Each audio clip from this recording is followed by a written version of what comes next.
yourself. Come in. Stand up for yourself. Come in. Stand up for yourself. I want no nonsense approach. Come in. Stand up for yourself. Come in. Stand up for yourself. I want no nonsense approach. Oh, I've got a fucking big BMX that can fly. Show me a big BMX that can fly. Canny, you're a fucking bullshit lying piece of shit, fuck off. Oh, I've got a Ferrari that goes 340 miles an hour. And I've got a summer house in Spain. Show me. Canny, fuck off.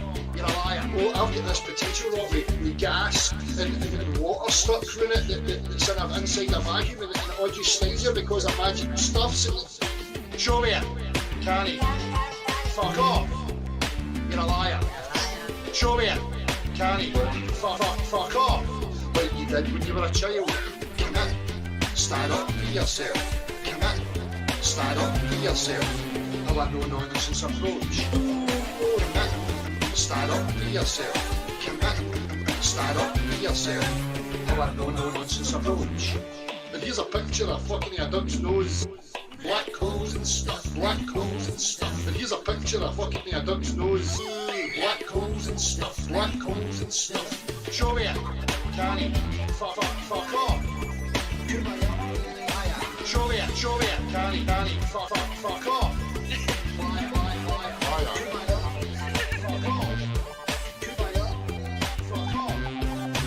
Let's all conform. Let's all conform and behave like good little children. Do not escape from your box. Conform to the social norm. Conform like a politician. Conform to the social norm. Conform like a politician. Yes.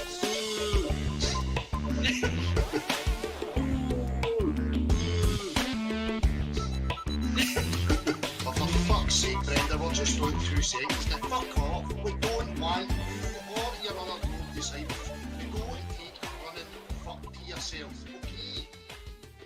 Take it and ram it right up your boot.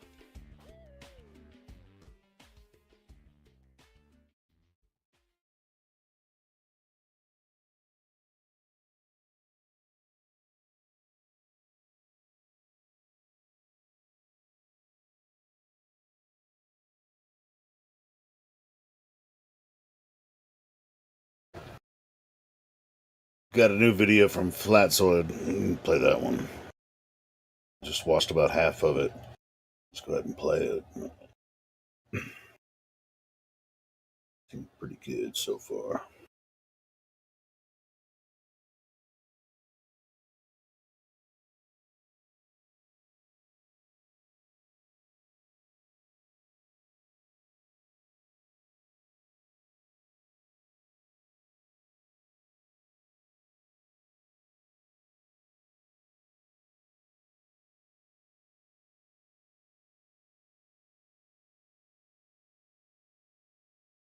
Hi and welcome to another fun installment of Is Effie a Cult?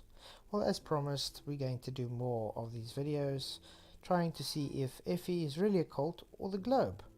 Well, here I have a cool quiz that I came across on the internet. I thought it'd be fun if we go through it together and actually see, well, is Effie really a cult? So let's get started. Number 1. Have you noticed that the group's ideas have filtered into all areas of your life? Work, social, personal life. That's a yes and a no, but I'll put yes because obviously you think of things differently now that you know the truth. So I'm not gonna say it drastically changed how I view things, but I'll put it as a yes. Okay, next one. Have your friends or family commented that you have changed? No, because I'm still exactly the same person. Flatter doesn't change a person, you just view the world differently.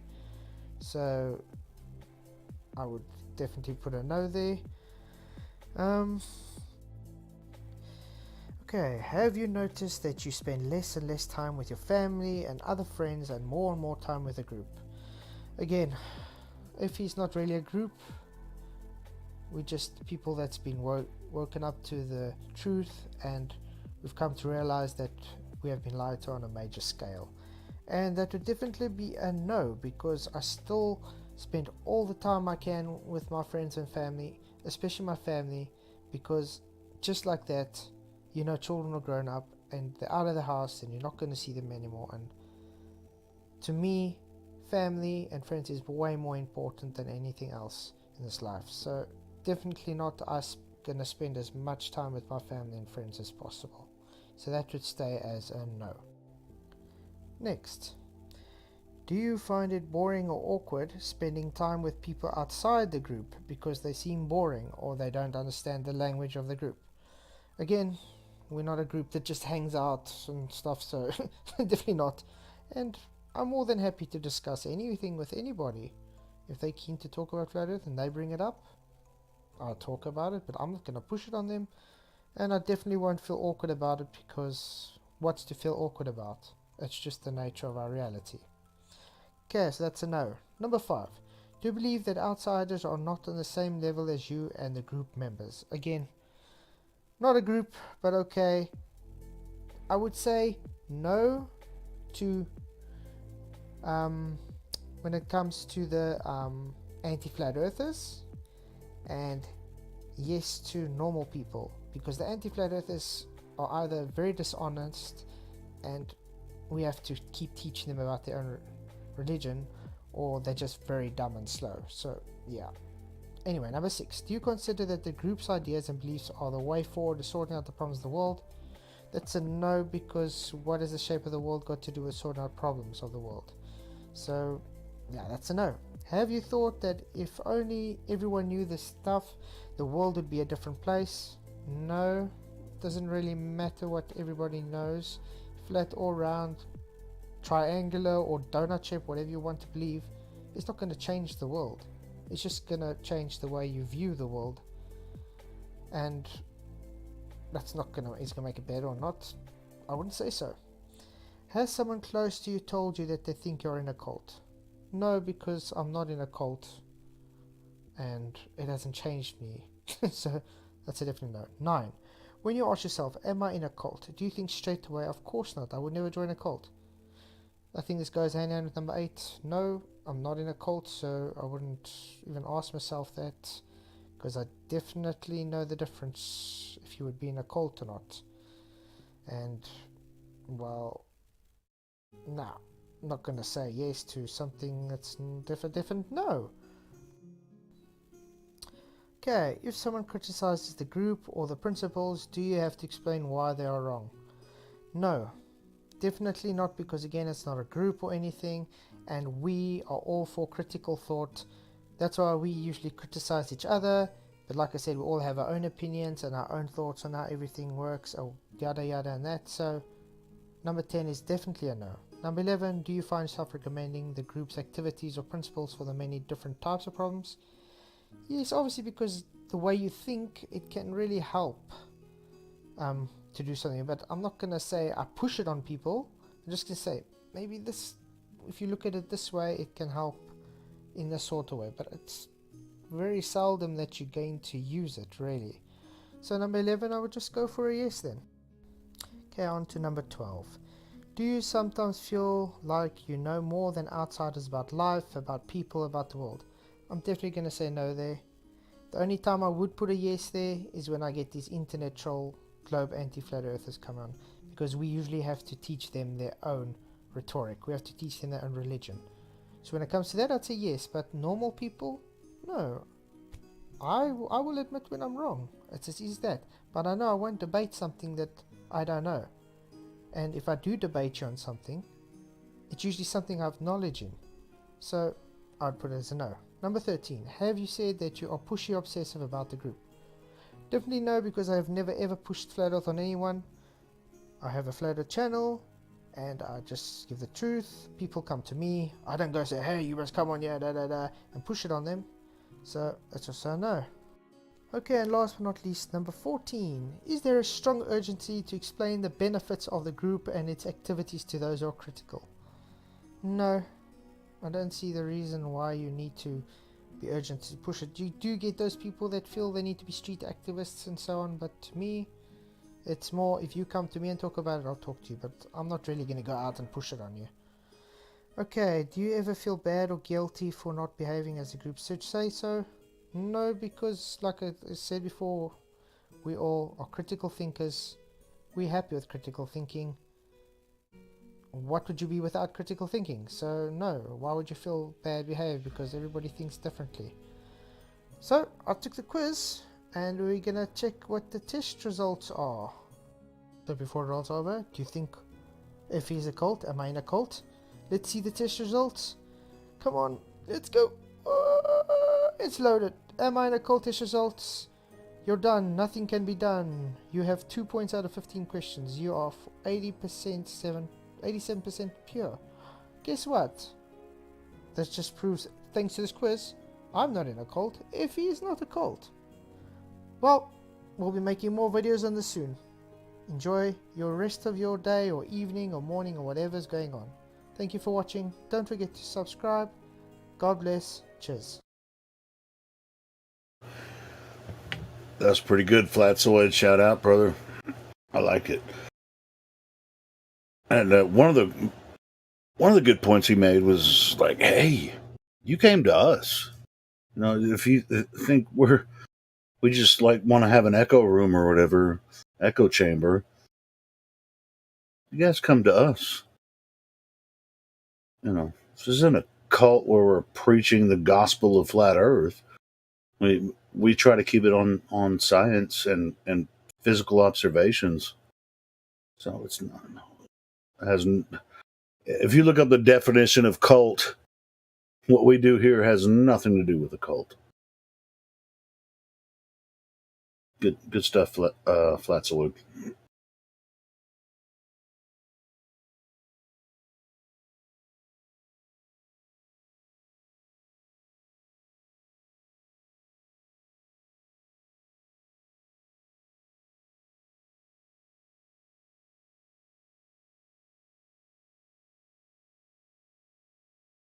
Yeah, Rookie, you're not wrong about that. I cry more than I did when I was a boy.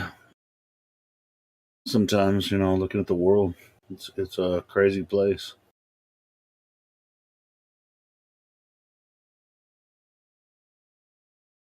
What's up? Is that you, Rookie? Who was Morning. it? Yeah, what's up, man? How you doing? How you doing? Pretty good. How are you? Just came back in to see what's going on. I've been watching YouTube videos like a dummy. You watching proper YouTube? I've been watching Hollywood shit. I just started watching the new Jackass movie. It's freaking hilarious. Yeah, I heard about that. I haven't watched that yet, but Oh my god, you guys are so crazy. are they? My daughter was saying it wasn't as great as she expected, but that doesn't mean it's not good.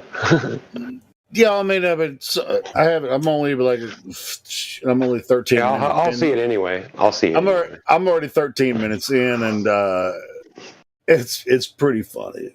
The opening scene is pretty nuts, man. Literally, it's nuts. But I'm not gonna. That's the only spoiler I'm gonna give.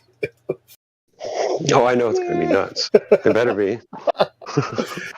It's been a while since they put anything out, so yeah. Yeah. Sure. Yeah, I've always loved the Jackass stuff. It's just like, Besides that, what are you up to? How could you put yourself through that? It's just. Yeah, Steve-O's in there. Captain Dan. Everybody does stuff like that. Everybody's crazy. All the originals are in there. So yeah.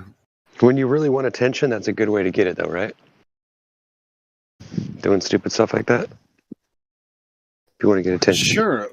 Well, it's like, but there's it's cheap attention. You don't really have to do much, and it's usually over pretty quick, unless you get injured really bad. Do you watch Fail Army? They have a really good. On occasion, I check it out on Facebook and YouTube page. Oh my God, Fail Army, man! But those guys aren't working for Fail Army. They're kind of like Ridiculousness. They just submit video, or somebody finds it because Ridiculousness claims they're not actually accepting submissions of videos. They just happen to find them. That could That's be because if they true, ask but for him, yeah, because they're kind of live. ensuing a riot or something. But yeah, I love Fail Army, man. It's just like, oh my god, these people are freaking nuts. Thought I was nuts, and I kind of am. But wow, I would never do some of that shit. I would even attempt some of that stuff that people put out on the internet. That's all right, man. Hey, it's for our enjoyment.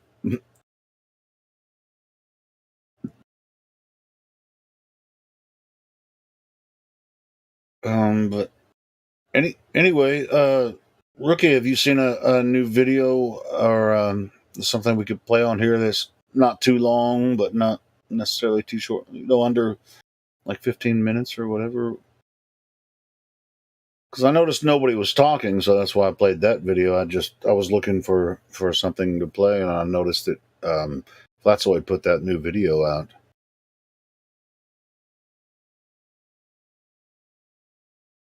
I'm sorry, I heard part of that. Yeah, no, I don't have anything that I can think of right off the bat. No. Cool. Nothing. Everything to be I was honest, watching today is stuff that I don't know would be appropriate. You know, like not that it was anything weird or nothing. It's just like stuff. No, I get you. I get you. I'm just not in the mood to talk necessarily. I just want to put that in there. Gotcha. And, if other people want to open their microphone and talk, you have this opportunity now. We have a Frambieri from Frambieri. I have kind of a little flat earth story to tell you guys. All right, go ahead, Captain. Yeah, I was on this other what do you call it, server? Yeah. Another Discord server? Yeah, there's mainly a bunch of Globe people over there. And I started asking a couple questions about the ISS. I said, let's see, the first question was about let's see. I'm sorry, I've lost my track of thought for a second here. Okay, like one issue was, okay, this thing is going 17,500 miles an hour. I said, how exactly are you going to open the hatch and crawl out there and start having spacewalks and doing anything on the surface of something moving that fast? Okay, is that a pretty reasonable question?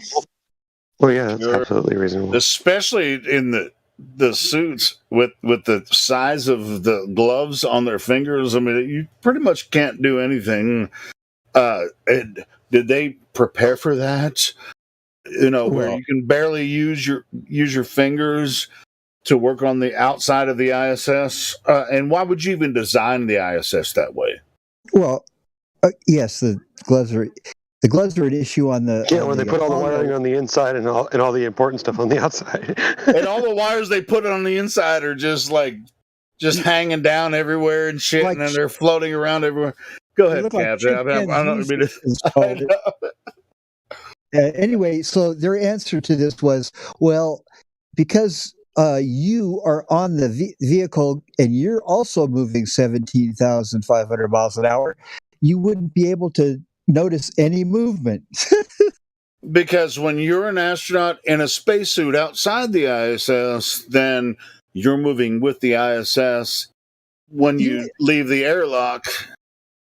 Right? 17,000 miles an hour is like 10 times faster than a bullet. No, but hold on a bit. But there's no air. There's no air. Here's what they say: there's no air resistance, right? Because you're in space, and there's no air resistance. Problem. You're just on this thing going 17,000 miles an hour. You can't even imagine that. But you don't notice any wind, or you're not blown off of there in 2 seconds. I mean. Sure. But at the same time, they say the air the atmosphere actually extends beyond the moon. They have their. I know. This is what they say. NASA, never a straight answer. That's why, because they're just trying to defend bullshit. It's their biggest guess. It's their best guess. Check this from one what out.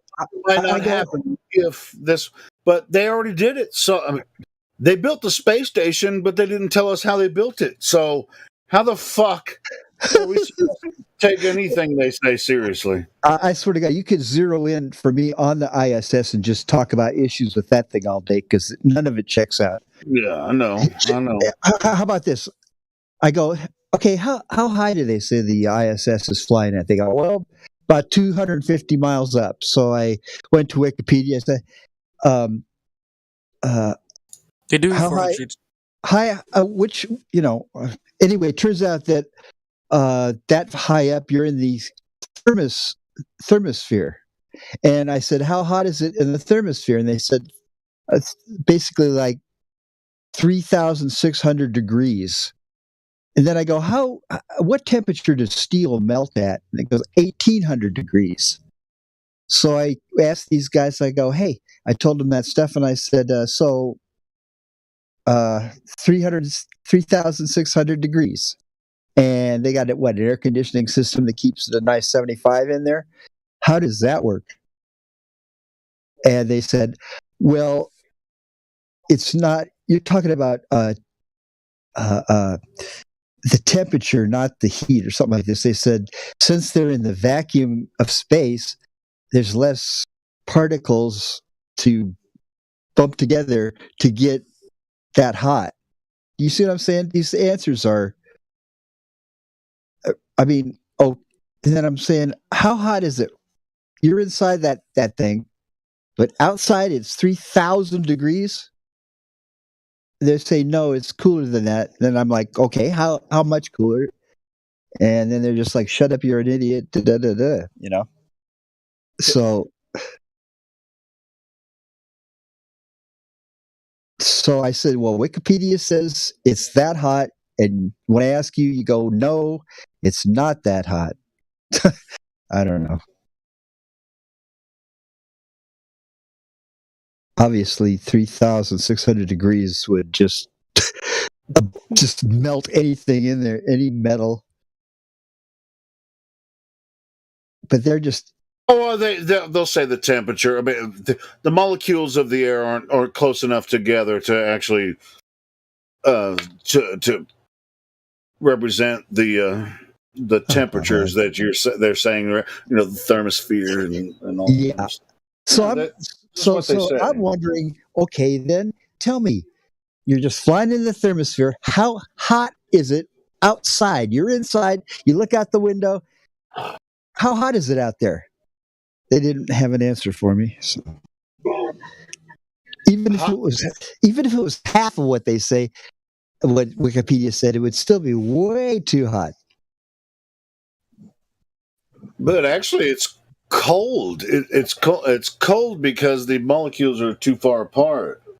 Oh, so it's freezing cold. They'll give us a temperature of 1,200 degrees, but then they say, well, it doesn't feel like 1,200 degrees, but because the molecules are too far apart. Yeah. Oh Lord. I know. Yeah. See, I've heard them say this nonsense before. So yeah. Whatever you come up, just solid, like totally bust this thing.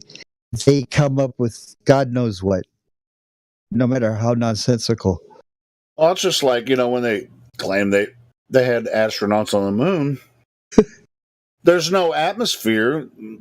They claim the atmosphere of Earth, with the thermosphere, mesosphere, all the way down to the ground.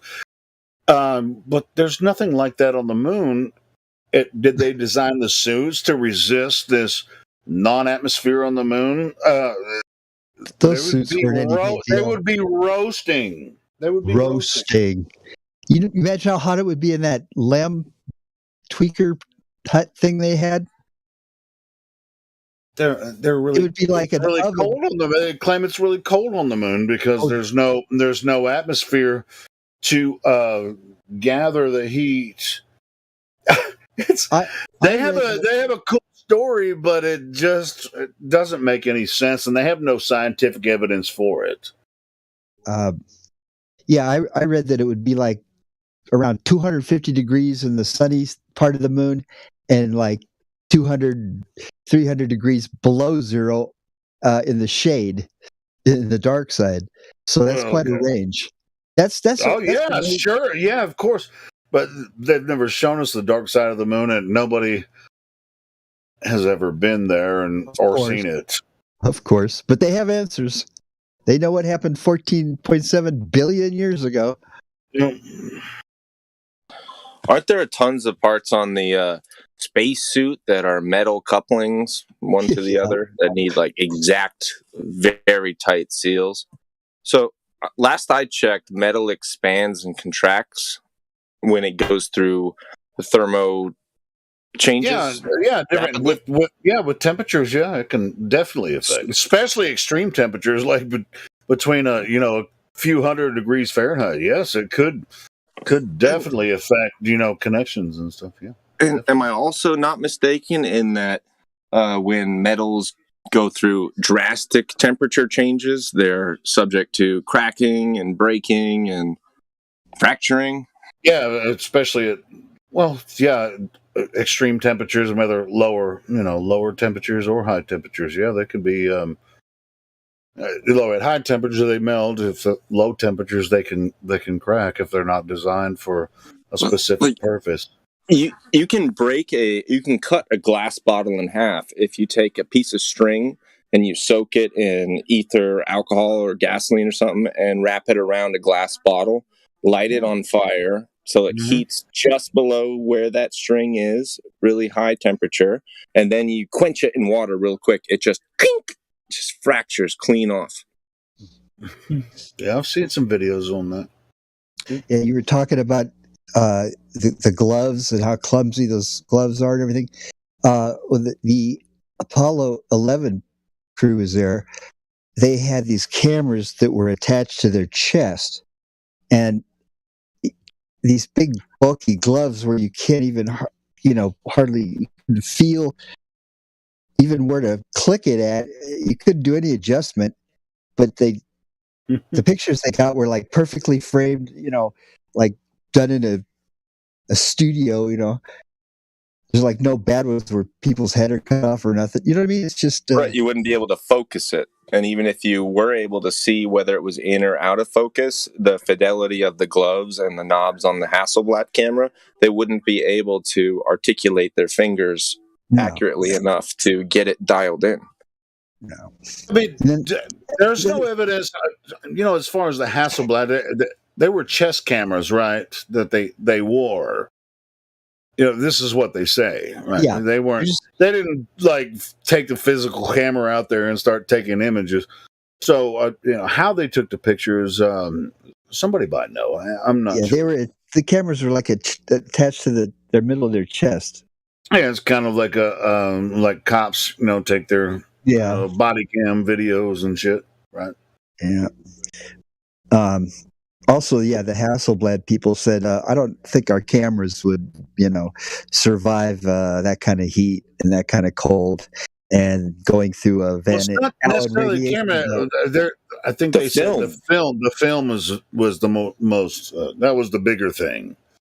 That the film wouldn't survive. The cameras, the physical structure of it, but yeah, the film. Man, you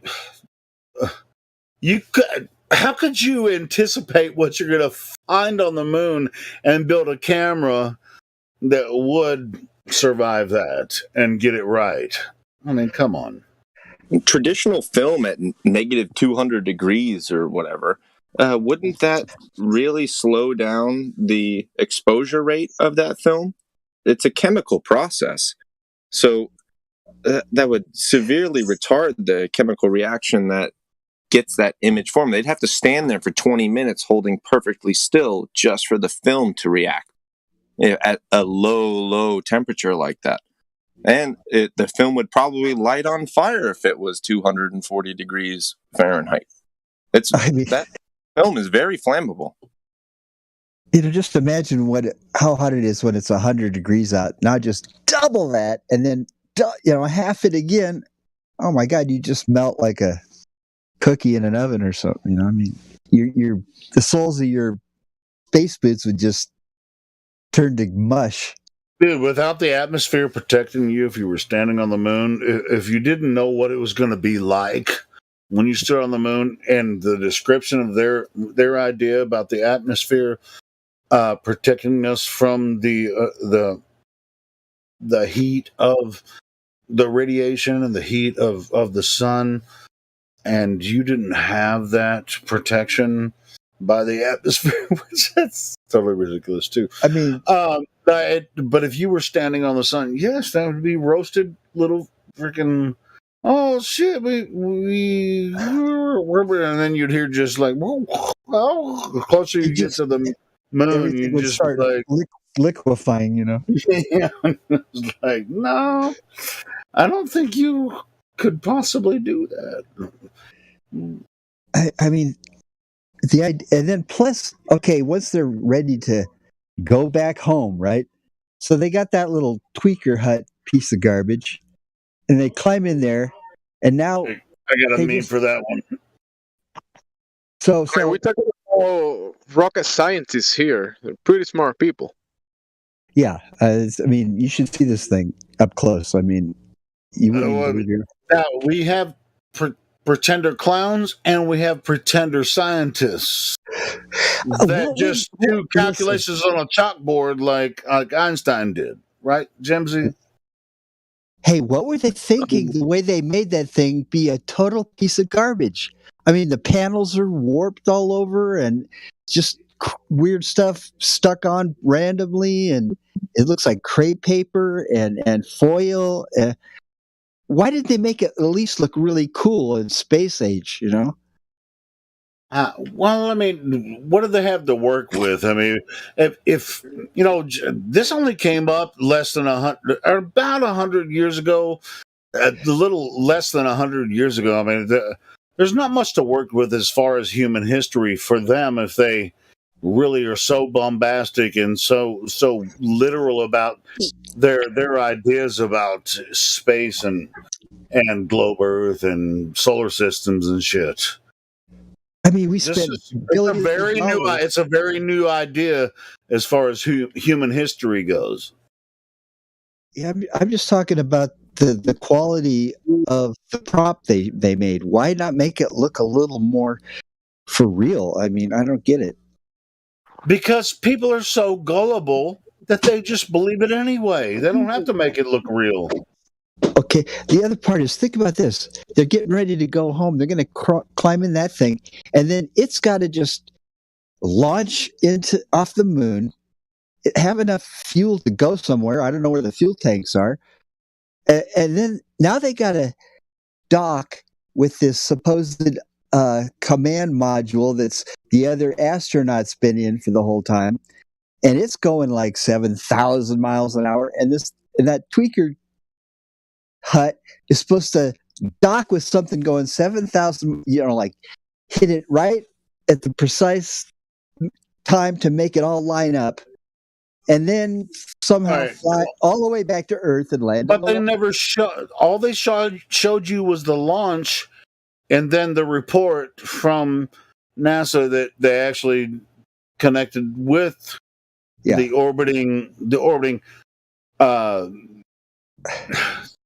orbiting spaceship that was going to go back to Earth after the lunar lander connected with it. That's just a story. They don't have any images of that. Yeah, that whole part got left out. Yeah. So anyway, I mean, it's really dumb. Really, it's like, but you believe it, you believe it because it was whether or not you you grew up in that era, and you're just like, ooh, that news sounds cool, and we went to space and went to the moon and all that. Or you're in the 70s, 80s, and it's like, oh yeah, well, yeah, of course we landed on the moon, and we got other shit to think about because they all have all these wars and shit and shit that you're not even really paying attention to, and they're giving you distractions in the news. One of them being the Columbia disaster. We're gonna send a civilian to space. Yeah. They set me in front of a television screen, live footage And I watched a fucking teacher die. I know the whole nation just watched this teachers all get blown to bits, supposedly. All right, cool. So yeah, I mean, this is what they do to us, but they don't have a soul. These people don't have a real soul that actually gives a shit about the public or anybody. Not the people that believe it, but the people that are doing this to us. Of course, this is, you talk about a lie and how the devil is the father of lies. It's just a satanic organization at the top, at least. I mean, they should be embarrassed, but they're not. But everyone should be embarrassed for believing their bullshit nonsense. That's what I'm saying. And I feel like I'm talking to people who are trying to defend the tooth fairy, and these are like intelligent sounding kind of people, and you just can't even believe the stuff they're trying to defend. Somebody out there, what was that, Miguel? Somebody out there cleaning the cupola. So Miguel has the best fucking memes, bro. Somebody's fucking like window cleaning the fucking cupola so you can see her. Holy shit! That's normal. Anyway. So according to NASA, we can just fly through space and go right into the sun and not get burned because there's no atmosphere to transmit the heat. Did I say it right? That would be a stretch, but sounds like something they'd say. What do you mean? They said that they need air to transmit heat, so there's no air. So how can it be hot in space with no air? Right, you just land on the damn sun. It's not a problem. You wouldn't burn up or anything. Well, there's no air to transmit the heat. This is exactly what they said. Did I get it wrong? But the heat managed to get here 93 million miles away, but right up at the sun, that's not a problem. As long as you go to the sun during the nighttime, you'll be fine. That's right. You go at As night. long as there's a vacuum, you cannot transmit heat. This is NASA science. Am I wrong? So is it super cold in space? I think naturally it's cold, like -1 whatever degrees. But the point is the heat. The heat can't. No, -100 whatever it is, 390 whatever. But the point is the heat can't transmit. Otherwise, like you said, we would be killed on the moon instantly. Yeah. From all that heat. Oh my God! Yeah. They can't decide if there's stars, no stars. It's hot. It's cold. I thought the atmosphere defends us from the heat. I didn't think it makes the heat hotter. I thought it protects us from the heat. That's what the atmosphere does. It comes down to a very simple fact. Either you believe that the sun doesn't radiate or it does. Or if you look at two parts of their argument simultaneously, you're an idiot. This only applies to this, but not that. Yeah. And that doesn't apply to this. It applies to the other thing. Yeah, they flip it back. Try to merge the two, you're retarded. Oh, they're tricky with that crap. Like one part of their science works at this, but when you question that in this case, now that doesn't apply. Well, that was 1984. Double speak.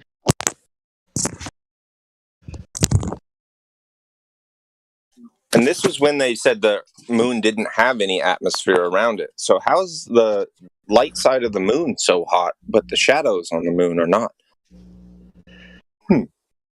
Well, don't I don't think so. If the light's shining on the moon, how can it be hot if there's no atmosphere to transmit the heat? Please explain somebody. Well, physical objects are more dense than atmosphere, and they would be a receptacle to all that radiation from the sun. So it doesn't matter if the lack of air around you is not or is hot.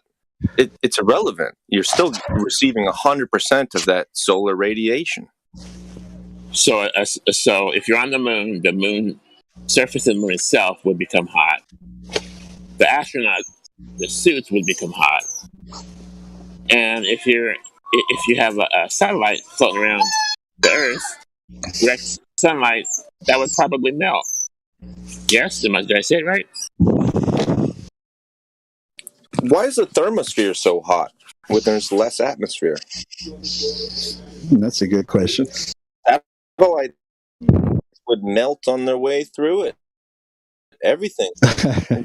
All metals on Earth would be at least softened, if not liquefied, going through 3,800 degrees Celsius or whatever it is. Yeah, they said there's like a 500 degree, like at nighttime or whatever, it'll drop 500 degrees from there, and then in the daytime it shoots back up. But it's all deadly. I mean, if it's even true, the thermosphere. That's why they focus on the re-entry so much. They want you to think that that's the hot part, but it doesn't last very long, so it's okay. If you think about it, like the whole NASA presentation to us, and they're talking to the astronauts from Houston, nobody ever mentions, "Hey, how hot is it on the damn moon?" Or, "Oh, Jesus, it's so friggin' hot out here." No, nothing. It's just like perfectly fine. It's probably like nice 82 degrees. How has the moon not been glassified from a solar flare from 100,000 years ago or some shit like that?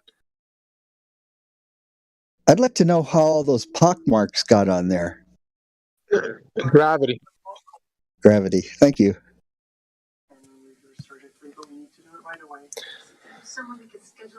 I think it's less insane to think that maybe sometime in the past we've actually shot stuff at the moon and made those craters. Yeah, probably I made a new crater. Tried to shoot the moon down, back in the pre-Adamic races. Shoot the moon's been something in our vernacular for a long time, generations. Shoot the moon. I mean, I've heard. It's also logical to believe that the moon is just a projection, just a colorful, defined projection, just like Jupiter and Saturn and Venus. Not that you can touch them or fly to them. I know, but like, who's projecting these things and why? I have to ask God about that. Yeah, I mean, God wouldn't project; He would just make a moon and a sun, and there it would be.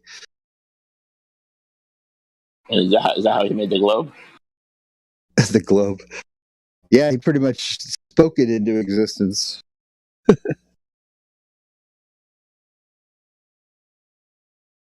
Really, the story kind of says that, that the earth existed and it was void and desolate, and then he decided to rehab the place and get it up and going again. So who knows what happened on it before, possibly. In the beginning, there was the word. It was spoken into existence. Yeah, that's what I said. Let there be light, and there was light. Light just goes, okay, I better turn on. God said to be.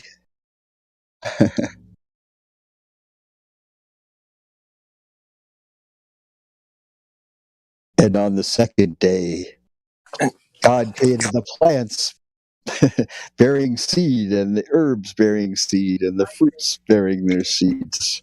And He said it was good. You can play semantic games and say, "Oh, words are vibrations and energies," and that's counter to the point. Went from nothing to something because of something. Yeah, not because of nothing. That's why I feel that it's obvious to me that there had to be a creator. I mean, to just think that we have all what we have, all these living things, all this beauty, all this ecosystem, all of it, just somehow random accident. It just doesn't make any sense to me at all. It's not one accident, it's infinity accidents simultaneously at the exact right time to build something out of accidents. Not just one accident. Well, the original accident is just nothing. There was nothing, and then at some point, nothing just condensed down so tiny and it exploded, and then here comes everything. In ideal circumstances, like ideal to a T. To form a functional protein out of a primordial soup, it's something like 10 to the 64th power. And that's not a number your brain is able to comprehend not at unless you all. put it into relative terms. Yeah, the chances of that happening by somehow randomly are like 1 to 80 million trillion or something. I mean, it's just ridiculous.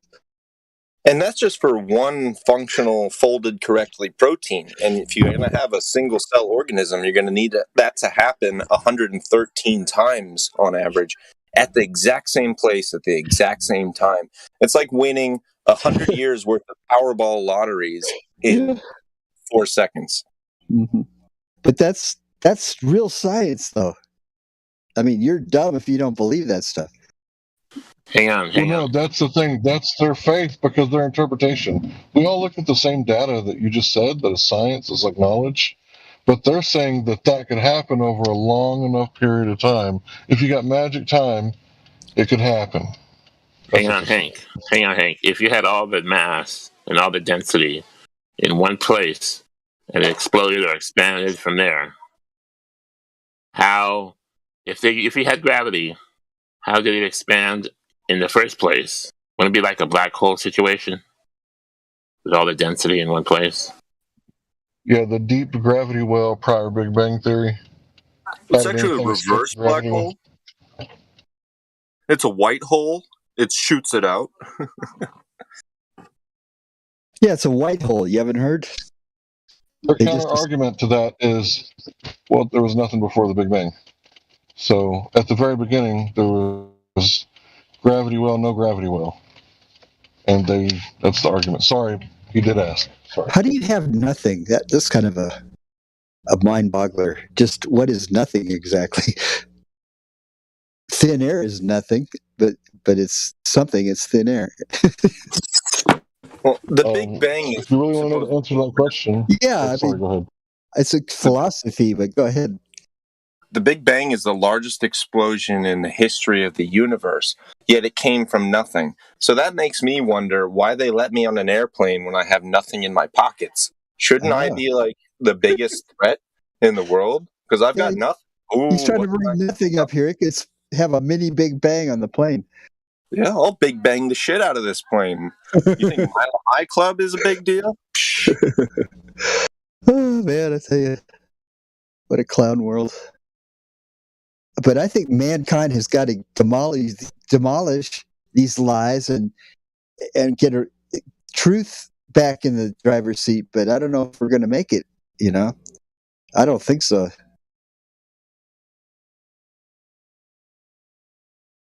I mean, these who rule over us are just going to insist on us, just living in a tsunami of lies forever,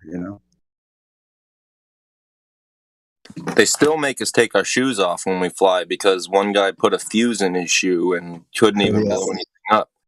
I know. And without getting into certain demographics, the type of people that were quote unquote responsible for that are the same people who are taking your shoes and checking them now. So it's like, well, why are you checking my shoes? Shouldn't we be checking yours? That guy could have been working with the feds or whatever, just some nut job. They got to do a little project for him, and that's how they do it. They recruit some Islamic dudes. What they want to do is blow up the World Trade Center in 1993, and anyway, my point is the feds will create a situation and they'll get somebody to be their patsy, and he don't know he's the patsy until the whole operation goes off, and then he realized, oh shit, they're gonna blame this on me. So have you all heard about the Gretchen Whitmer kidnapping plot, Michigan governor? I heard something about that a year or two ago, wasn't it? Yeah. Well, it's finally gotten to court, and it's been completely dismissed because it was a honeypot. It was a construct of the FBI. The majority of the people involved were actually FBI people. Yeah. And they planned it. They coordinated it. They just got a couple of dumbasses to be like, yeah, okay, whatever. And be like, we caught him. That's how it works. They'll infiltrate a group, and then they'll be like, "Hey, No, let's they'll create let's the get group. serious and bomb something." Yeah, they created it. And They try to literally talk. They created. created the problem with the reaction, and now they got a solution. Watch Yeah. what legislation comes next. Yeah, we're deep in that kind of operation, and that's why there's no, sanity in the news. There's no truth. There's no justice. Just one false flag after the next. Creating. No, it doesn't matter that it's completely debunked, right? Think about what I'm saying. It doesn't matter that it was foiled, debunked, or proven to be a plot by the FBI to recruit crazy people into jail cells, right? Watch what law they pass. I'm sorry for interrupting. Yeah, you're right. You're right. Yeah, by the time it all comes out that something was fake, the general public's way onto the next story, 3 stories down. So the damage has been done. You know what I mean? In their mind, the mind control that they needed out of that operation got done. And later, people on the internet are like, "Hey, this was fake. Look how fake it is." So what? Too late. As a matter of fact, you might just be a criminal for doubting the narrative and putting out disinformation. You see? Reminds me of Hunter Biden's laptop. Yeah. For 2 years, that Russian disinformation. I've had tons of CIA directors and intelligence personnel say that that's all just total bullshit. And then now that it's not necessary for it to be hidden anymore, it leaks its way out. And what's the point now? The damage is done. Yeah. That guy's not getting in any trouble, is he? You see him getting in any trouble? Nope. And Hillary Clinton was just fined $10,000 and $130,000 for rigging the whole Russian collusion narrative by the FEC. That's nothing to her. That's going to make them not do that again. Right? Oh my! They probably just laughed on the way out the courtroom. But it's done now. They've already been punished, so that story's dead. Yeah, that's their punishment. A little bit of money. Did you guys hear the reason why Hunter Biden's laptop was ever an issue to begin with? You know what the situation was? Apparently, he even had porn to where people were getting hurt, kids were getting hurt, maybe even a snuff film. I don't know. It's just some pretty bad stuff. Pictures of a 14-year-old girl naked. So Chinese in the family member. Yeah, they're like even Joe Biden is banging the granddaughter and everything. Girl, yeah. I mean, this is a sick. That guy's a real pedophile, man. And we haven't even mentioned the fact that he's a crackhead. Well, and that's why the laptop was turned in to the authorities in the first place when he went to get it fixed. Somebody reported him. It was turned in because the guy who he left it with, he never came to pick it back up. But the guy who was in possession of it at the time after that was like, "There's some fucked up stuff on here, and I don't want to be holding this when somebody comes and gets me and says I'm the one who's guilty of child porn." So he turned it into the FBI, and now the FBI has ruined his life. They've weaponized the IRS against him. He's out of business. Oh my God. God, that's a shameful government we have. It's so horrible. Yeah, they'd make an example of him like, "Hey, you don't snitch on the president's son, dude. You don't come tell us this."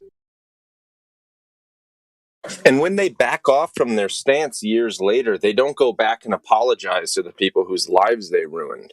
So if you posted some medical information that was 100% legit a year and a half ago, you could have been banned, fired, canceled, everything, the works.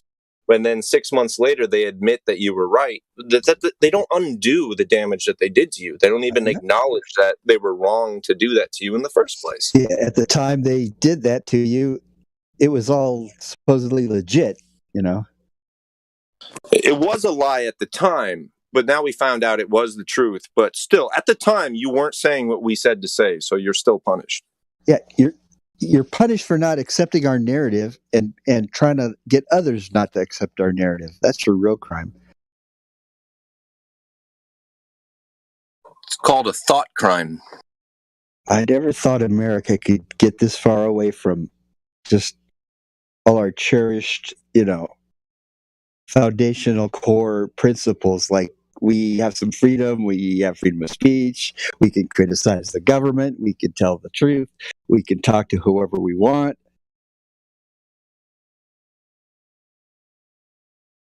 We gave it away an inch at a time.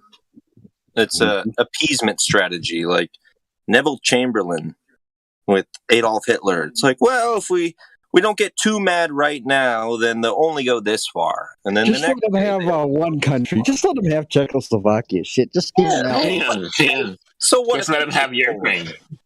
Just let them have Ukraine. It's not the same thing we're doing now. Just let him have it, or I swear he'll come and bomb our ass. And he did.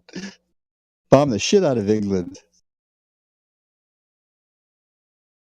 With our own NASA technicians responsible for it. All backed by, the Bush family and the Harriman banking, and Henry Ford, like these American Eastern banks are funding Hitler. Well, Werner von Braun and NASA, and he was responsible for the V1 and V2 rockets that decimated Great Britain. But Yeah, we're so like, we hey, gave can him you come work for us? Yeah, he's like, hey, we like your style, We got a job for you. You want to head up this thing called NASA? Go to outer space? Like, sure, I guess. I just know how to shoot rockets, maybe from Germany to England, but to the moon or whatever. Are you going to keep me out of the Nuremberg trials so I don't lose my head? Absolutely. Right. I'll work for you. Hell yeah. Yeah, when when Kennedy was like, we got to go to the moon and do the other hard things, not because they're easy, but because they are hard. They proposed that, hey, Werner von Braun, we want to go to the moon, like get to work on this. So he's coming up, he's saying, well, we're going to need a rocket that's about the size of the Empire State Building to hold enough fuel. And then we're going to have to go build like a space station, halfway there or something. And so this thing can refuel. And, he was like, actually, like, how much gas would it take to get to the moon? And, there's pictures of him in a video, like he's holding up his model of his space station thing that was going to help us get to the moon. It's like a Walt Disney, Well, that reminds me of that movie Armageddon with like Bruce Willis and what are their other names? Doesn't matter. They had to stop at the Mir space station to refuel with hydrogen-3 or something like that before they could even go to the moon. It's basically that.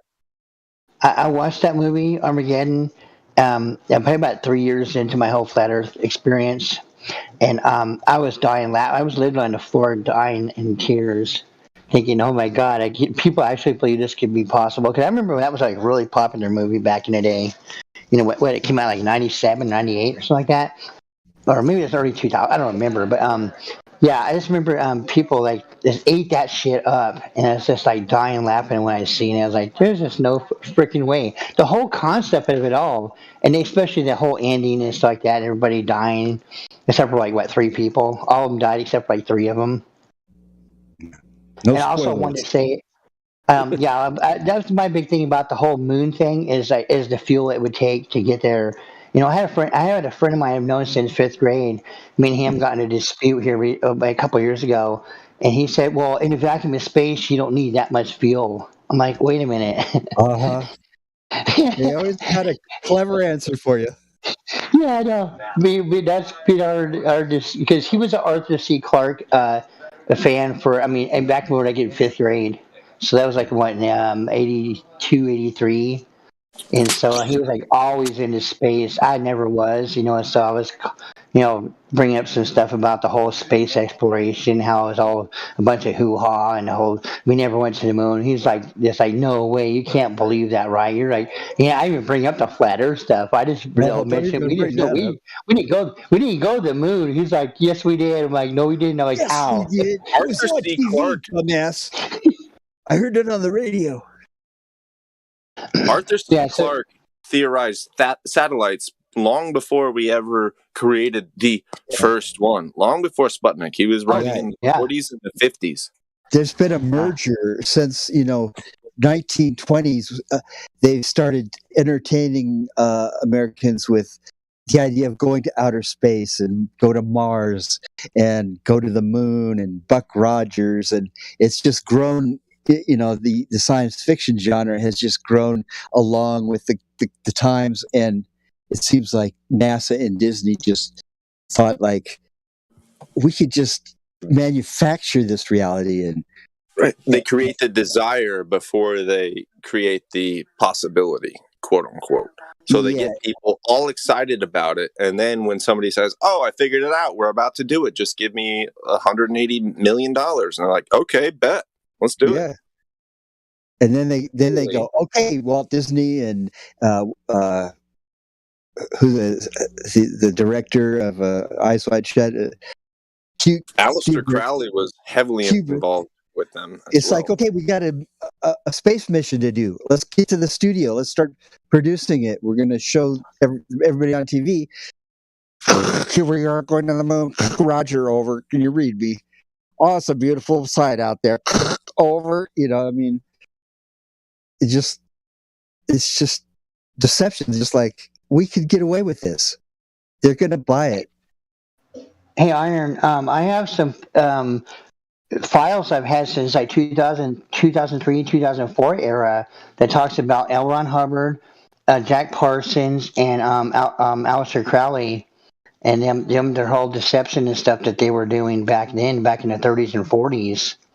I guess I'm going to go and do a video of that because this is like newspaper articles and stuff that were like in European newspapers and stuff calling them out, and they were being chased around, certain cities, and then it came over to U.S. and they were being, kicked out of towns and stuff because of all their crazy antics that they were doing.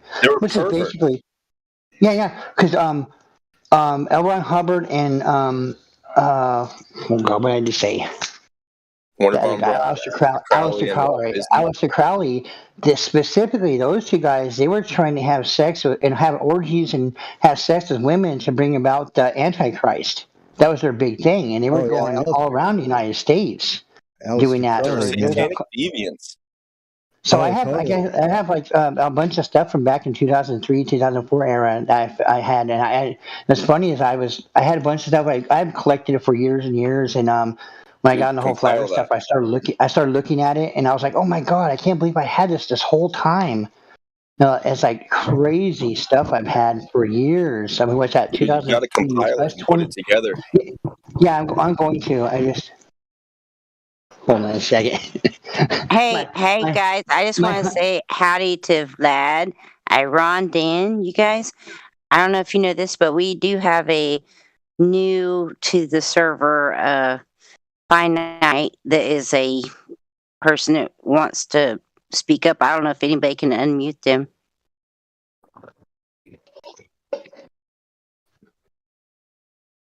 I don't have the privileges for that, I don't think, but I'd love to converse with the individual. I just want to bring it to your attention. It's a new person that just got VC verified to check in. Well, they should be able to talk with her VC verified. Yeah, just her mute is I just know I can see her microphone's on mute. I don't know if she's personally muted or. What's her name? Finite. She says I'm good. Was that she don't want to talk? Oh, okay. She may not want to talk. She may just wanted to listen in. I'm my bad. My bad, Finite. Okay. I'm sorry to interrupt you. Sorry to interrupt you guys. Go ahead. I didn't know if they wanted to chime in and ask some questions. She's certainly welcome to. Don't apologize. It's good to have an eye on that type of thing because we can just go on for ages without noticing anything. We're just be on here, blah blah blah blah. Hey, I know we can do that. That's the only reason I actually just was in VC check-in room and checking on stuff, and yeah, so that's the only reason I brought it up. Because I was like, if you want to talk, come on in and ask us questions. We're a lovely bunch of people who have generally no judgment. Literally, like we just like to help people try to have a good conversation about things, right? You guys? Yeah, and my thing is always, and let me say real quick, I've never had judgment on anybody, even though I've been accused of that, but I always had questions. I've always questioned everything, and I think, and I'm going to reiterate with Hank Hill. He said, I think it was last night or night before, because I've been watching, I've been listening for the past week and a half and stuff, and it's always about questioning things. I've always questioned stuff, and everybody always took it as judgmental. So yes, there is a difference between, hey, what's going on here versus, oh, you, blah, blah, blah. There's a huge difference. Which a lot of people misunderstand because they take it personal. So yeah, it's no judgment here from my point of view, but I do have a lot of questions. I will always have questions. I will always have questions too, and that's why I want to say to Finite. I wasn't able to actually talk with Finite. I just came in on the end of the VC check-in, but I want to let them know is that literally, you know how people when we were growing up, well, that's a stupid question, and then you also heard there's no stupid questions at the same time. So listen, Finite, if you want to come in and ask whatever you want to ask, I promise you. You will not have any kind of judgment upon you because this is a place of learning. That's what this whole channel is about. We are here to learn ourselves. We're learning in the process. So, this is a really, really comfortable family place to come in and ask questions. If you do want to join the conversation. Can I be heard okay? Yeah, I hear you good, Hank. Yeah, the anti-flat earthers, or whatever they're called, they say that, the first step of the scientific method is to ask a question, right? But we're That's where it all anti-science starts. because we're anti-science as flat earthers because we're questioning the globe. But that's such a false statement, isn't it, Hank? It's because they want to true establish. science is asking questions. Sorry, go ahead. And Brad. true science is never settled. Yeah, well, they want to say it's all been settled, and there's going to be no more questioning these things. They've been settled for hundreds of years, and you're not allowed to question these things. But the fact is they haven't been settled. That's the whole. That's the whole point. That's the whole point. Even worse, though, worse than that is they say that, we keep getting smarter and science evolves and progresses and we may have been wrong before, but we're more correct now. Even if we're still wrong, we're more correct than we were before. So if that's the logic behind it, then how dare we question who you acknowledge was less correct than you and less correct than the person before you and less correct than the person before that? How dare we question somebody that you already admitted was completely wrong? and don't you actually? I mean, you may not feel this yourself, but I actually feel like people are being dumbed down. Oh, if anything, is it iron? Is that what you go by? Iron, as in Fe on the periodic table. Iron, as in the metal. Iron Man. Fe, flat Earth, Barrick. Well, I used to know an Iron, flat Earth guy. Iron, that was his name, Iron. Was that the famous atheist? Aaron Ra. No, he's not the one I know. Anyway. A lot of people seemingly know him because at least like 2 or 3 out of 10 people who I've first encountered call me Iron. And okay, well that's it's iron. Because I've known an Iron flat earther for, and I thought maybe you just changed your icon. I've known him since like 2016. So anyway. That's when I got this name. You sure it wasn't reasonable Elon? confusion? No, it was Iron, but it was like spelled with like capital I, small r. It was different. It was very different name. But Elon anyway, sounds like an Actually, alien. I remember him. It was actually lowercase I, capital R, lowercase R, O, and lowercase N. So it's I and then Ron. yeah, I remember him. I remember him. and he had like a green, something green on his icon. I can't remember what it was, like the Hulk or something. It wasn't the Hulk, but it was something like that. So it was a reptilian. I don't remember all that, but I do remember the specific of I, the lowercase I, and then the uppercase R, and then the lowercase rest of it. So when I see Iron here. I thought it's somebody completely different. I completely forgot about that guy until you mentioned him right now. But Iron back in the day, he was all over the place, on YouTube. Yeah. He was on every Flat Earth YouTube channel that he could be on, and I don't know. I hope I find him someday, because he was a pretty smart individual. That might Not that explain you're not. why I had mistaken identity issues. I'm not saying you're not, because I actually think anybody on the server must be a smart individual, because hey, you're here, so you're questioning your narrative. That's a good thing. We're smarter than I've the always average shown bear. my face. I've never hidden my face. So Same here. My picture, that's saw me. somebody without a face, that's not me. That picture of me you see right there, that is me standing in front of a post office in Flat, Texas. Flat, Texas? What's the curvature rate there? It's the same as everywhere. It's Zero. I actually was on my way to a Flat Earth meetup.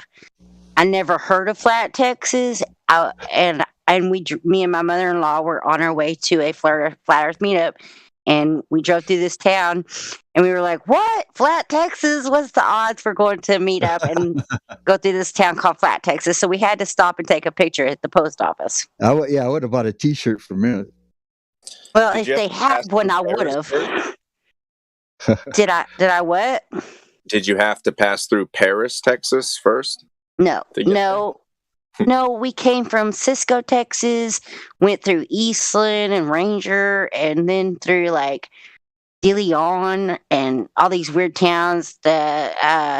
We went to Temple. That's where the Flat Earth meetup was, and it was a pretty sad Flat Earth meetup because there was only 5 of us that showed up. But it was a very good 5 people, because 2 of the people, one of the guys was a pilot and he was an instructor, and his wife was and not my words, she said she was an Eskimo, not an Inuit person. She was an Eskimo, and she worked on a radar that focused looking towards Russia. And she said we could see a long ways. So, she had a lot of info that was pretty cool. Yeah. See, that pilot, he knew he's flying over Flat Earth. Oh yeah, his dad. He said his dad was his flight instructor that taught him how to fly. And his dad, when he first started flying, his dad put a piece of tape on the window when they started off at eye level of the horizon, and he said, "Watch that, it never changes." So his dad taught him from a very early age that the Earth was flat, because if it's a ball, the horizon should fall. It should fall when you're flying level and you climb. It should fall, and it doesn't. And his dad taught them that from a very young age. And this guy was like probably in his 70s. He's like, I never forgot about my dad teaching me that. So that's an amazing thing. With the piece of tape, he made a caveman level artificial horizon gauge. Yeah. Basically. He was just really aware of how, look, we're just going to fly level, and we look every which way we look, it's all flat looking and level. If it doesn't match this, you're not going straight. I think his dad actually also put that on there to let him know, so he could know where the horizon was, even if like I don't even know. But his dad wanted him to notice, for some weird reason, that the horizon didn't change, which was pretty cool. I don't know. It's probably for in clouds and at nighttime. So your inner ear can tell you when your body is tilted. You can still sense horizontal. Just Yeah, through you your know inner when you're ear. not straight. So if you can't see a foot in front of the plane, then just make sure your inner ear and that piece of tape are reconciled, and you know Yeah, your level flight. maybe that's what it was because even when flying in fog and stuff where you can't see the horizon. Yes, I know planes have the gyroscope on them to tell them how they are off base, but maybe it was something like what you're talking about where he could use that tape in his inner knowing of feeling level or not with himself, because we all know when we're tilted or not. We can feel it. So maybe it was something like that. When I'm on an airplane and I'm in the passenger seats and we're gaining altitude, I can sense that the front of the plane is higher than the back of the plane. And you want to lean forward, right? You know what I mean? And it's because I have my own vertical or three-dimensional position based on my inner ears. Yeah. Do you think we have built somewhat of a gyroscope or something? I think it's quasi-gyroscopic. I mean, you can get spun around in That's for circles and equilibrium. get Or disoriented. equilibrium is what that is. Right. It's caused by your inner ear. There's a little cavity with some fluid in it and a bunch of hairs inside of it all around it. And when the fluid And they touches stand the up. hairs, They the tell signal yourself to your like, brain. "Hey, something ain't right. We're not level." This isn't a It level tells hair. you. This is an above level hair. Something's off. Yeah, isn't that crazy? That's so crazy cool. I love that you're talking about this because I find it How else would you be able to balance standing on one leg? You have to sense very quickly if you start to drift one way or another, and you have a limited How amazing! How amazing is that, man?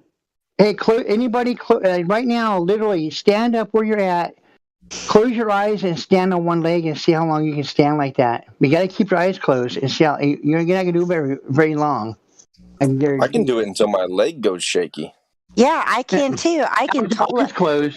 I can do eyes that. closed. Yeah, I can. Yeah, because of okay, what he's talking about. You gotta have your arms out. This Your arms out, your eyes closed and one leg, and you everything goes out of whack real quick because you're trying to balance yourself. Can you stick your arms out? Yeah, I'll heat that up. So if that's true, I would recommend play hacky sack. Hacky sack will definitely cure you of that problem if you practice and get good. Oh, Hank, I love hacky sack, Hank. Yeah, I was been nibbling on it.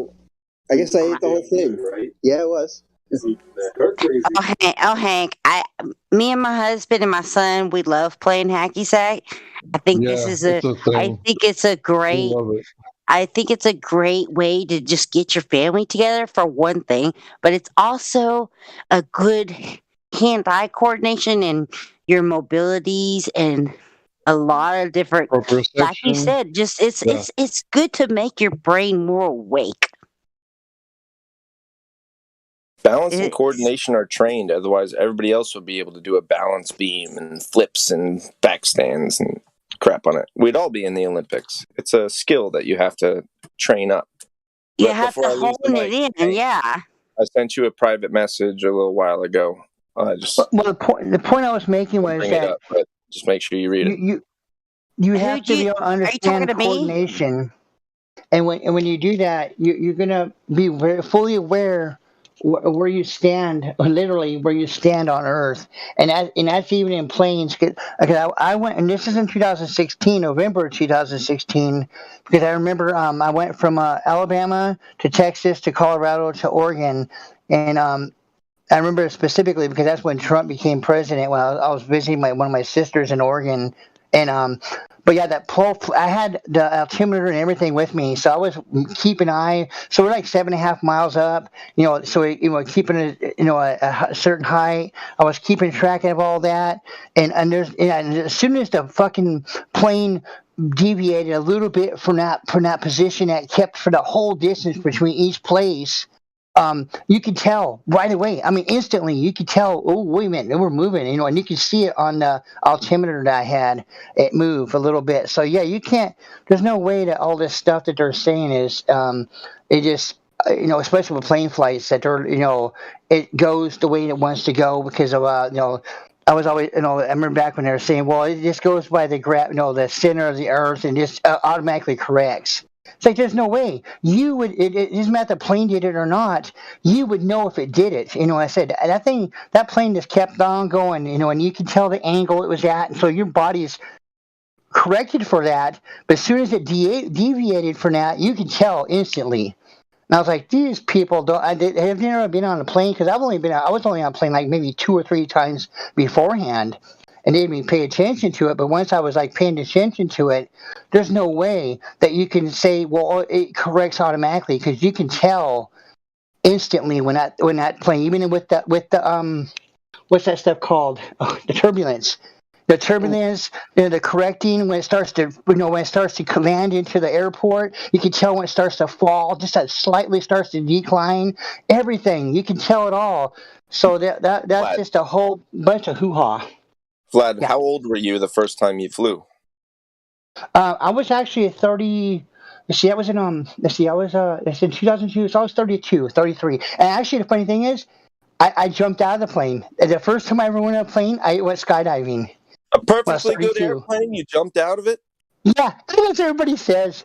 That was 20 years ago. I'm 52 now, so it was literally 20 years ago. But yeah, the first time I got into a plane, I jumped out. So it was like maybe 6 years later that I actually landed in a plane. I didn't know what it was like to land in a plane. It was like 6 years later. Yeah, no, it was like that was actually pretty scary. It's scarier to land than it is to take off. I can tell you that. It is way scarier to land than to take off. I agree with you 100%. 100%. But to jump out, I'd love to jump out of a plane again because I was in Phoenix. I was actually out in what's the name of that place? Oh gosh, I should know. I'm from Phoenix. But it was like it's a world-renowned place that they skydive all around the world. They go there in Arizona. It's like in the outskirts of Phoenix. But that's where I did it, and it was amazing. And it was only like $150 to do it. Really? That's super cheap. And then a year later it was $350. So I was like, oh man. Okay. I was gonna say that's like insane cheap. $150. Oh yeah. Well, it was like in 2002. That was in 2002, and then like 2003, 2004, I went to go do it again. It was like over doubled price. And I was like, you gotta be kidding me! I didn't even. So I was like, forget this.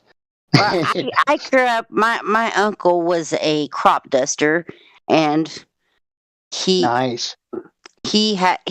had a landing strip on my grandparents' place, and he would come and land in the coastal fields and pick us up. And so I remember flying with my uncle throughout all my childhood. He passed away. He died when I was like maybe 10. But man, I flew with him from like 4 to 10, many times.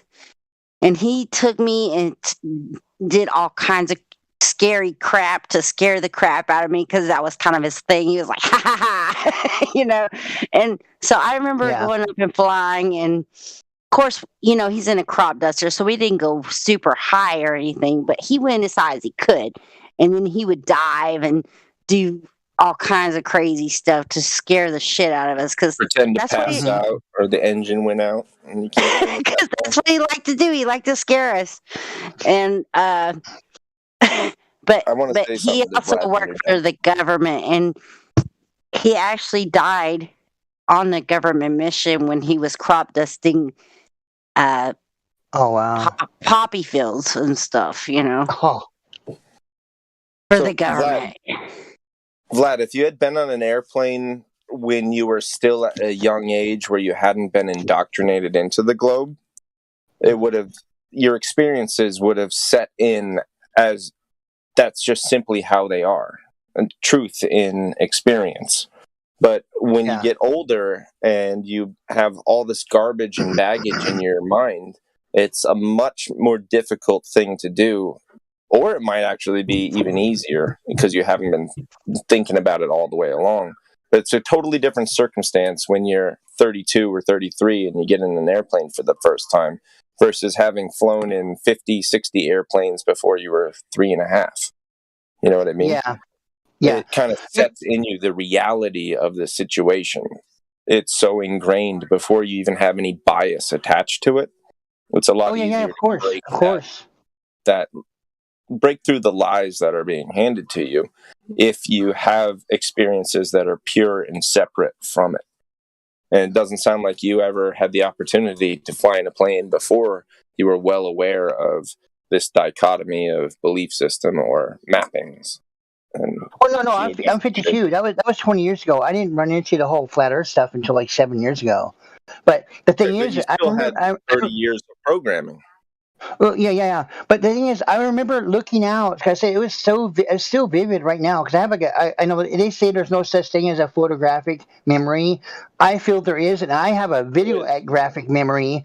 And so I remember it completely. And I remember because I said this is in the desert of Phoenix, okay. And it's God, I wish I remembered the damn town. Eloy, Arizona. Look it up, people. Eloy, Eloy, Eloy, Arizona. It's like world renowned for these skydivers. There's just this vast area that they live going to. But I remember because it's hot. It's hot in the summertime in Phoenix. It doesn't matter where you're at in Phoenix. It's desert. It's hot. And Eloy, Arizona is in the desert. Okay. So I remember going up and 2 miles in the air. That was a big thing. He gave you a shirt. Said I skydived from two miles and da and I survived. But the thing was, it was so fucking cold up there. I was like, what the hell was it? Until you got me. And remember, had the altimeter. They had a little gauge on your arm, and you get to pull it because you have to do tandem. The first like 10 jumps or so before you go solo. Because I understand why. Because I remember when I first jumped out. It takes your breath away. I'm telling you, it takes your fucking breath away. Were you wearing shorts? No, I was. I think I had pants. I was never a shorts fan, so I always had pants. But I remember jumping out, and you feel like you're gonna pass out. I didn't pass out, but I could see like whoa, because they told you we had like an hour course before we even got to go up there. Okay, this is what can happen. This may happen, may not to you. We just want this is what might happen. This is why you're tandem. Like you're attached to somebody else that knows what they're doing. So in case you pass out, they can pull the cord. Well, I got to pull the cord because I was fully aware of everything. But I dropped for 1.5 miles before I pulled the cord because the guy was with me and said, hey, whenever you feel comfortable doing it, because we could be 100 feet from the ground and still pull the cord and the parachute come down and we'll land safely. So I just went and I was like, okay, well half mile sounds good, but I remember falling. It was so cold. All of a sudden I pulled the cord and then when the parachute came out, we were going, and all of a sudden it turned hot. So there's this barrier or that thing with all the with I guess the ether. I don't want to say atmosphere because that implies there's a sphere, but the ether, it's like really cold up there. For a while, and all of a sudden it's hot. That confused me for years. I was like, wait a minute, if heat rises very quickly through hot air, the aberrations in the wind patterns around you will create low pressure pockets, and with the low pressure, you basically just made a componentless air conditioning system. I know. It was fucking pretty cold, and all of a sudden it turned hot. I remember that. I'll never forget that. I wish I would have known about the whole flat Earth thing then, because I remember looking out and it looked flat. I can't say like, oh yeah, it was flat, but I remember looking just straight out. It was just straight. Let's say that. Okay, let's say straight. It wasn't curved. It was straight every which direction because there's a way you can turn the parachute. You can control. We did these spans and stuff like that. It was some cool stuff, and you can actually raise up the way it depends on how you pull these cords that you have control of. And so I remember, doing all the turns and stuff like that, and I don't remember ever thinking, oh wow, we're on a curved thing, which I didn't have no clue back in 2002 about all that stuff. But I was like, wow, this is fucking awesome. And actually, I've been ever since the whole flat Earth thing, I've been wanting to go up there and do it again. But it's like, I think it's like like $300 to do it, even here in Alabama, because I'm in Alabama now, but it's like $300 to do it. Actually, you got to go to Florida. There's a place in Florida, like Pensacola area, that they do skydiving. But yeah, it's an amazing experience. If anybody, I would suggest it. If it's awesome. It's a cool experience. I'm done.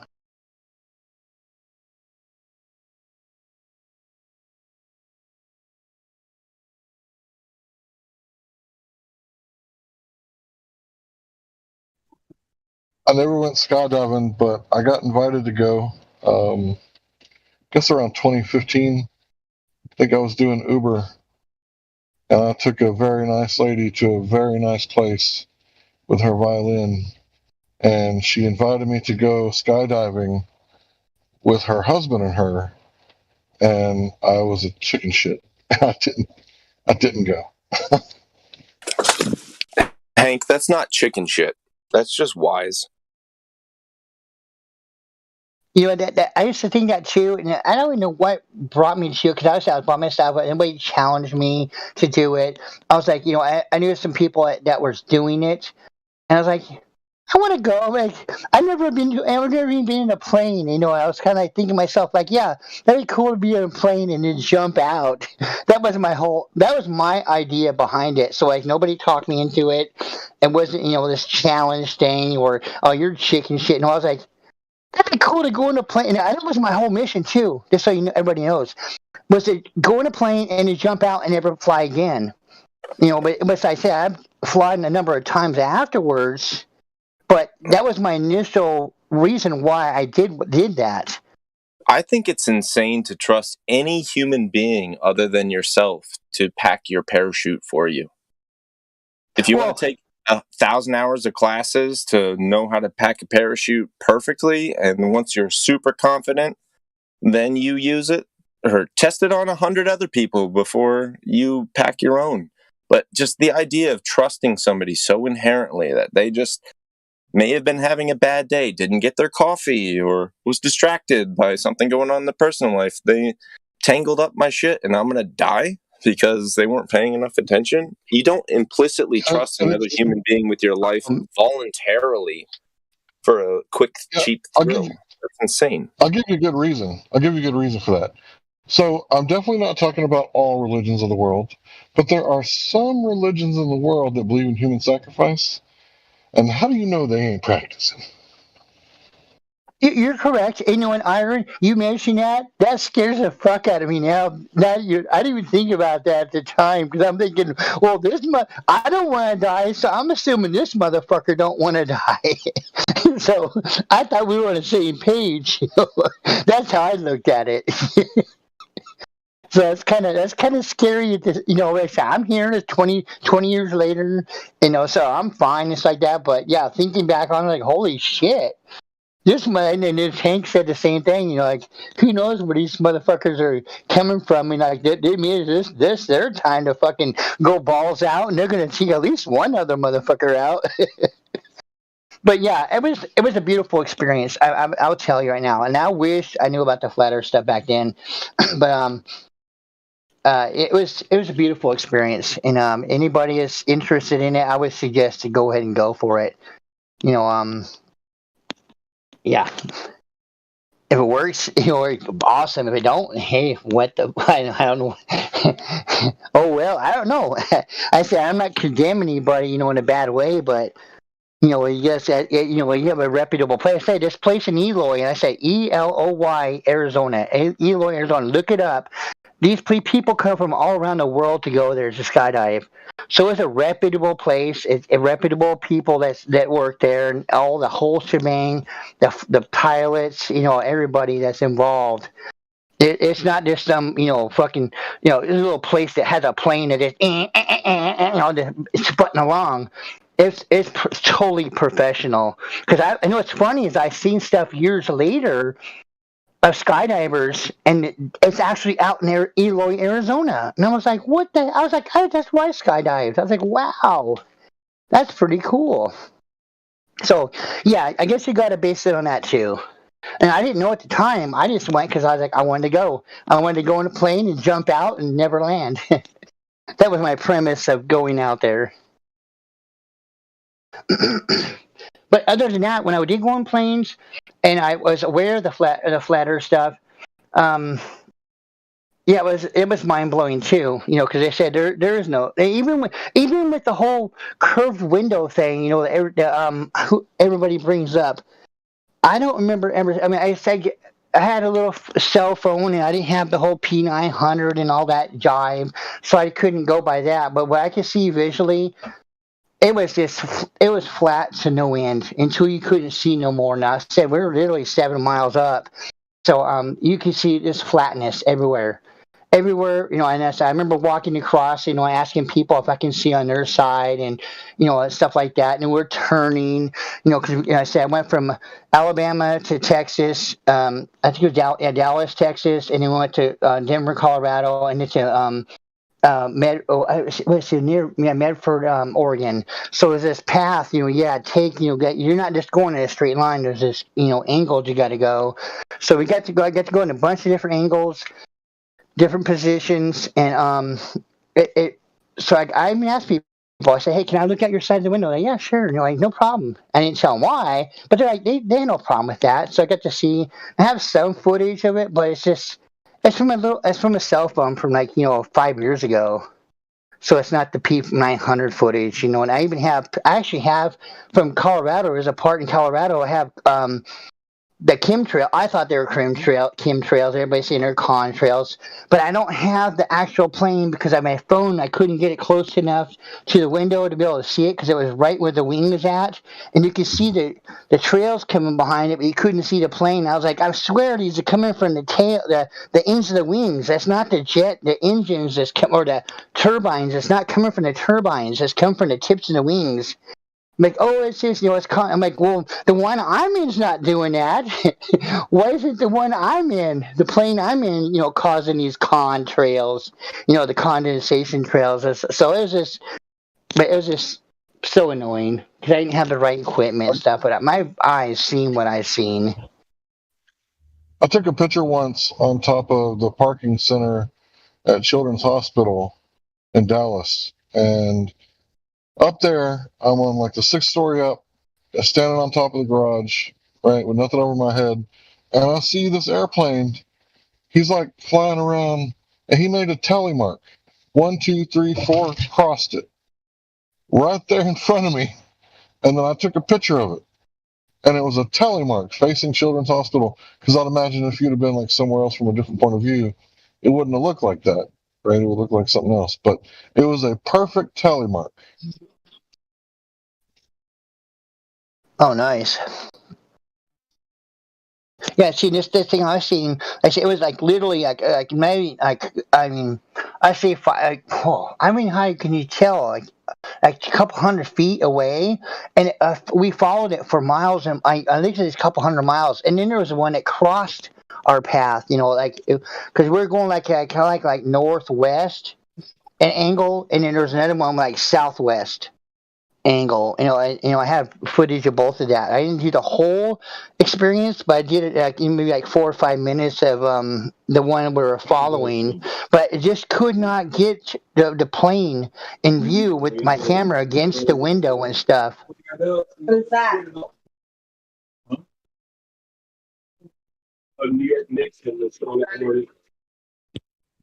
Is somebody hot micing? I think so. All right, you're Vlad. Yeah, I didn't want to interrupt. I said I'm not an interrupter. You know, so if I hear somebody else, I'll stop. I'm sorry, bud. I thought somebody was hot micing. Go ahead, bro. But yeah, it was like maybe I'll post that. I'll get the little footage because I made a video about it, and then I have the actual raw footage. Because there was a couple spots where the phone I had with focus out of focus, so I edited all that out. Maybe I'll go and put it on a video on YouTube, and I'll put it up. But I don't have no way to put links. I try to put a link to one of my videos because I found I was watching. I said I don't really watch TV. At least I don't watch TV for other than seeing all the propaganda. And I was watching Seinfeld, and there's a part where he talks about he's questioning the moon landing. Like when he was a kid, Seinfeld was a kid. And he's like, yeah, okay, we landed on the moon in 1969. Yeah, okay, right, Teach. I had something maybe like 15-second clip. I put a clip. The link to the video I put on my channel, but it disappeared. It's not even, and that was only in the lobby. I think I put it in the lobby part, but I can't even find it now. So I don't know if it got kicked off or whatever. I don't know if I had the privileges of doing it or whatever. But yeah, maybe I'll do that if somebody gives me the privileges. I'll put a link. I'll post a video of the footage I have, or at least some of it. But yeah, it's so crazy because it's not very far away. I mean, it's like when we're following this contrail or chemtrail, whatever you want to call it. I just couldn't get the phone in the angle to be able to see the actual plane, even though I was seeing it. But the phone, I couldn't get it to where I needed it to. The in the picture, I couldn't get it close enough to to be able to look out the window. Just right. It was just above the freaking wing of the plane I was in. I was like, oh, man. And everybody said, oh, it's the contrail. I'm like, well, yeah, but the plane I'm in, you can see there's no contrail. You can see the jet engine or the turbine from the plane I'm in, and there's nothing coming out of it. And we're like at the same area. Like, what's the difference? Like what, a couple 100 feet away? It could have been a couple 100 feet away. I mean, literally. It was crazy how close this thing was, and we're just following right next to it, and all this shit spraying out behind it. And that was in 2016. So I don't know. I just gave up. It's just the whole it's contrails, condensation trails. It's just from the the turbines at the tip of the wings. I know I'm seeing the turbines. I call them the jet engines, and it wasn't coming from that part of that wing. So one of the things I learned in early 2015 is you got to be precise with your speech. So Cathexis would argue with this guy Spaceman every day about contrails and chemtrails. I can't understand people who can't see that there's gigantic lines in the sky.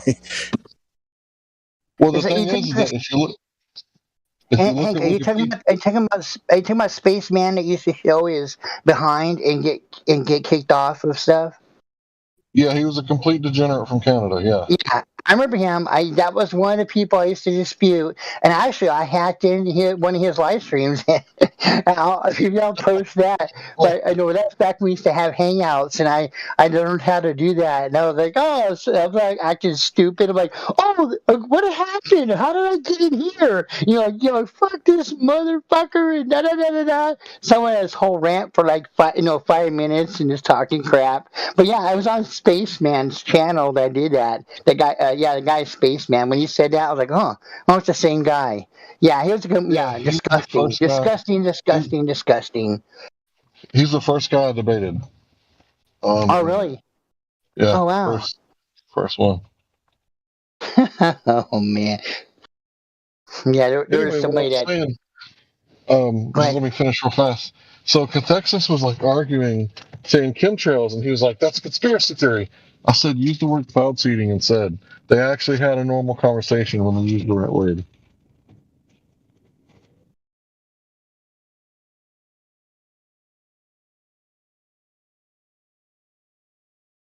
I didn't hear the last 4 words he said. I said once he started using the correct language and he said cloud seeding, then they actually could have the debate. But until then, they just argued that chemtrails was, a conspiracy theory. But once you say cloud seeding, they have to take it serious because that's on record. You got to use the right words, is what I'm saying. Oh, okay, yeah. And there's actually some other stuff I'm involved with. He's been in a dispute with somebody who's talking about the same thing. The whole chemtrails. He's like, because he's from Scotland, and he's saying the same thing because you're like, back just before the whole flat Earth thing, and he's like saying, he's like, what's going on? Like they're flying these planes. He started recording it, and he realized it's the cloud seeding. Is when it's still bad. but it's not chemtrails of what they think it is. It's what they're doing something to causing this stuff that's going on in the environment. And which he says he doesn't agree with it. He says it's not happening, but it's not chemtrails where they're putting stuff to kill people. They're just trying to do stuff that's going to cause it to percolate into the environment and cause all this stuff with it's usually crops. It's Of going to course, go. they have to have a cover story, for what they're doing. They'll have some good reason for doing it. You see. Oh yeah, of course. It's for your good, of course. Don't mind those. So did you know me back in 2015? Did you ever hang out in Free Chan or Flat Earth Debate? Some of me? Yeah, you. Yeah, of course. Yeah. So I said, I remember, but I said, I actually didn't talk to you personally to about 2016, 2017, and you came on my channel a couple times. I still have all those things. I was going to dig them up and show you, but I don't have nothing to prove. Like you said, you don't remember me. I said, I'm not hurt, but I said, we had a couple conversations, the whole Free Chan thing. I remember that. Yeah, I remember that now. Sorry, it's just, bro. No problem at all. Don't be sorry. I said, just like maybe 1 or 2 times we talked and you came on my channel and you're like, we talked and you kind of goofed off and talked, just about the flat earth stuff and everything else going on at the time. And that's fine. I'm not going to take it personal. I didn't remember me. And if you do, that's cool. I said, I know, but Helio should. Helio Skeptic should because he came on a lot. Vlad, that's where Helio was saying that. Yeah, go ahead. You're old enough to remember looking at the sky as a child. Yeah. And never having seen a line that goes from one horizon to the other. No. Yeah, there was a trail, but it followed with the plane, maybe what? 5-6 maybe 100 feet. 100 feet. If you're looking at it and you kind of get a gauge of distance, 100 feet. Say 100 feet behind it, which would be like a few seconds, because it always disappeared behind the plane. Or 2 or 3 seconds. Like 100 feet or 2 or 3 seconds behind the plane, right? And after that, it would disappear. Exactly. This whole thing where it lingers for days or hours? No, I don't remember any of that shit at all. That's not how we burn fuel anyway. Everybody knows internal combustion years engines. old right now, and you've never been in a world where that hasn't been happening.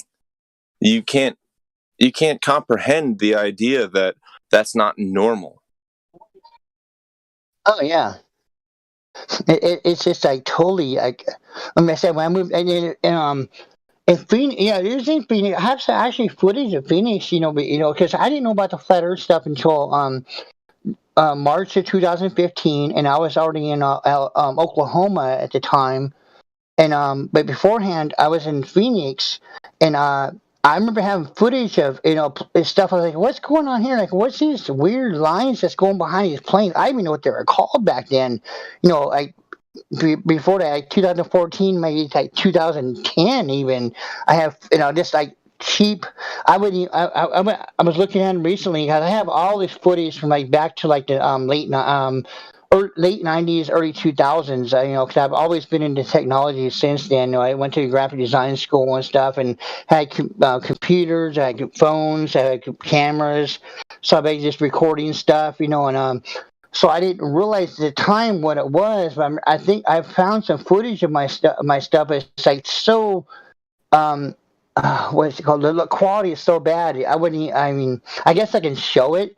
Anyway, you would know what era it was from. I didn't know what it was called then, and so I moved to Oklahoma, in 2015, and oh wow, I've seen this stuff now. But I remember in Phoenix recording stuff. Like, what's going on with these planes? Like, why is that trail behind it is like lasting so long?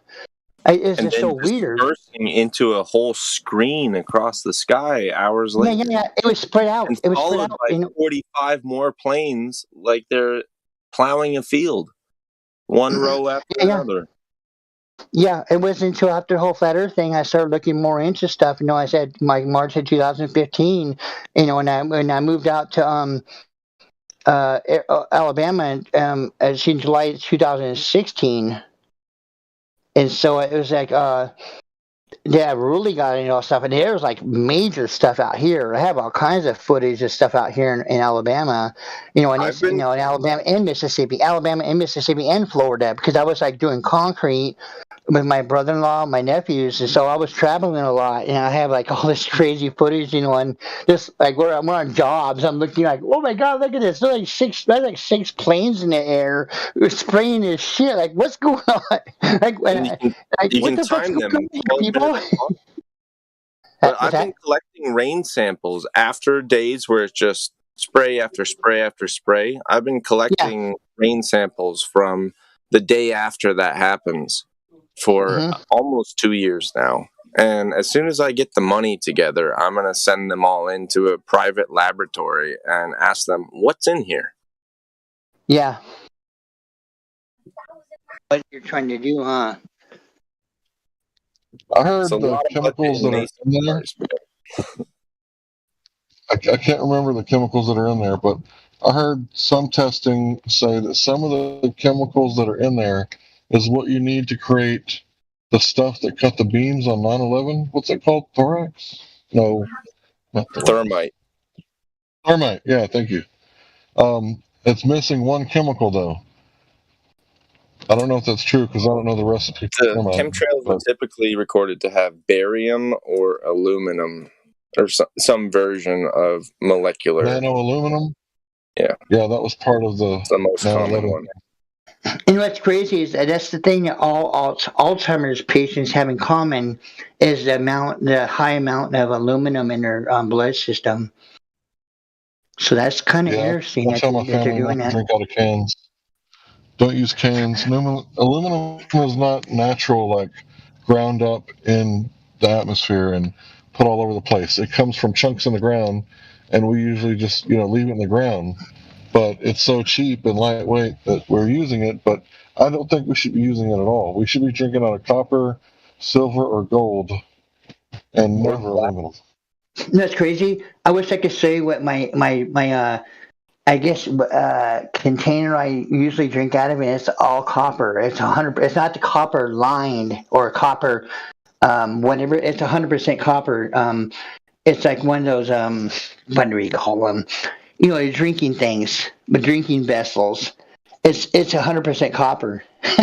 That's funny you say that because there's a lot of steel that's got copper plating, and I'm like, that's not copper. That's stainless steel with copper, But anyways, the thing with Hank, you got to understand, it's not just aluminum cans, which I thought. Remember, they've been pushing aluminum cooking with aluminum pots and pans for since what, the 30s and 40s. Aluminum is not inherently bad or detrimental to your health. It's monatomic aluminum. It's free radical aluminum that will bond with the nearest thing that has an electron to spare. But you remember when he heated up though, in pots and pans, that's where a lot of it's coming from, and that's why a lot of people, that were like back in the early 2000s, I think, is when it really became a problem. They've been doing that stuff for years. I mean, for decades, their whole life, cooking with aluminum pots and pans. But that really blew my mind. You're going to bring in pots and pans. You're going to have to talk about Teflon and nonstick coatings. Well, that's a whole other monster. That's a whole other monster. That's a whole other thing right there. And they poison your liver and kidneys. Oh yeah.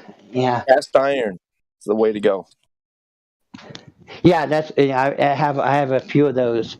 I actually have a couple of videos where I bought for like $3. I bought some cast iron skillets and I put them in the ammonia. Fucking what's the other one? What's the other? Oh shit! You peed on them? No, ammonia. The other one. What's the other freaking? I gotta go out here and look. Cause I'm actually doing some other rust stuff here. There are better ways to clean your pots and pans than pissing on them, dude. Vinegar. So you're pissing vinegar. Piss and vinegar. No.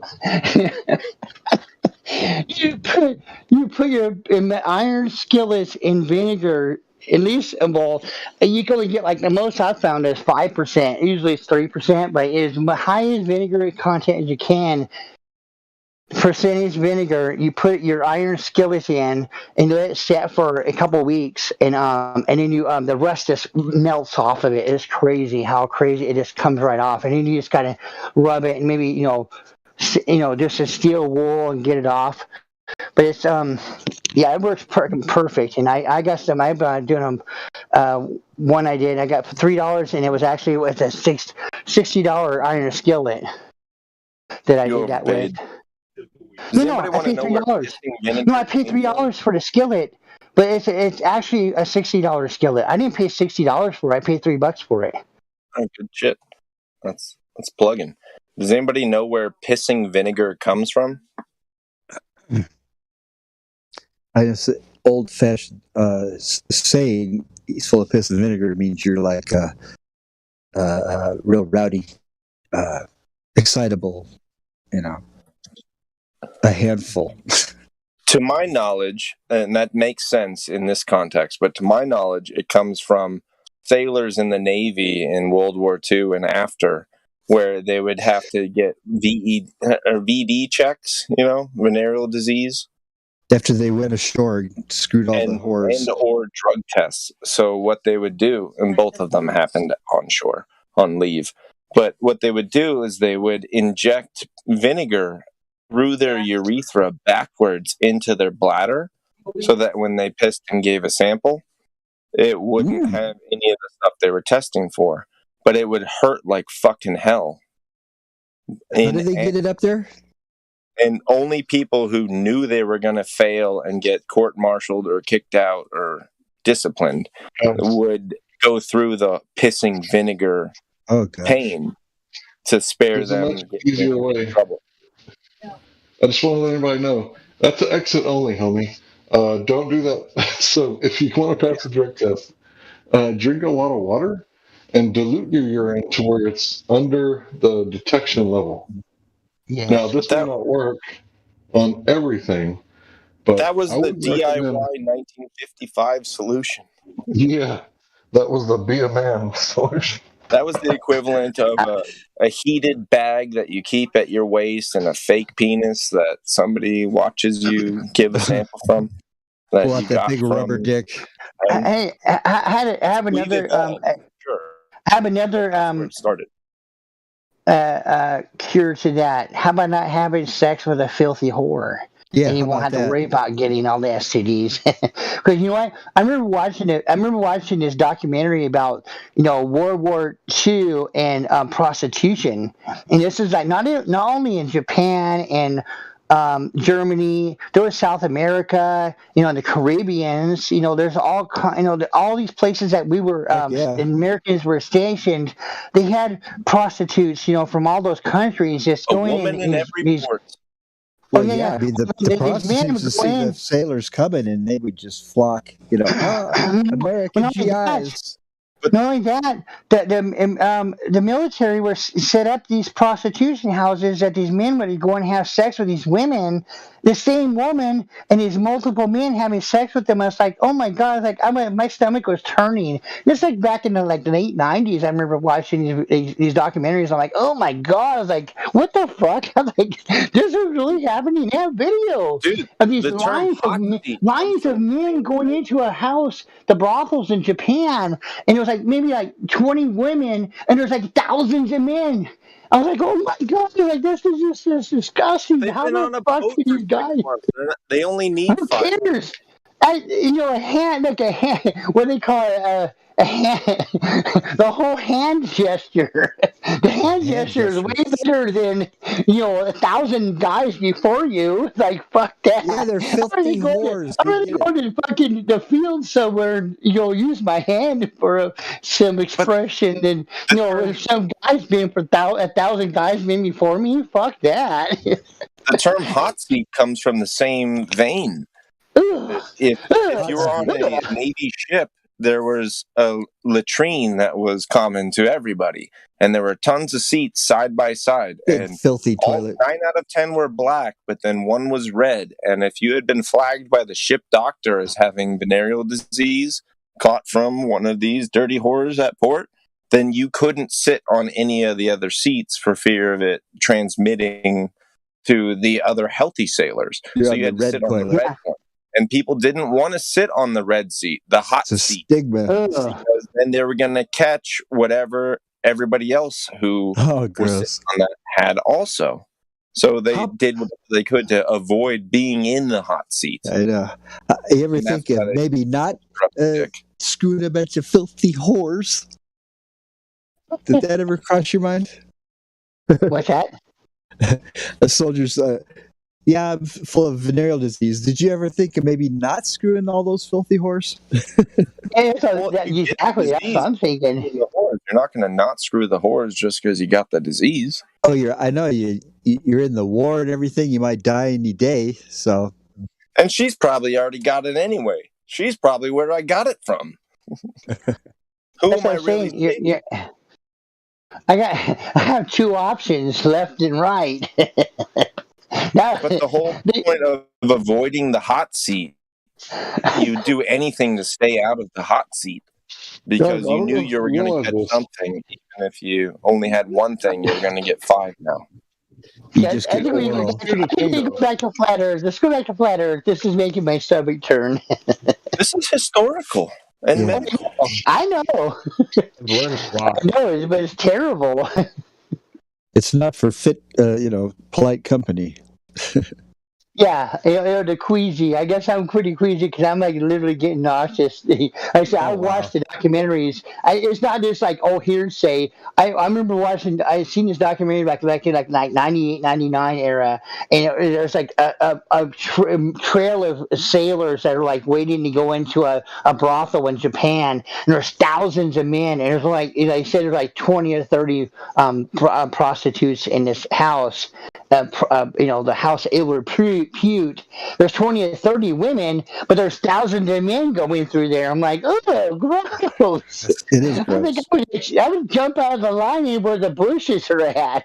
I have like left and right going on for me. I think I'd rather go that route than have, because they knew. They knew about the whole disease thing, and they still did it because they had to all be treated. That was the whole point of the documentary. It's all the STDs that was involved in World War II, and all that whole craziness that was going on. That's what the documentary was about. It was like, oh my gosh, I didn't know that shit went on. Like, wow, There's a picture of the hot seat. Yeah. I just remember the posted hot this seat thing, but video on it. yeah. See, you seen that? I seen what I've seen. It's like, oh, gross. I'm okay with It's gross lefty and to have to righty. sit next to that close to somebody else taking the shit. Look at those toilets. You just poop in this metal thing and it just sits there. Yeah, I said once again, I'd be shitting and pissing in the bushes somewhere. I wouldn't be sitting on no fucking seat. And if I was on a ship, even if I was on a ship, I'd be sticking my ass out the fucking the no, you what they call the bow. The bow. You go right in the brig. You shit where they tell you to shit. I'd be shitting out the bow, or whatever they called it, whatever the name of those, the ends of the front of the ship or the back of the ship. Like, You mean the front I'm and the king of back? the world. Yeah. I'm on top of the world, Mom. Look at me shitting. Like in Titanic, right? Yeah. Hanging your butt off the edge. Oh, man. He's like, Private, what are you doing? Well, just taking a shit, sir. Yeah, I'm keeping safe. I don't want none of those freaking STDs, man, that are going around. Well, you wouldn't go to those filthy whores. I know. I mean, think about that. Really think about that, everybody. Everybody's listening right now, and everybody in the live stream thing right now. Would you seriously think about this? Would you stand in line to have sex with a woman, or an option of 20 women, or say 50 women, or 100 women? Pass myself. Yeah.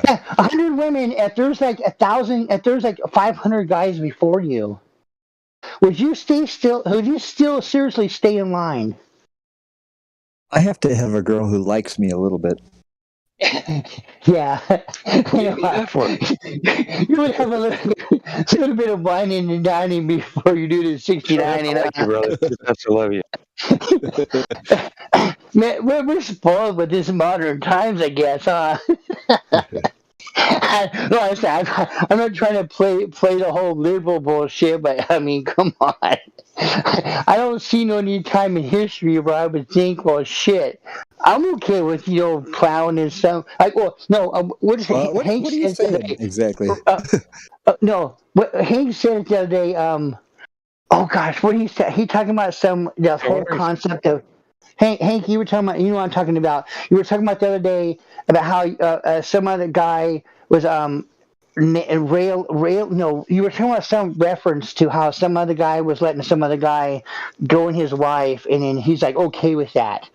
But it's the Will same thing, Smith? but 500 times over. Yeah, let's talk about that. So these relative, moralists, right?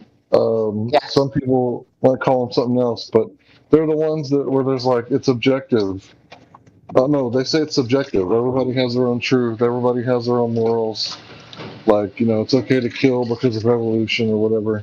Like, those people got like a serious issue. And so do the men and women who you were speaking about just a few minutes ago. I think maybe they have the same issue. They don't realize what value is. Like what is meaningful, what is sacred. Like, we know, right, not to shit where you drink or where you eat, right? Because we know like the rivers are like sacred. Let's all agree on that. Let's all agree on that. No, these people are godless nihilists. I mean, they're not thinking about what's honorable and what's has integrity and things like that. It's about the last thing on their mind. What is valuable? What is that which is like valuable, meaningful? What it's not just gold and silver, right? It's like human life has value, right? It's like that's wrong with a lot of these people. Anymore. This is my type of conversation. I don't know. I think it does. Like, well, I do, but I mean, in general, there's a depopulation program going on. Is that bad? Yeah, it's bad. Why? For sake of argument. Why is it bad for governments to want to depopulate the humans? All right, a quick question before we get into it. When was the last time you said, almost everybody out there is fucking retarded? Well, yeah, but I mean, evil governments don't have the right to murder everybody.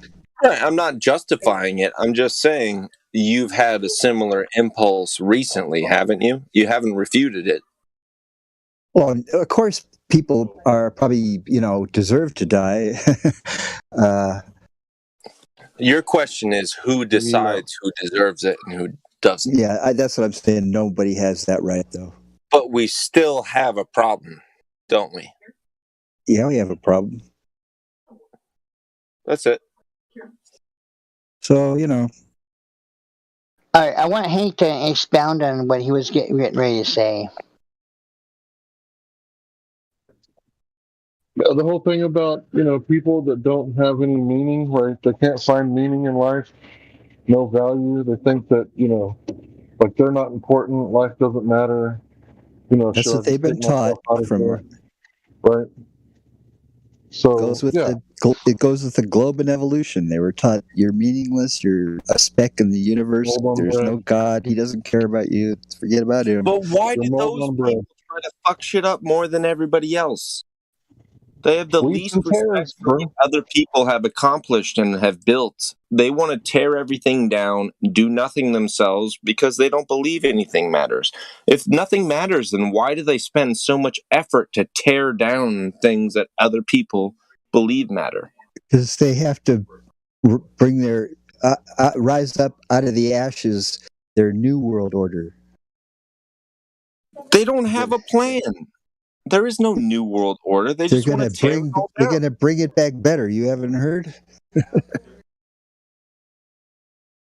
Well, aside all that, we understand all that, and we know where all that stands, where it's all about destruction.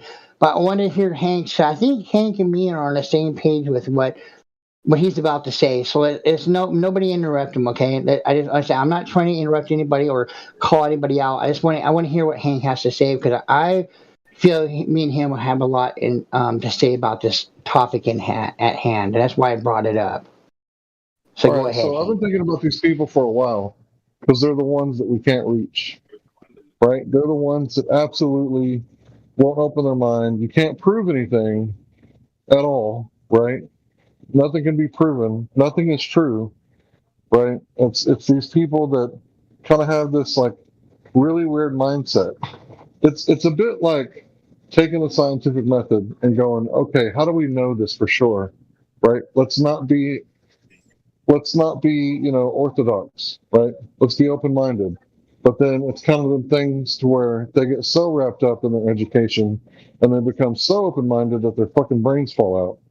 And it's like they're literally showing like signs of like psychosis and all sorts of other problems. These people that relative truthers is what I call them. Like there's no truth. It's all relative. Right? You can't prove anything to be true. You can't certify something. You can't verify. You can't authenticate anything to be true, right? It's all like unauthenticatable or whatever that word would be. I don't know if it's a real word. But Well, I don't believe that. Some things are pretty obvious. We could prove that's what these people believe. Like you can't prove anything. You can't trust anything. There's no such thing as a fact, right?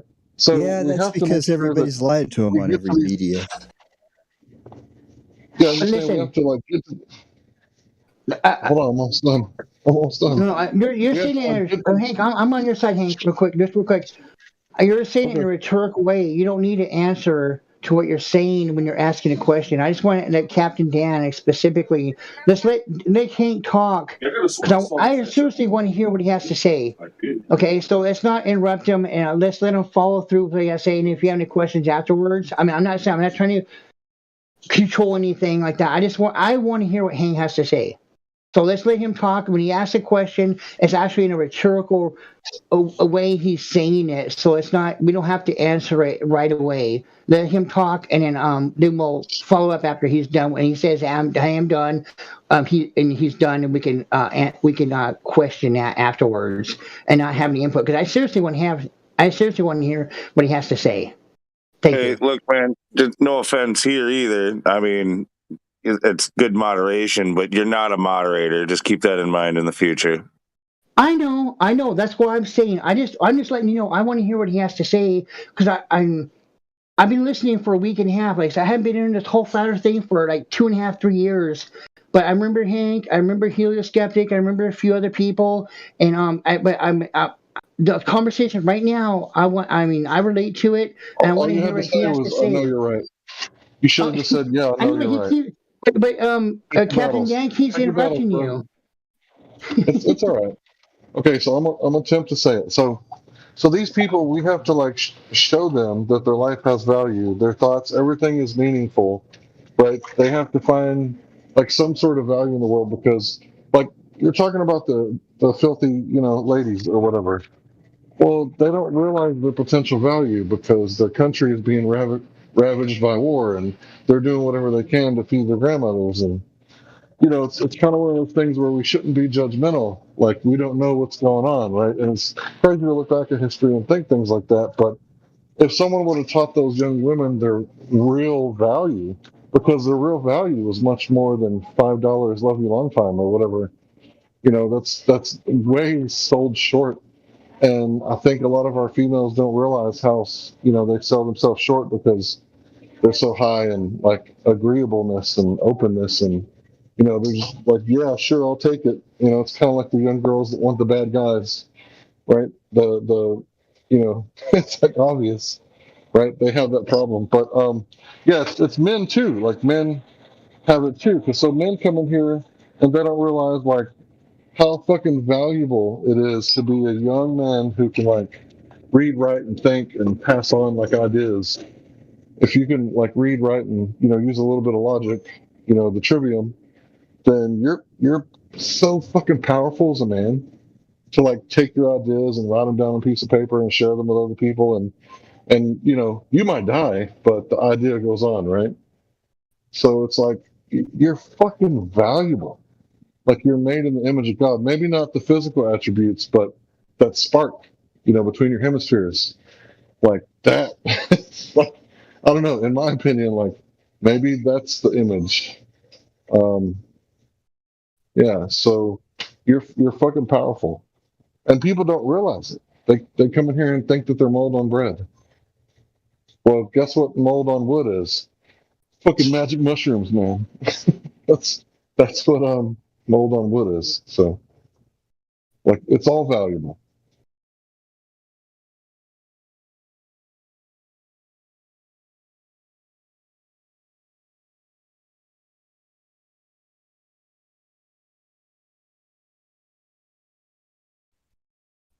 Mike out? I don't know. Am I still on?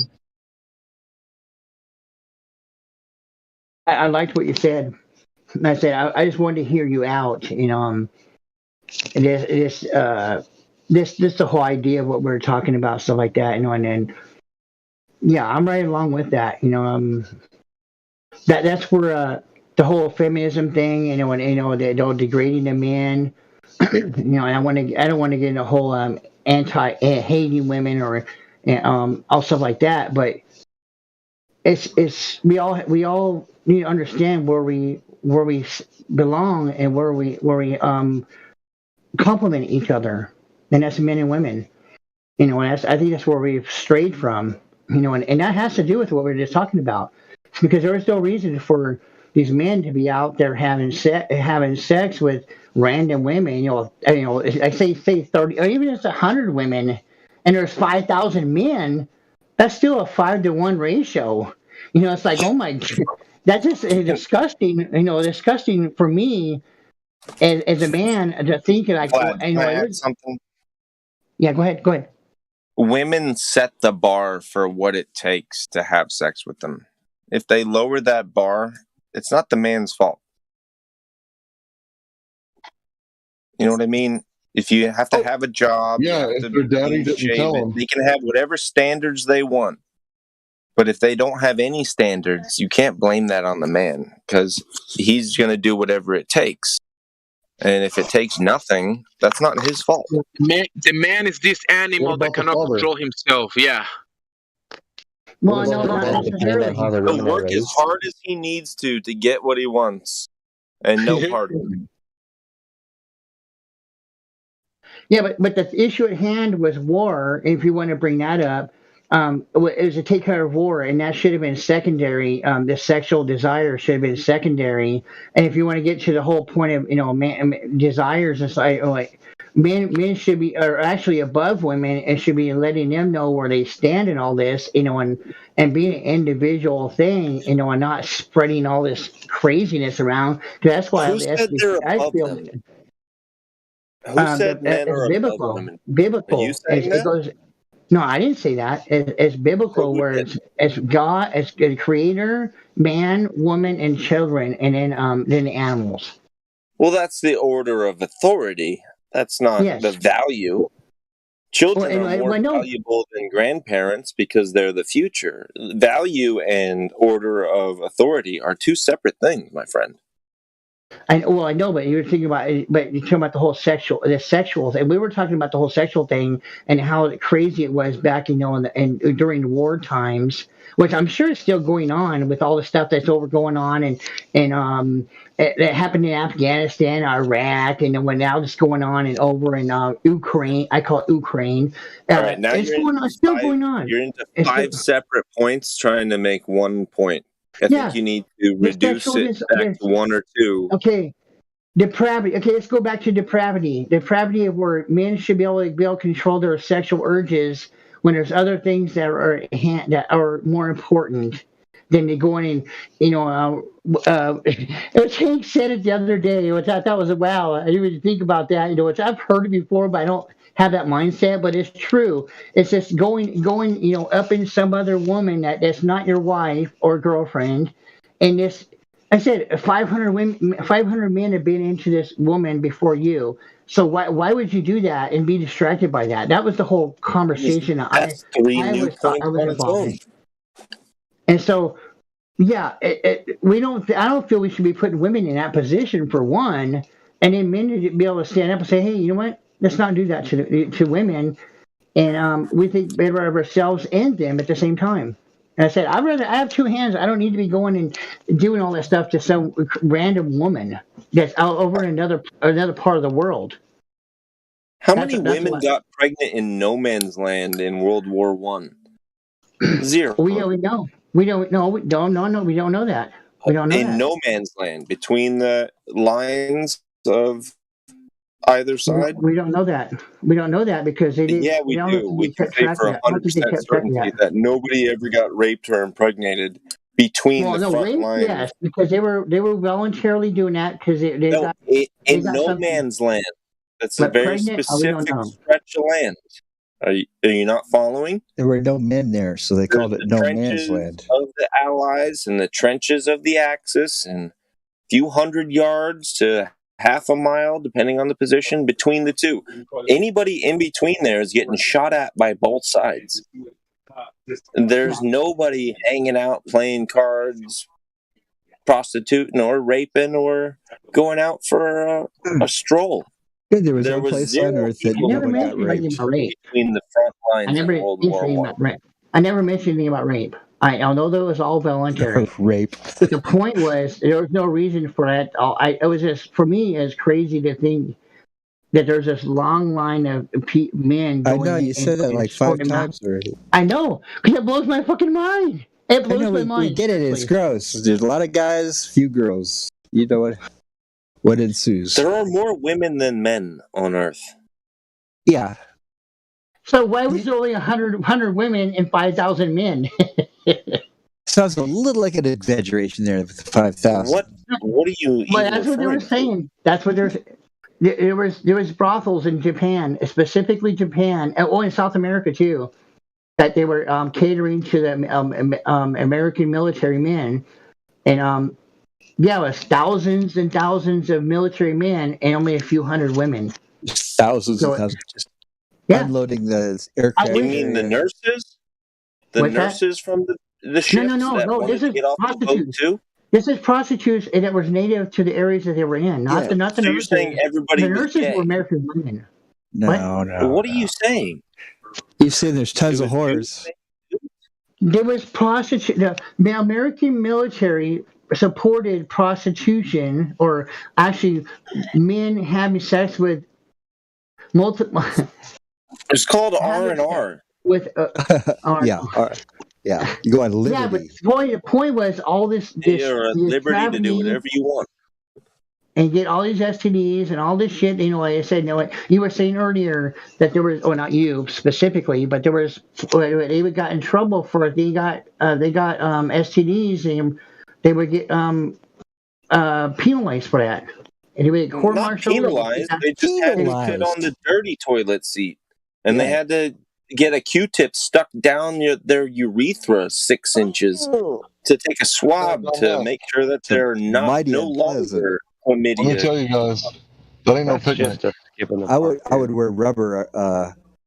Wouldn't chance that. Yeah. They didn't have them at the time, at least not readily available. No one ever thought of putting a balloon over your dick. By Vietnam, yeah, but Korea and before, no. They were just raw dogging it. Come home to their wife, all full of diseases. For 1,000 years prior. It's like part of being a soldier. You rape and pillage. Yeah, you bang her, she gets pregnant, you get on a boat, and you say, deal with it! Yeah. See you later, never. Good luck with that I'll baby. be back, never! How is that right? I know it's all bad. Nobody's saying it's right. We're talking about facts, not. I guess I have morals. I would never last in a war. I would not. I would be out in the bushes stroking it by myself, and I would not be. So, do you think you need to adjust historical fact based upon your moralistic preferences? We need to deny the reality of our history because you wouldn't do it that way? Yeah, I think it's disgusting. That was the whole Well, point of that's me your bringing it up. opinion. That's I don't not, think That was that the whole doesn't, point that of should me not bringing it up. change I thought it was recognizing disgusting what when I seen these documentaries that about these guys in these long lines. I'll Don't say it say it again for the again. seventh Not time. again. The seventh So time. you want to Okay. censor reality for the sake of your morals and your, Yeah. ooh, that's gross feelings? I got a He, question, he's guys. just I want you to think he's about just this. What about the leftist moral It's all about authoritarian? feelings nowadays, guys. It's all about feelings.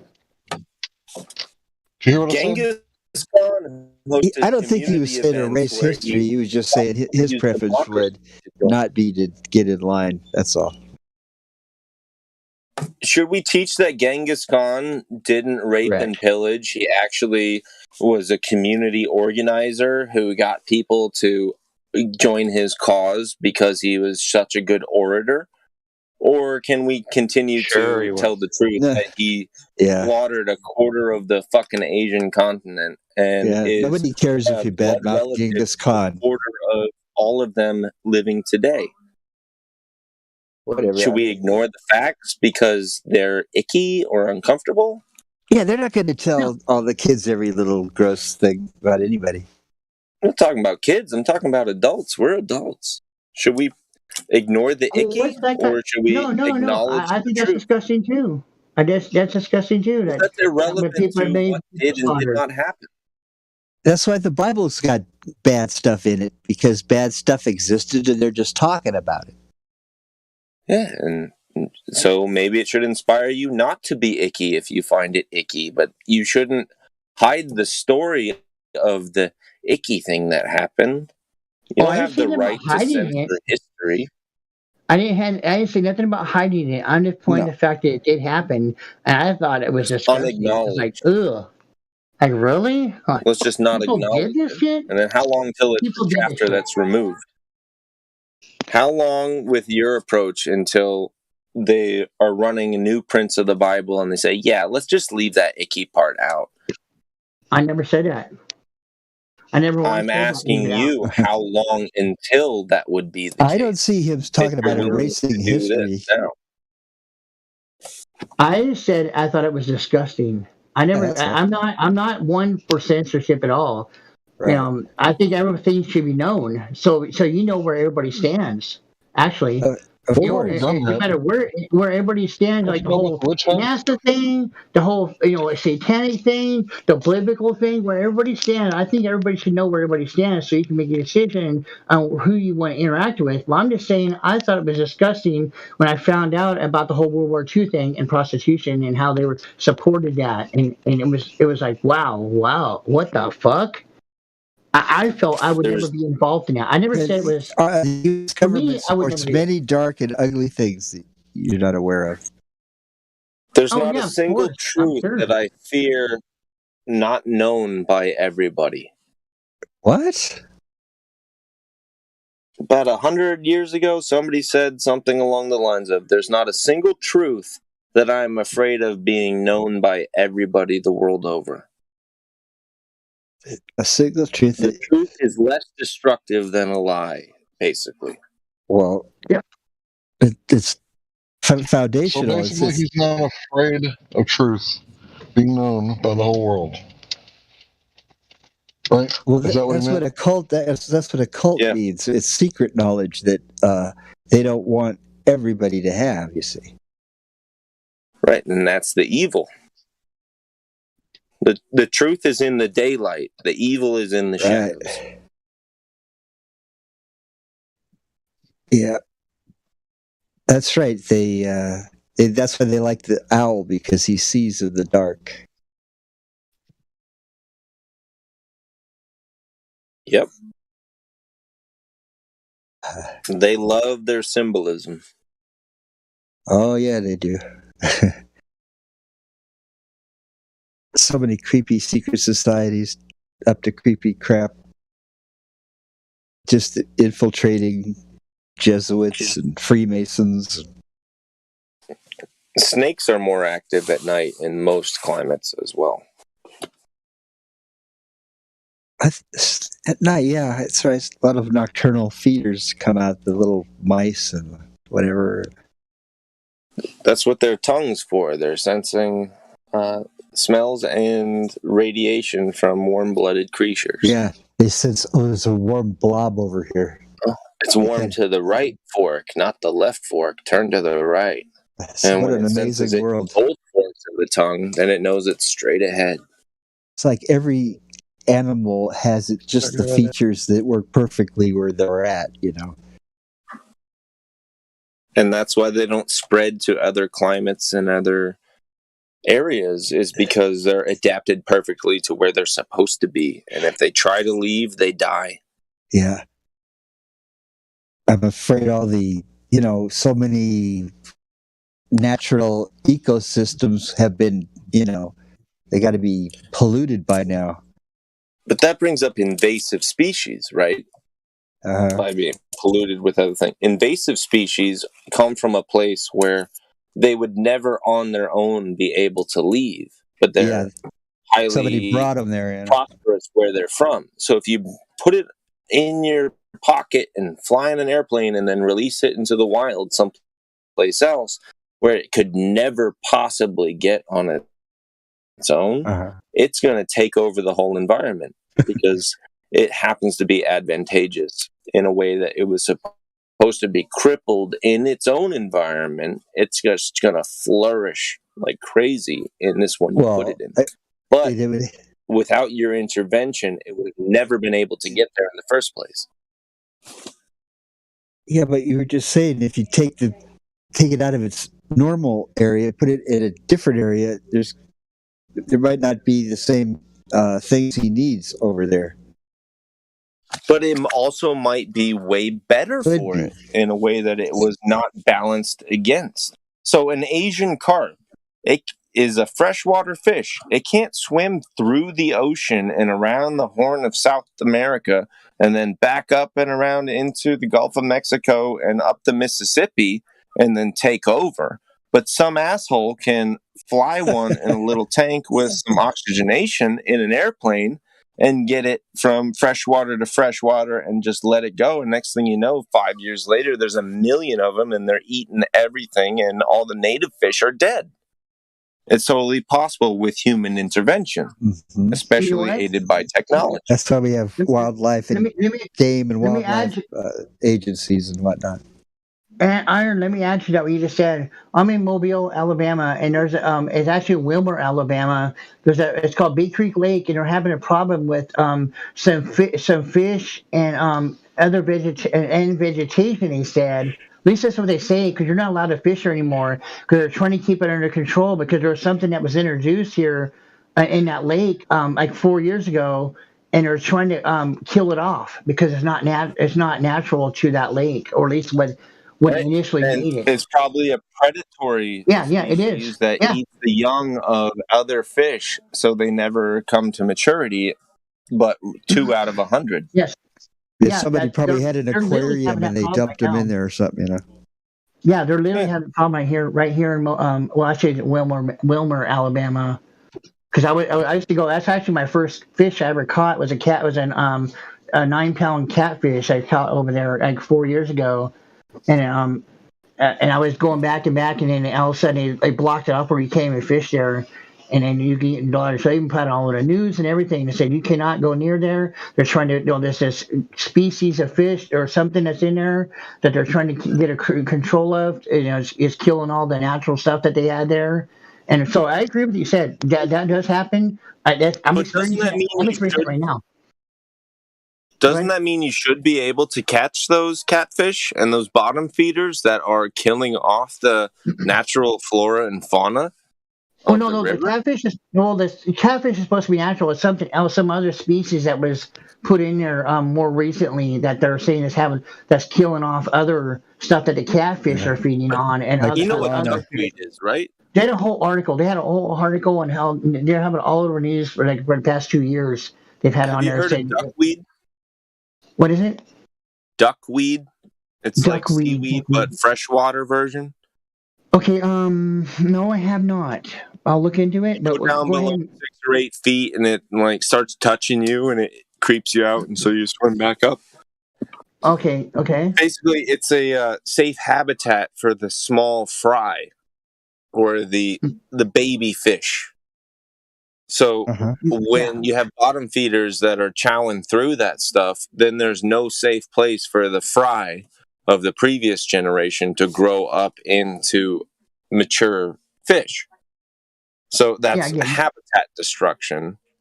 And they don't even have to eat the fish. They can just eat the plants that they're supposed to hide in. Like Finding Nemo, they have the anemone for the clownfish. You know what I mean? Without the anemone, the clownfish would be just running for their lives 24/7.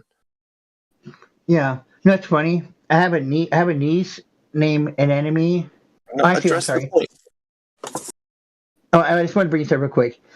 My niece named her daughter Anemone, and she has a son named Kraken or Kraken. Anemone.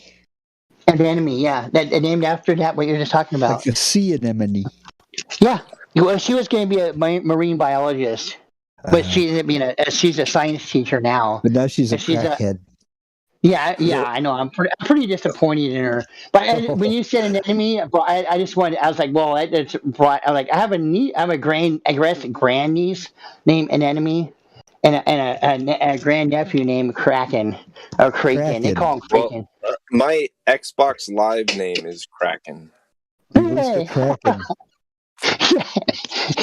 But anyways, I understand what you're saying, and that's what's going on here. So I'm right with you with all that, because I'm from Phoenix. I was out in the desert. There's a couple lakes I never went to, but being here in the Gulf, I love the fucking Gulf. I love it, and I've been to lakes. I've been to the salt water. I've been to fresh water, and I started fishing, and now I'm being told I can't fish now because of all this shit that's going on, and that's exactly what you just said. It's this invasion of stuff. Fish. What's that? Yeah, I said the slaves don't get to go fishing without permission from Big Daddy. What? You got a license for fishing? You got a permit to fish? Yo, I love you guys. No, I don't have a license for nothing. Well, actually, I have a license to drive now. That was after 13 years of not having one. What's that?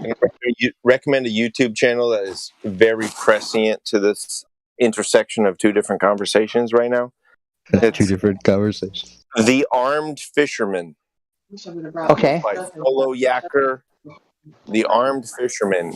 In Florida, if you are on your way to or from or engaging in hunting, camping, or fishing, you're allowed to carry firearms open in public. Rifles, pistols, whatever you want. And nice. There's nothing illegal about it, because a gator might jump out at you and you have to shoot it in the head. Oh, yeah. Yeah, Oh, yeah. It's state law. That's okay. It's uninfringed. Did you know that the laws in Florida are really, really different because you can't go underground?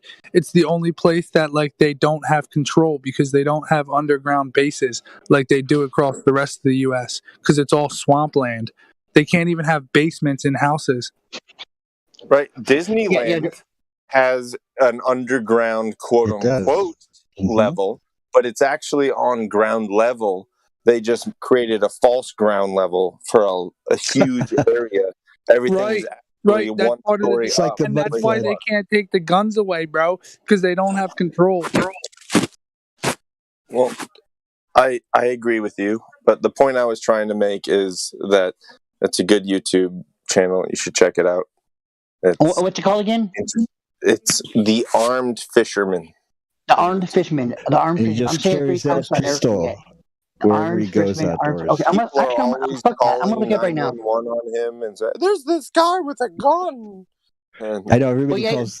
There's little swamp areas here. There's little parks. Actually, there's a park that's by the one of the colleges here, the Alabama colleges, and they say beware of alligators. Yeah, if you're going to fish next, it's not even by the marshes. It's not even by the marshes. They It's cover their inland. ass. They just have to cover their ass. Hey, we put up a sign. It said beware of alligators. I haven't seen any yet, but it said beware of alligators. Yeah. Were you aware? No, you got bit in the face. Yeah. Yeah, I haven't seen any yet, but yeah, that's what they're saying. What they do is they're underwater and they just sneak right up on you, and then they shoot out of the water in your face. I saw a video of a woman who was doing paddle boarding in some lagoon in Florida, and there was probably a 13-foot alligator that was having a lot of attention put on her. He kept coming up to her, and she had to poke it. Man, he was just deciding whether just to eat her or not, you know? Yeah, he was working out whether or not he actually wanted to go through the effort of it.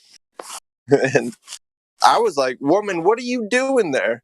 But the gator was saying, woman, what are you doing here? Uh-huh. I probably have some babies over here in this cove, and you're too close. Get You know, the gator was probably like a little bit afraid of her, but also I'm like doing my best not to sizing her up, you know? get the fuck out of here and stop poking me with that fucking paddle, or I'm going to have to say, you know what? You've pushed my patience too far. Yeah, it's You're getting flood over here. You're in her little cove in billions of acres of estuary. It's that they don't ask for much, but they do have to have their little area. You got to leave them something. You know, Yeah, I saw this documentary where the dude was taming crocodiles and stuff, and you can't try to be aggressive, like be the top dog. It doesn't work like that. They don't have memory and shit. Like they'll just snap. They just see red and snap. That's it. There is no like they're not going to remember you tomorrow. Oh, I find that hard to believe. You're the guy who brings them half a chicken every night. They'd be like wagging their tail to see you. No, not that animal. I'm saying the reptile. Yeah, that's what I'm talking about. You don't think an alligator would have a personality? Yeah, no, I don't. I don't think. After seeing the documentary, the way that dude explained it, it makes sense. Like you can't tame a wild animal like that. I kind of agree with you It's on the just a alligator. predator. It is a predator. Like that's it. I would say Borderline. you can't do it with every single one, but if you're lucky enough to get a 1 in 100 really friendly one, a cute distinct little personality, and it would probably have to be abused by other alligators, and you rescued it from the other alligators, and it says, "Oh, well, you're the safe thing that I come to." You're my surrogate parent. Well, you would have to rescue it from a bad situation, and then maybe it would be loyal to you forever. But there was an short old of that, lady. She found a young snake, and she took up the snake and said, "I will feed you. You know, I will take care of you." It's more like if you find a mountain lion and a bear fighting, and you joined in and you helped kill the bear. The mountain lion's not going to kill you.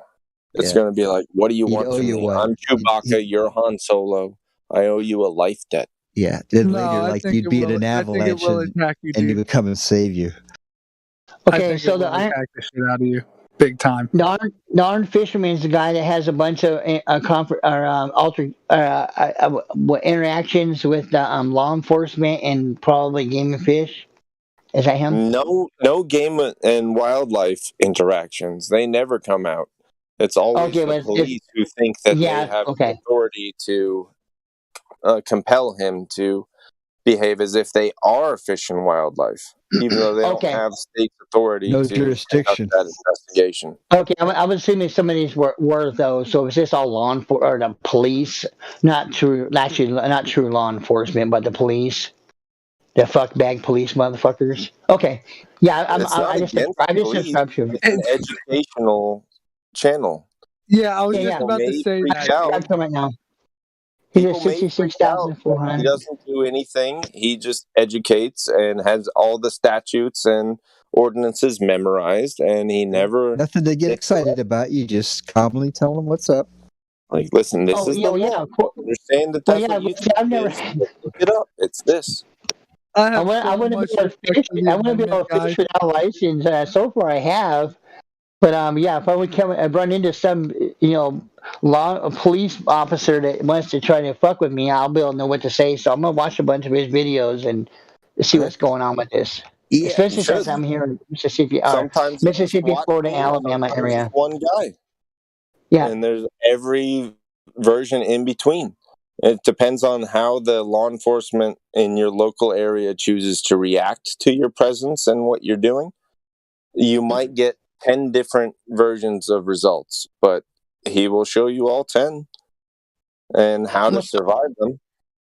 So far, they don't mess with anybody because I've been over that Big Creek Lake. I was telling you, there's a spot where everybody turns off to that they actually block now. But I've been there, and police and the sheriffs and all kinds of stuff just drive by. They don't stop and say, "Hey, where's your license at?" But They apparently, would if they had no other option when they realize that you're not breaking the law by open carrying an AR-15.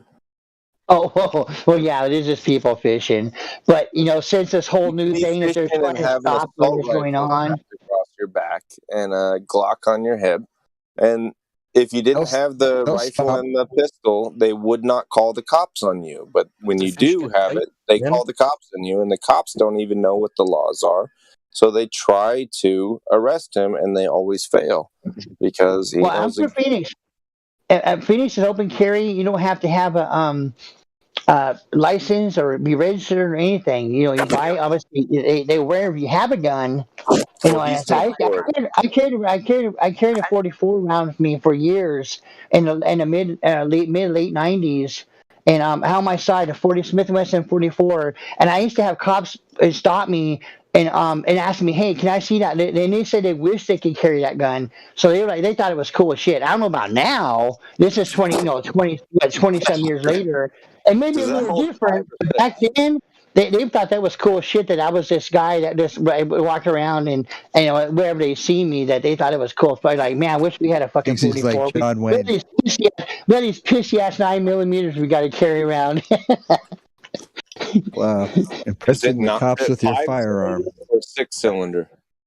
What's that? Freedom. Your 44, is it 5 cylinders or 6? 6. How many It was rounds? 6. I said 6. I used to actually carry around 6 speed loaders, so I had actually 42 rounds with me at all times. Oh my god! No, but what? Yeah. What is it chambered in? Is it a 5-round moon clip or a 6-round? 6 round. Okay. Yeah, 6. And I had I reloaded all my own stuff, and I can't remember the grains I used to use. I was fucking 20 some years ago.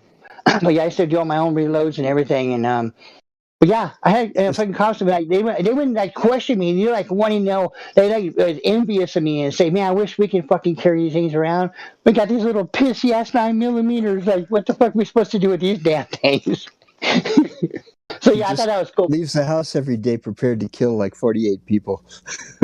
Well, it was actually that's 42, 46, 36 times 36 and 42. Cops start having hollow points. Better stay away from school grounds with that. Yeah, well, I never went out of school. So it was like if I went to because they didn't have to be around like stores and stuff like that. And if I went into a store, they were basically like a security guard at night. And so they would see me, and they'd ask me about it because it was open carry. No, and I'm a full proponent of open carry. I'm totally against concealed carry because I think open carry saves a lot. Well, we prevent a lot more crimes or deaths, I should say. Prevent a lot more deaths. If somebody knows you're carrying a gun, and if a criminal sees you're carrying a gun, they're not going to, try to fuck with you. So it would prevent you from killing them fuckers. More importantly, ordinary interactions with police when you are open carrying, they never freak out and punch you full of 14 holes. You know what I mean? Yeah, of course. If you're by law, you have to hide it. Then they're like, "Oh, he was hiding it. Shoot him." Yep. Yeah, as I said, to be like, "You see what it is? I'm not touching it. Here's my license or my driver's license or my concealed carry. I have a concealed carry, but I'm not concealing it. Calm down. It's here. Don't freak out. Don't shoot me." So Arizona's open carry and as far as I know, Arizona's still open carry. But like I said, back in the late 90s, when I used to carry a gun, I said they were envious of me. And I said if they see me, they're like, "What the fuck are you doing with this?" Like, man, I wish we had those. I wish we could carry those. They like 2 or 3 cops. It was so cool, and I was like, man, because they knew I wasn't up to no good. I had a fucking gun on my side. I wasn't, trying to run into a store with a mask on and it hidden, and everybody fucking hands up. I'm like, I'd walk in, and because I was living in a bad part of Phoenix at the time. There was all kinds of shit going on, back then. So it was for protection, and they understood that. So I had no problems with the police. I said my whole mindset's been fuck the police because I don't think other than that, they just, I don't know. You pray for a good one when you get pulled over. Now, they're necessary for criminals, but for me, they weren't necessary because when I didn't, the times I didn't have a gun, and they thought that was cool because that was like the icebreaker, I would say, because other times I didn't have it. Before and after, they would always fuck with me, and I'm like, I'm not doing nothing. What the fuck am I doing wrong? So that was always fucking me. So I always had a bad thing about police. Police, law enforcement, or actually, deputies, which would be law enforcement or a sheriff. There's a separation, or police departments. There's a whole separation of how they take care of things. So yeah, if you understand all that, it's just leave me the fuck alone. I'm not committing crimes. That's how I feel. And once I had a gun on my side, they didn't fuck with me. They were jealous. Actually, it was pretty crazy. Now, and I unfortunately I sold that year, a number of years ago, and I wish I wouldn't have. I don't regret it because I needed the money.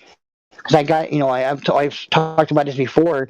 I got it for like $250. A place I worked at a pawn shop back in the day, and I ended up selling for almost $1,200. So I needed the money at the time, and so it helped at the time. But I wish I wouldn't have got rid of it because it's been I can't imagine trying to get a gun right now. I think we get the picture. Yeah. Yeah. But anyhow, yeah, I'm subscribed to him now, the Armed Fisherman. I'm going to watch some of his videos because I'm in the area, so I need to know this stuff. And I'm not in Phoenix no more. Like, how does Dorothy says I'm not in Kansas anymore? Well, I'm not in Phoenix anymore because Phoenix was completely different than the rest of the country. They kicked him out of town. He's got arrest warrants over there. Yeah, you could walk anywhere. With a gun. I used to walk in everywhere with a gun on my side. I don't think you can do it now. But yeah, back then, America's not a free country anymore. What changed? Not in a lot of states and a lot of cities. A dozen of states have had open carry laws passed in the last 8 months. Oh, good. I'm happy to hear that. I'm so happy. Over 50%. I am open carry. I am open carry 50% open carry, no license, no application, no nothing. Yeah. See, I've gotten a lot of disputes with people over the years. Cause I feel the whole concept of an armed society is a polite society. Because if everybody's armed, there will be no crime because everybody's got guns. That's what a lot of people don't understand. Like, as all the places they have problems with guns is where you're not supposed to have them. So the people that are abiding by the law, they don't have the guns because they can't, because the law says they can't, but then all the criminals do. So there, if you understand that concept, armed society is a polite society. You're good to go. And I'm all for that. 1 billion%. Yeah, well, it's just everything's going in the opposite direction of that. I know. But no, he just said. What did you just say, Iron? That there's how many states now that have open carry, and no license and stuff, or no registration? Actually, it's no registration. Over 50%. I think it's more like 30 states, which would be good. 30 states. Man, in the last month, there's been at least 6 that have enacted it, and another one. See, Arizona and like maybe 3 others back in the 90s was the only ones that had open carry. That you can, had no registration. I would say they knew you had it because you bought it, but you didn't have to register it. You didn't have to license it. It was like 22 states 4 years ago, and now it's at like 30, 31 states. Oh, when Trump was still in? That makes me happy. That makes me Those happy. seem to be going in the opposite direction. Yeah, and this whole gun They're dropping their sales, regulations. this whole gun, but people buying guns and stuff. I don't give a fuck who it is that buys a gun. Well, I guess obviously you have to be legit to a point. That's letting criminals. Obviously, criminals are going to have guns no matter what. But law-abiding citizens buying guns, this whole gun craze that's been going on. I'm all for that. Just because I said it will stop crime. Because think about this. You can't stop crime. Oh, no, I'm saying you can stop the criminal though. You can stop the criminal, and it's gonna slow that down in a point of if everybody has a gun and they start if somebody commits a crime towards you and you have a gun, you can stop them. So it turns it to a point of where the law-abiding citizen has an upper hand versus a criminal. That's the point I'm making. Because obviously criminals are always going to have guns. They're always going to have guns. God no way created around that. man. Sam Colt made them equal.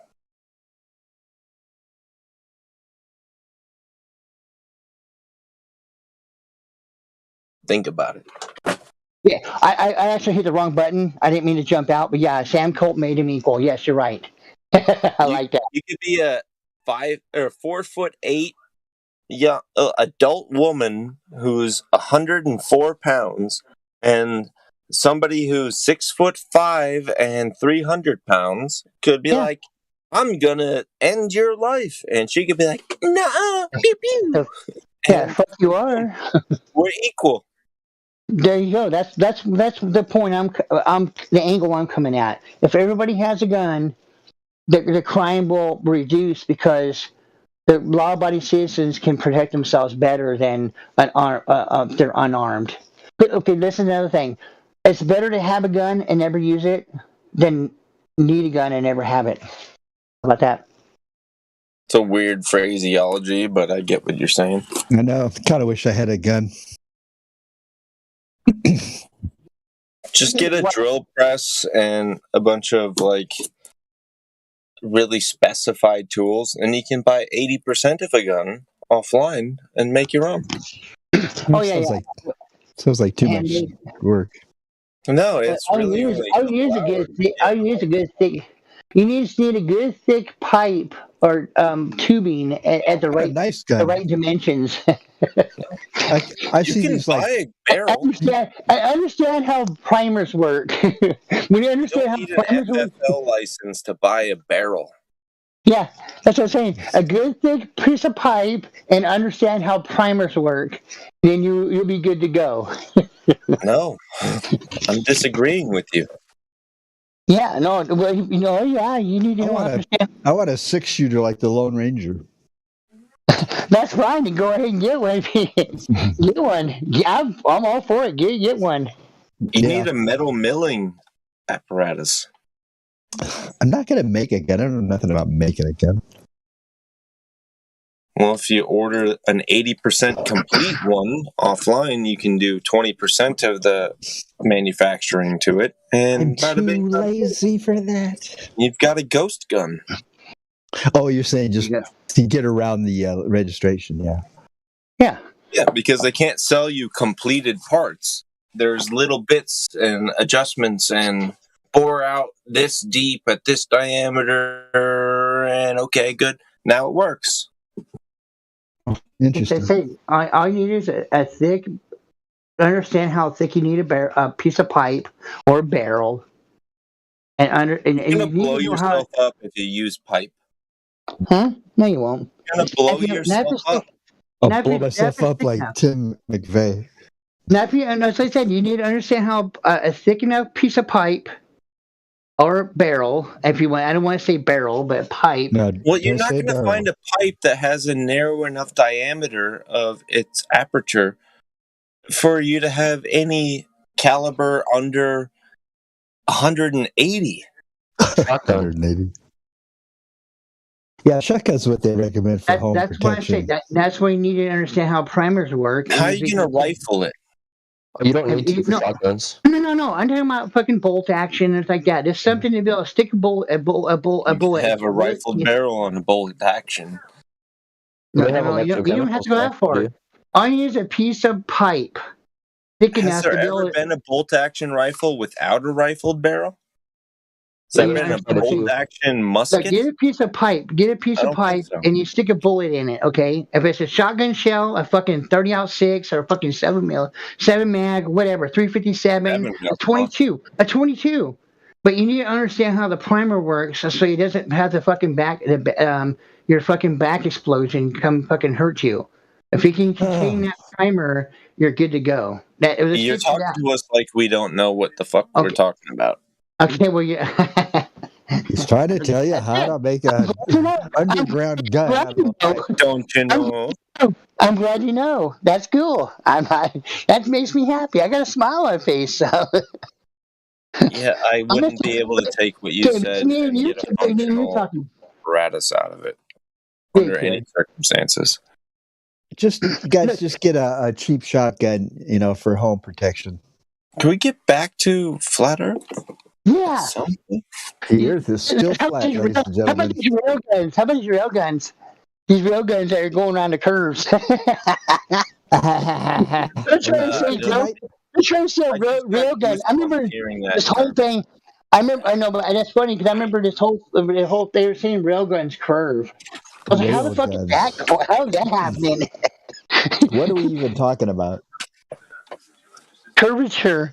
This flat curvature. This flat flat curvature stuff they're talking about in railgun, and how a railgun only goes straight. It can't curve, because as soon as it has any deviation from the curve, it's going to blow through. It's going to go through and it's keep on going straight. I don't even know what you're talking about. Railgun. Huh? I don't know what that is. It's well, I don't know. Rail That's the guns thing, too. will diverge, just not over the same distances as lasers or cannons or bullets. Okay, it doesn't mean they're somehow infinitely gonna go on a linear trajectory. And if you try to suggest that that's the case, then you're a liar. Don't even try to suggest that. Well, they can How only go as far as they dare can go. They're only going to go as far as they can go, and that's going to be in a straight distance. As far as our testable distances are concerned, it will not deviate one bit. But that doesn't mean that it will never deviate. Well, of course. It will never decelerate. It will never adjust its direction in any way at all. You're not wrong, but you're not right. You're confusing the two, and that's what bothers me. That's what I was saying in a joking way. Look, that's what I was saying in a joking way. I mean, it's like same with the bullet. I mean, they're saying that they're going to consider the Coriolis effect to be like going curved sideways, but it's always going to fall. It has to fall at some point, of course. That was the whole point of me bringing the railgun thing, because it's like it goes pretty fucking straight for a long time. Well, at least what they say it does, but actually it doesn't, because it's on a straight path. They force it on a straight path until they decide it wants to go where they want it to stop. Because all the video I've seen, it doesn't go very far, actually. Those railguns. I don't know what this is exactly what I was worried about. Yeah, well, it's a joke. I know. I asked like about 5 minutes ago, what in the fuck is a railgun? Okay, it's where they force something on this rail that's straight. Okay, it's straight. It's not curved. No. It's a magnetic accelerometer where you take a slug or something that's ferric that can be manipulated by magnetic fields, and then it traverses a track with hundreds of accelerometers that are basically somewhere between a transformer and an electromagnet. Well, this is over my head. Timed perfectly to launch it as fast as fucking possible, and it can break Mach 6, Mach 7, but it will go measurably straight within the parameters of our ability to measure. But that doesn't mean it's going perfectly straight, any different than a laser beam being shown across a lake. And, well, it might be off by a half a degree. Well, yeah, we just don't have the ability to measure that specifically. He's equating the new technology of this faster cannon to a thing that you cannot measure any possible deviation from. Well, that's just more due to our ability to measure it specifically. And if it's going at 9,000 miles an hour, how are we going to have an opportunity to measure if it's dipping by 1/1000th of a degree every second? I know. Probably not that crucial to know. Yeah, it's kind of preposterous to even think that it would be possible to know. Yeah, I like how these guys say that snipers need to figure in the Coriolis effect before they take a shot. I can just see these soldiers out there with the calculators, doing the Euclidean geometry, trying to figure out where to point the gun. Yeah. That was the whole point about that. It was supposed to be a joke. I wasn't taking that serious. I mean, I've seen all the footage of railguns, and it's hilarious. Yeah. The old Coriolis effect gets brought up all the time. That's a proof of the baller. Don't you know that? It proves it. Well, yeah, Case and closed.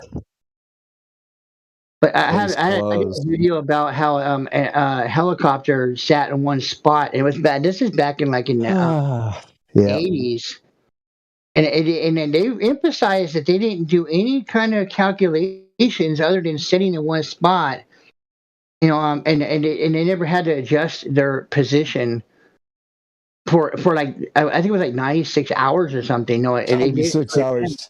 Yeah, they've been up for 3 weeks now. Yeah, no, that's only like 4 or 5 days. You're saying they took off from their spot. No, they were hovering. They were hovering. No, they're hovering. I'm not done yet. And you're saying this helicopter had enough fuel for 96 hours? Sustained hovering? Let me look. Are you kidding me? How many days is that? They had to come down to get gas. Like almost 5 days. Well, 40 hours, only 2 days. They sit up there a long time. 96 hours is almost 5 days. It's like 4 days and 2 hours. Yeah, that's pretty redundant there. The point is, they didn't have to do any calculations, and they have to do any maneuvering. But the Coriolis, but you have to adjust the they have to account for shooting a bullet going at that 1,200 feet per second. They have to adjust. Sure they do. Somebody shot a bullet so that helicopter stayed in the sky for 2 extra days? God. No, those are two separate examples he's trying to make. Right, you're saying that the ground under the helicopter should have turned and moved. Yeah. Let me see what it was. It may be fucking less. I don't know. I just remember it was like crazy, ridiculous. And that's why I was curious, like, well, how a helicopter can stay in one spot? Now all I do is just hover. I mean, shouldn't the Earth move below it? Yeah, you just wait for your country that you need to go to come around on that globe and then land.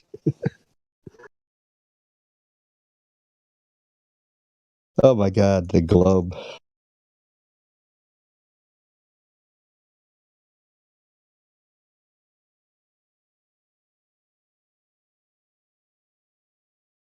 What a time to be alive. Okay. Hey, what?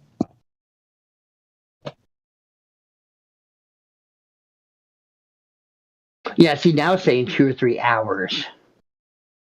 Okay, that's long enough. I need to look at what the world record is, because that's what it was, a world record of a helicopter hovering. Yeah, the guy who got the world record, the engine quit and he smashed to the ground, But you got the world record. Oh, 50 hours. 50 hours and 50 seconds. And it was a night, yeah, when I say 40, when I say 50, that was only about 90 something, I think. Oh, okay, 50 hours. Okay, 50 hours. Still, 50 hours is 2 days. And yeah, it's quite a long time. It's a long ass time. Yeah, that was in, what year was it? It was like in the 90s or 90s. I think it was the late 90s. Back when Clinton was getting blowjobs with Monica Lewinsky. Yeah, so 50 hours it hovered in one spot. So you don't think and it even says that they didn't have to do any calculations or anything to be able to stay there. They just hovered. And they didn't have to, readjust, for the Earth's movement or anything like that. No. That's the reason I did the video. It's like, wait a minute, how is that even possible? They can hover in one spot, because wouldn't the Earth, move away from them, and then like 50 hours later, with that, actually it would have passed them twice. The Earth would have passed them. 24 hours is one day, right? Right. So it would have passed them. That's one full turn. It would have been 2 turns. Yeah, he's 2 turns. Two turns. I would have passed him twice. That was the whole point of the video. So ridiculous. But they're going to adjust the fucking with the gun. Fucking, adjust for the Coriolis effect for 1,200 feet per second. Yeah, I know. Come on. Yeah, ask Chris Kyle if he had a calculator on him up there. Okay, so 50 hours, not 96 hours. Still. 50 hours is a long time to be sitting at a fucking hovering. I know. Can you imagine the pilot? He's like bored out of his brain. I know. I'm curious to what year. 1980, December 16th, 1989 is when it happened. Huh. So it's 1989 they did this. Under the watch of George H.W. Bush. So, yeah. Okay, I stand corrected. It wasn't 96, it was 50. But still, that's 2 revolutions. That's 2 revolutions of the Earth, right? 24 hours, 48? Yeah. Yeah, but their logic will never agree with yours. They'll just wave it away. How do they explain that away? Relatively, are you? How do they explain that away? It even says in here that there was no adjusting. It just hovered. That was the whole point of my video I did years ago. Is this MK Ultra mind control, trauma-based mind control? What's going on? Somebody got my joke. Yeah, I'm laughing at your joke, bro. It's hilarious. My bad. Let's just all take a deep breath. Yeah, man. Ooh. Anybody else got something to say? I'll shut up now. Bueller? Oh, shit. Uh-oh. Now I will take this chance to filibuster. Wait, no, don't do that. There's a bunch of new guys in here now. Cool. So why don't you tell them what we're all about? Well, we talk to people about the reality of what and where we're living. And we kind of challenge the current science. We have problems with it. Doesn't check out. We looked and studied, and none of it checks out.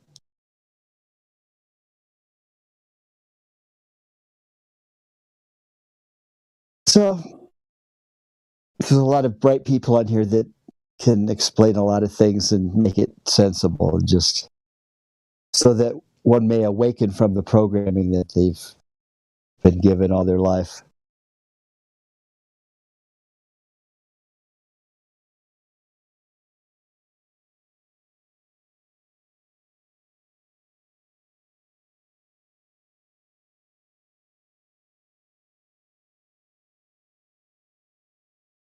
Everybody's hanging up. I bet that tells me something. Nobody wants to talk about flat Earth with me.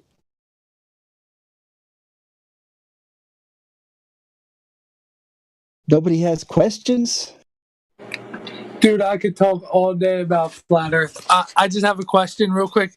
Does anybody have a PlayStation 3 by any chance? I've never been in gaming. Does anybody play what? Time and energy. Nobody plays PlayStation 3 still?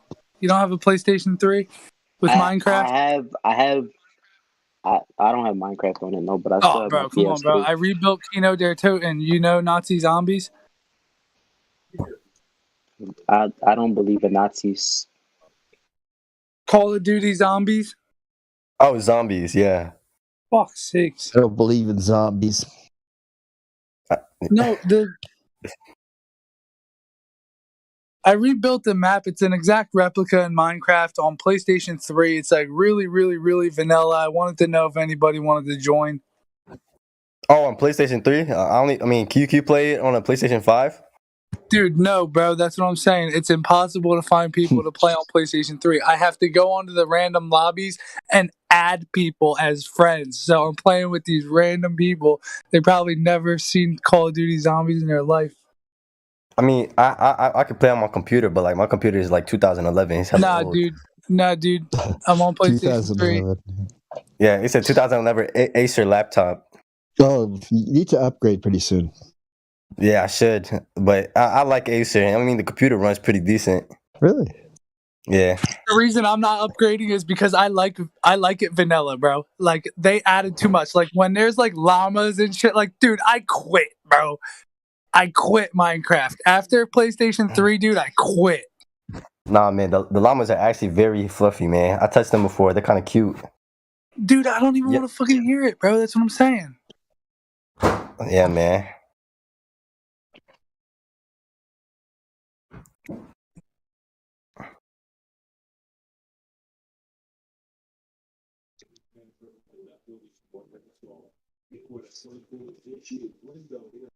All right, so back to this flat Earth stuff.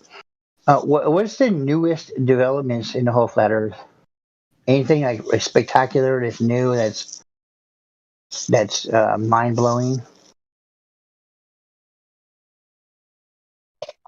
It's nothing new under the sun, they say.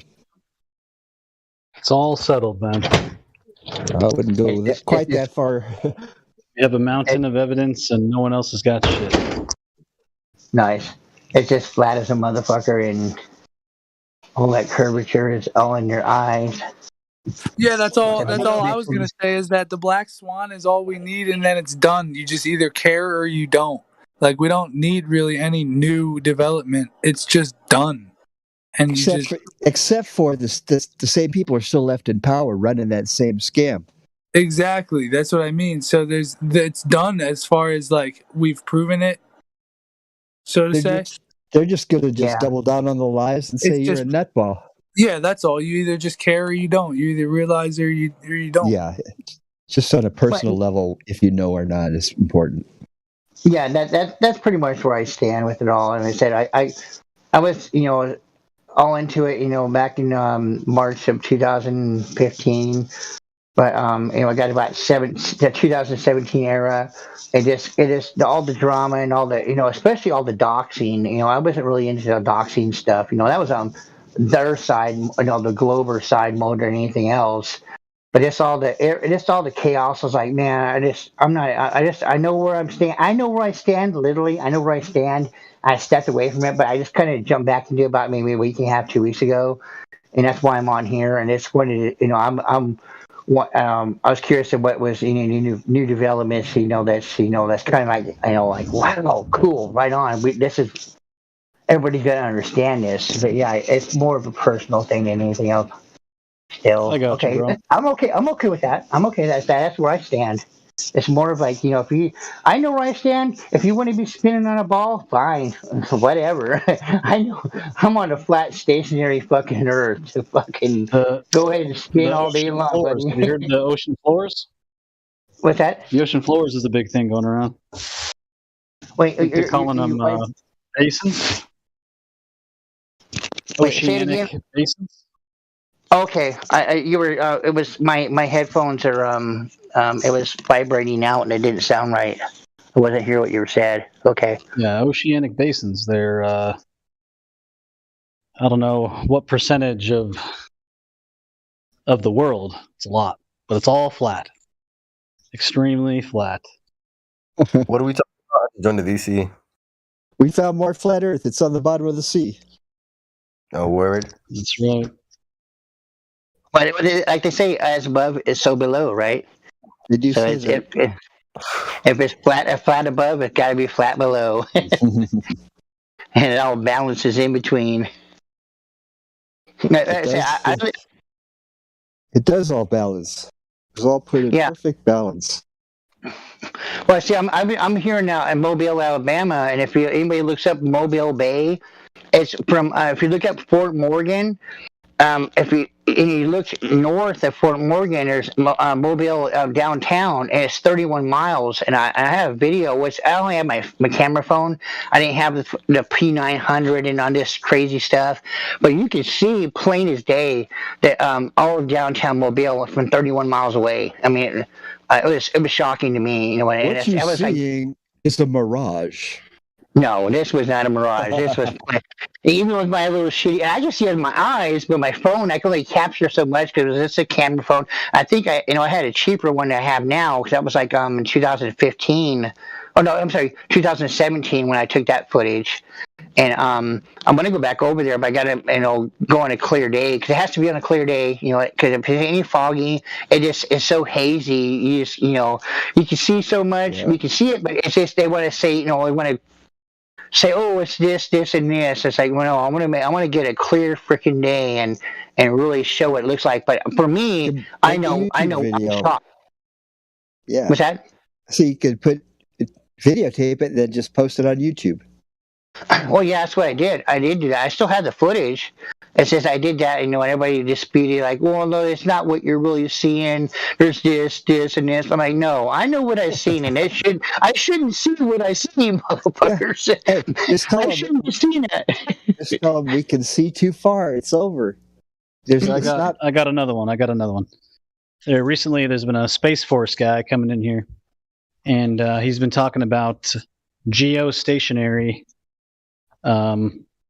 satellites. And so they're in the orbit in a way where it's not moving at all. So it's a satellite that's in orbit at 0 miles an hour. Think about that. It sounds like kind of like not in orbit.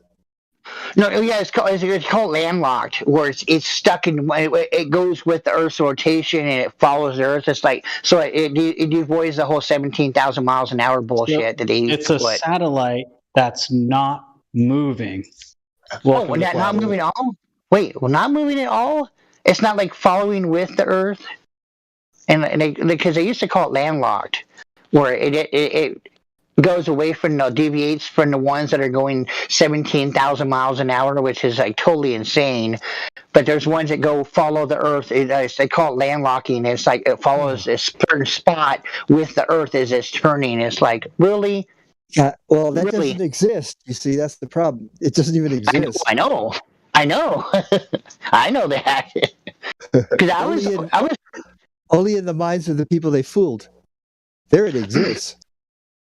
Mm-hmm. And Exactly. Think about this.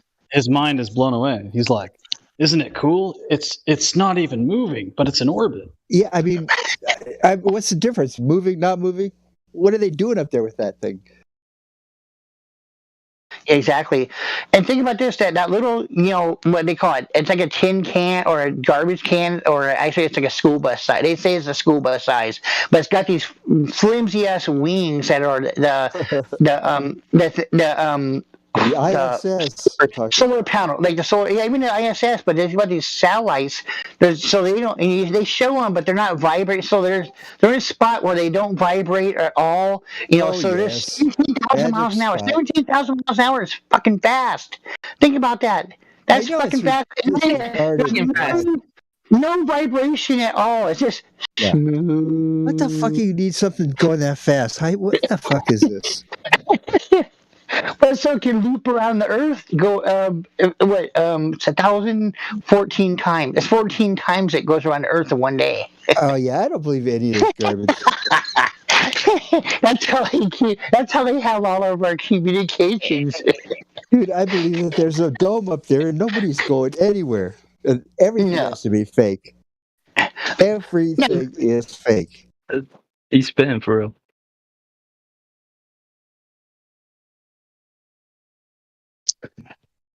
I'm trying to remember some other stuff that I thought was hilarious back in the day. But the satellites has really got me. And then the fuel to the Earth, the fuel to the moon and back. It's a big problem. Because there was no solar panels on that son of a bitch. So there had to be fuel at some point. Solar panels. You know how much energy you would need? So much force? especially going to vacuum space. There's no push, right? Or Oh yeah, guess what? No pull. Rockets can't function in a vacuum. I know. Well, remember, I remember seeing the videos of flies. Flies can't even fly in a vacuum. Yo, the best way to explain it is it doesn't have anything to push off of, so it pushes off itself, and that's called a grenade, bro. It's a fucking, it would explode. There you go. I mean, you know how they have rockets with the fire shooting out the back end? Yeah. Yeah, that fire, the burning, the ignition will stop if there's no air. Just stop. Well, yeah, that's another thing. Fuel can't ignite without oxygen, and in a vacuum space, there's no oxygen. So how does that even work, too? Yeah, that's the same thing I'm saying right now. Yeah, well, I'm reiterating what you're saying, and that's what people. I actually had a friend of mine I was talking about earlier, and I've known since 5th grade. He was like trying to tell me all this stuff. I'm like, wait a minute, the fuel? How's the fuel burning, bud? Okay, go ahead. I believe. Do you want to hear their answer? Yeah, what's their dumb answer? Their answer is that they use an oxygen-rich fuel additive. Oh yes. That was it. Oh, but again, you're still in a vacuum. You're still in a vacuum, so the oxygen burns off. That doesn't even address the issue. There's nothing to project itself off, because that's what we're realizing, that with our environment or ether, it's projecting off the ether. Yes. And if there's no ether, then you can't project. It doesn't matter how much fucking oxygen you have and a containment, which would be the rocket. It won't go forward. That's 2 reasons why rocket wouldn't work in a vacuum. Yeah. Oh man. There's nothing to push off of, and the fire wouldn't ignite. I mean, remember, there's no up or down in a vacuum or space, so I guess they wouldn't fall. They just float up. They'd float too, right? They just float. They just float too. You float towards the great. What is it? The great attractor. Right. Yeah. Oh my god. See, now my other issue too with the whole moon thing was, I know a little bit about photography and how all that stuff works, and you can't.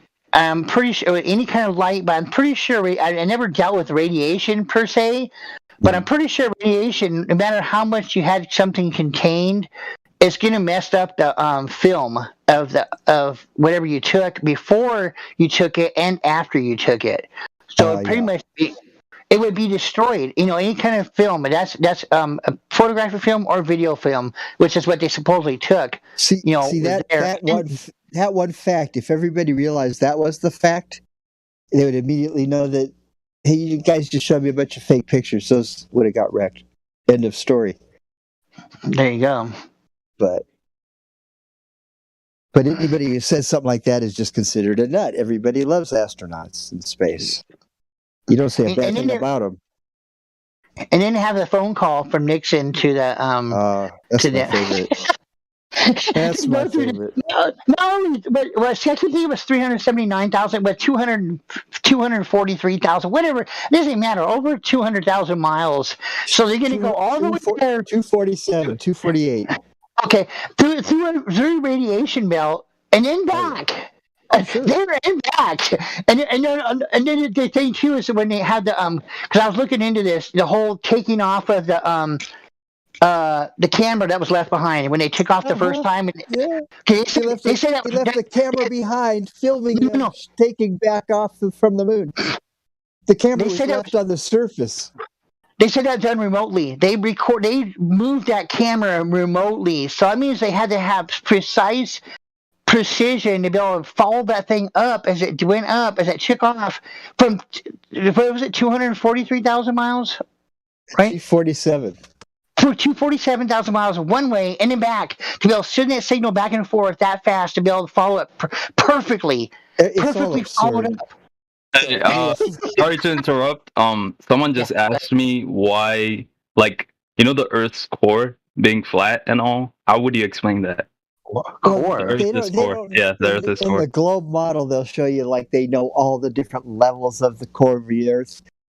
and in the middle it's molten metal, and and meanwhile man has drilled the deepest a drill ever went was 8 miles, and so they don't really know what's exactly inside the earth, but of course they always act like they know everything. Class, have you ever heard of incoherent magnetism? No, what is it? Okay, you might want to look up something called the Curie point. Mm-hmm. Okay, because the Curie point is provable. There's demonstrations of it over and over again. In fact, here I'll see if I can beat somebody else to posting the GIF. Here it is. So here's a demonstration of the Curie point. Yeah. When things that are magnetized reach a certain temperature, known as the Curie point, they enter into a state of incoherent magnetism. So instead of there being some type of polarization or directionality to the magnetic field is completely disrupted and is incoherent, as in the magnetism and is in all directions, which prevents any type of polarity. So if we did have an iron or molten metal core, it would invalidate the magnetic field that we experience.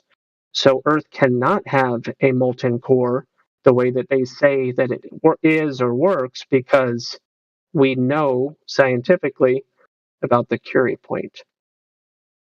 Well, I'm sure one of those globe people would straighten you right out.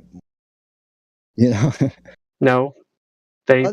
They have to have an answer for every single thing that comes our way. Yeah, they don't for this one, though. They'll pull something out of their ass, believe me. Yeah, well, let me know when they do. After all the ad hominems about how stupid your question is and everything. Anyway, did you understand that, class? Yeah.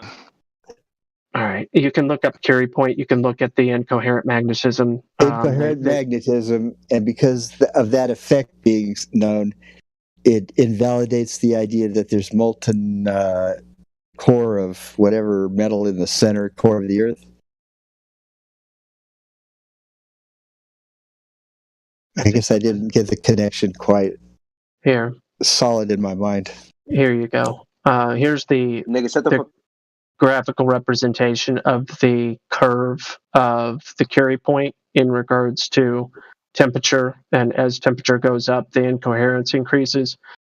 So you start with, if you expand that, you start with coherent magnetism, whereas there's a directionality, and as it increases, it becomes more and more incoherent until you reach or exceed the Curie point, where directionality is incoherent.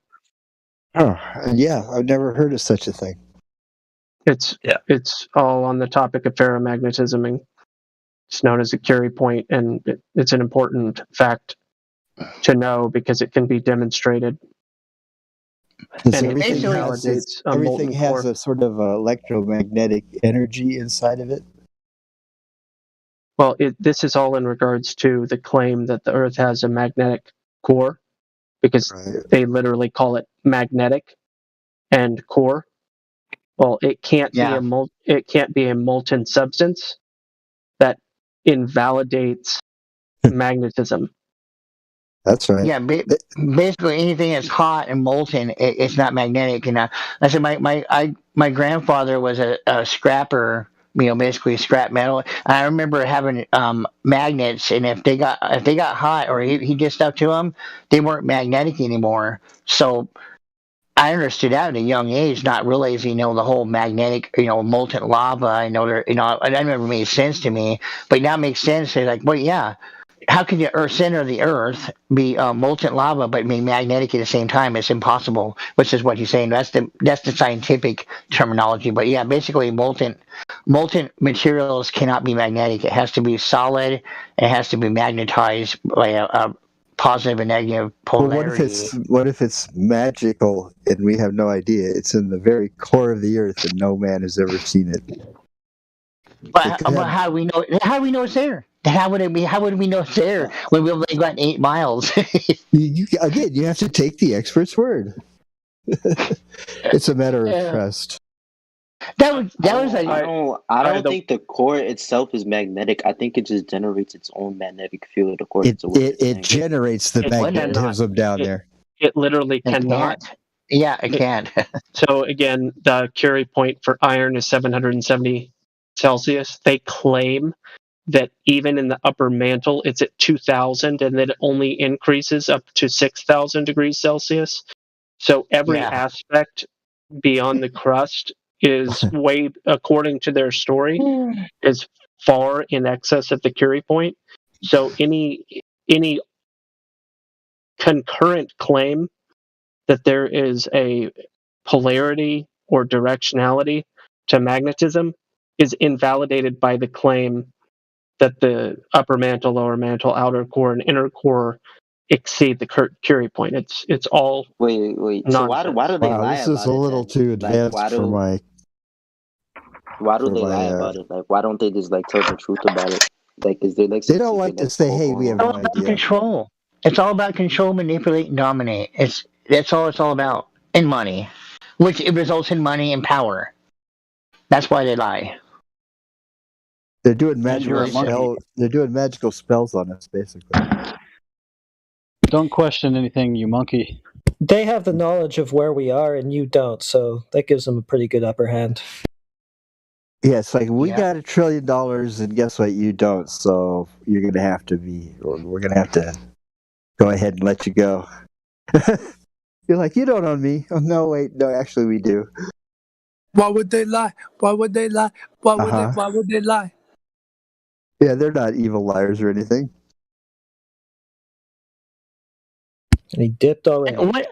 No, I never understood that question of why would they lie. That's like I don't know. It's just mind blowing. It's like, Like, oh no, yeah, bro, you ask they're lying. yourself, why would you lie? And then you just answered the question yourself. Like, why would you lie about something? And then there you go. Like, that's why. Yeah, Well, you understand. But I'm saying I wouldn't say that because I know why they're lying. But I'm saying everybody else is Right. coming in. That's like, why would they lie? Yeah, That's these like, people that put their full faith power? and trust in everything that they're told. I know why they're lying. It's about power, control, and manipulation, and to be able to, just that whole upper hand. Like, somebody, I didn't see because I'm like trying to scroll through and see who's talking, and somebody said they have the upper hand. It's all that. That's what it is. The upper Of hand course they do. on everybody. Of course they do. They got their hands on the levers. They can shut down whatever the fuck they want to shut down when they want to shut it down. Yeah. They got weather weapons and all kinds of weird technology to fuck with us. It's And like someone's incredulity about what some strangers would lie about changes anything about what the fact of the earth is. Why would some stranger? Exactly, bro. That's another thing that freaks me the fuck out is because it's like whether or not they're lying, dude, like it's still flat, dude. Like, ask me a question, right? It doesn't matter because it's still fucking water level is a fact. That's it. Like you can't ask any questions. That's it. If you ever take a history class, it's going to be filled with nothing but what this family did, what this dynasty did, and what this empire did. Nothing has changed. These people are still there, and they changed the game, and they're hidden behind the scenes. It's that simple. Yeah. There seems to be a ruling class that came from antiquity. The pharaohs of Egypt became the Caesars of Rome, and then became the British royal British family, and then it came American presidents. That's what they call them, blue bloods. Their blood is better than yours. They're royalty. See, it's king's. What is it? The king's right to rule, or whatever. The Queen of England has blood ties to the Prophet Muhammad. She looks like an old cracker that wouldn't have a drop of, Semitic blood in her.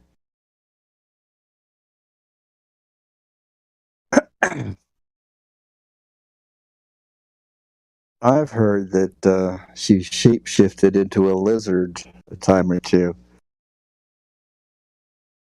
By some pretty credible sounding whistleblowers.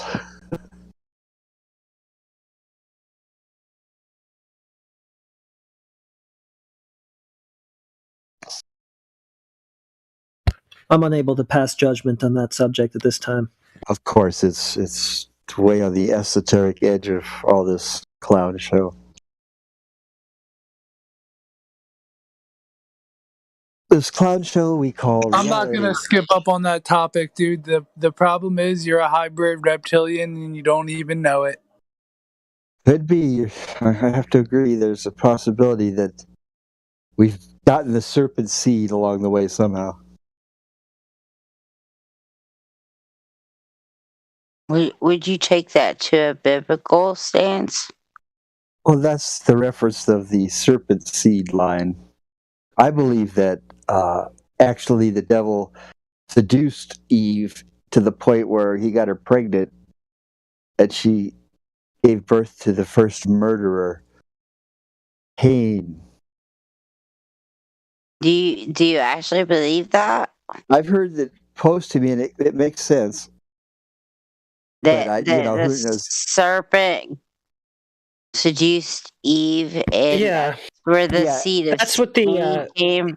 that's what the Egyptian version of Genesis actually does say. That Cain is the offspring of story serpent. originates from the mystery school religion. The devil had sex with Eve after they had Abel, and then gave birth to Cain, and Cain murdered Abel. That story originates in the mystery school religions, which also are the creators of the globe story. So if you want to go down the road of believing in the mystery school religions teachings, you're playing games with the same ones who brought you the story of the globe and all other mystery school religion stories. Yeah, we're just talking about the book of I would Genesis. have to totally agree with that, because I don't believe the whole story of that. I think that literally Adam and Eve had Cain and Abel, and yes, evil was introduced into this time frame where This is the wrong voice channel for this whole conversation anyway, though, guys. it really is. It really is. know. You're right. I'm sorry. For a Glober to show up, but still, like, remember that this is always live streamed, and always need to try and keep things on topic. All right, shut her down. Shut her down. This is not a good topic for. Hey, gospel. I appreciate you of always trying to keep things on topic here. I'm sorry. That's some good moderating there. So one of the ways that you can do that, even though it can get boring to talk about the flat Earth once you already know that it's flat, you can always hone in each other's arguments and help each other not say stupid things, like, unfalsifiable or other unverifiable claims, for instance. Make sure that your arguments and statements are sticking to the most basic, provable, demonstratable, realities and that sort of thing. And if you want to talk about things such as we were just talking about, you can always go down to the religious room.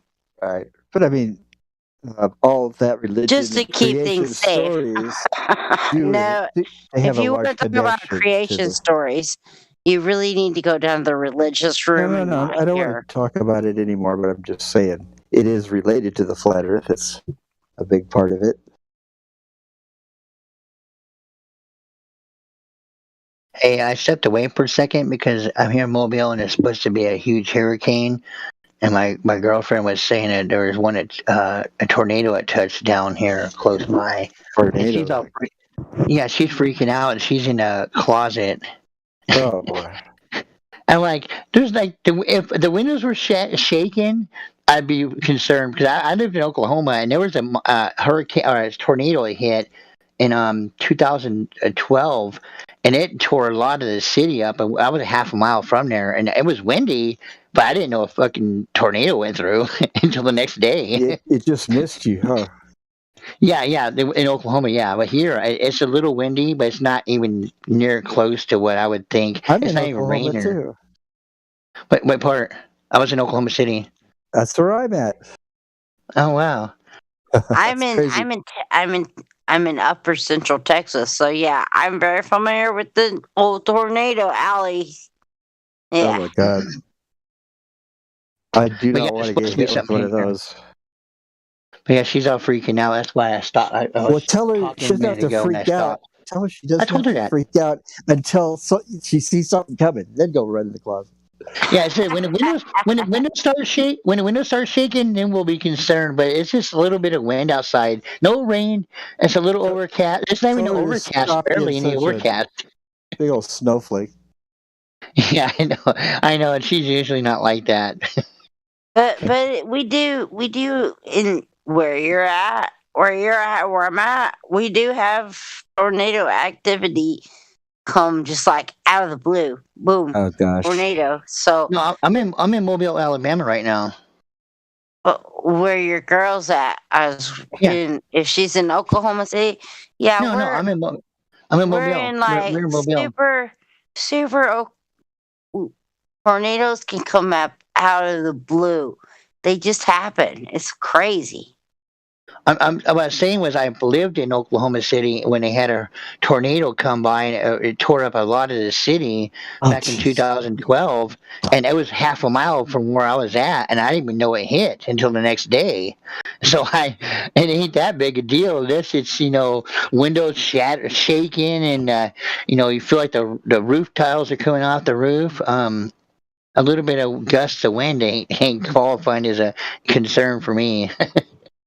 But wait, I just heard something rumbling. Whoa! See, now you've angered Mother Nature. Dude, I lived in Upper Central Texas for all my life, and when the wind starts shaking the windows, you better duck for cover because That was really funny when you said that. Like, I could really tell you were from Texas all your life because you were like, I've been from Texas all my life. Like, real Texan. Yeah. I ain't seen a twister like that since 1937. I remember like I want to say it was like 2000 maybe 3. We were at my mom and dad's house and having Easter and all the kids getting all their shit ready to go to Easter, and we had like 5 or 10 twisters that you could see running across the pasture in our backyard. Oh my god! And the 10 of kids them were, at once? and they were still hunting Easter eggs. They're like, I don't care. I'm gonna find me an Easter egg. These kids, they didn't care. They didn't care. Like like a It's Dorothy like and the this is like Wizard of Oz. life. This is life. That's life. NEM. That's just life where you live in these parts. It's like yeah, they're over there. Those tornadoes, they're not affecting us. Let's still keep doing what we're doing. You know? As long as it doesn't hit my house, I don't care. But yeah. No, I don't think anybody's that selfish. I mean, you're gonna care, but you're gonna be thanking God it didn't hit you. That's okay. Yeah, there's some approaching. There's some thunder in the background. Uh-huh. Hey, I'll keep everybody posted. What'd y'all think about that red Chevy truck tornado version? Did anybody see that? Where they were like a rock? Oh, Was like it a rock. TV commercial? No, it was literally in Elaine, Texas. There was this red Chevy truck that went through a tornado. It got totally turned on its side and rolled around, and then it stood back up and drove away. Oh. And then somebody put it to Chevy's Chevy Uh-huh. the Chevy slogan, like a rock. Right. But It this didn't care. guy The literally, tornado throws it across the desert. It just lands on its feet.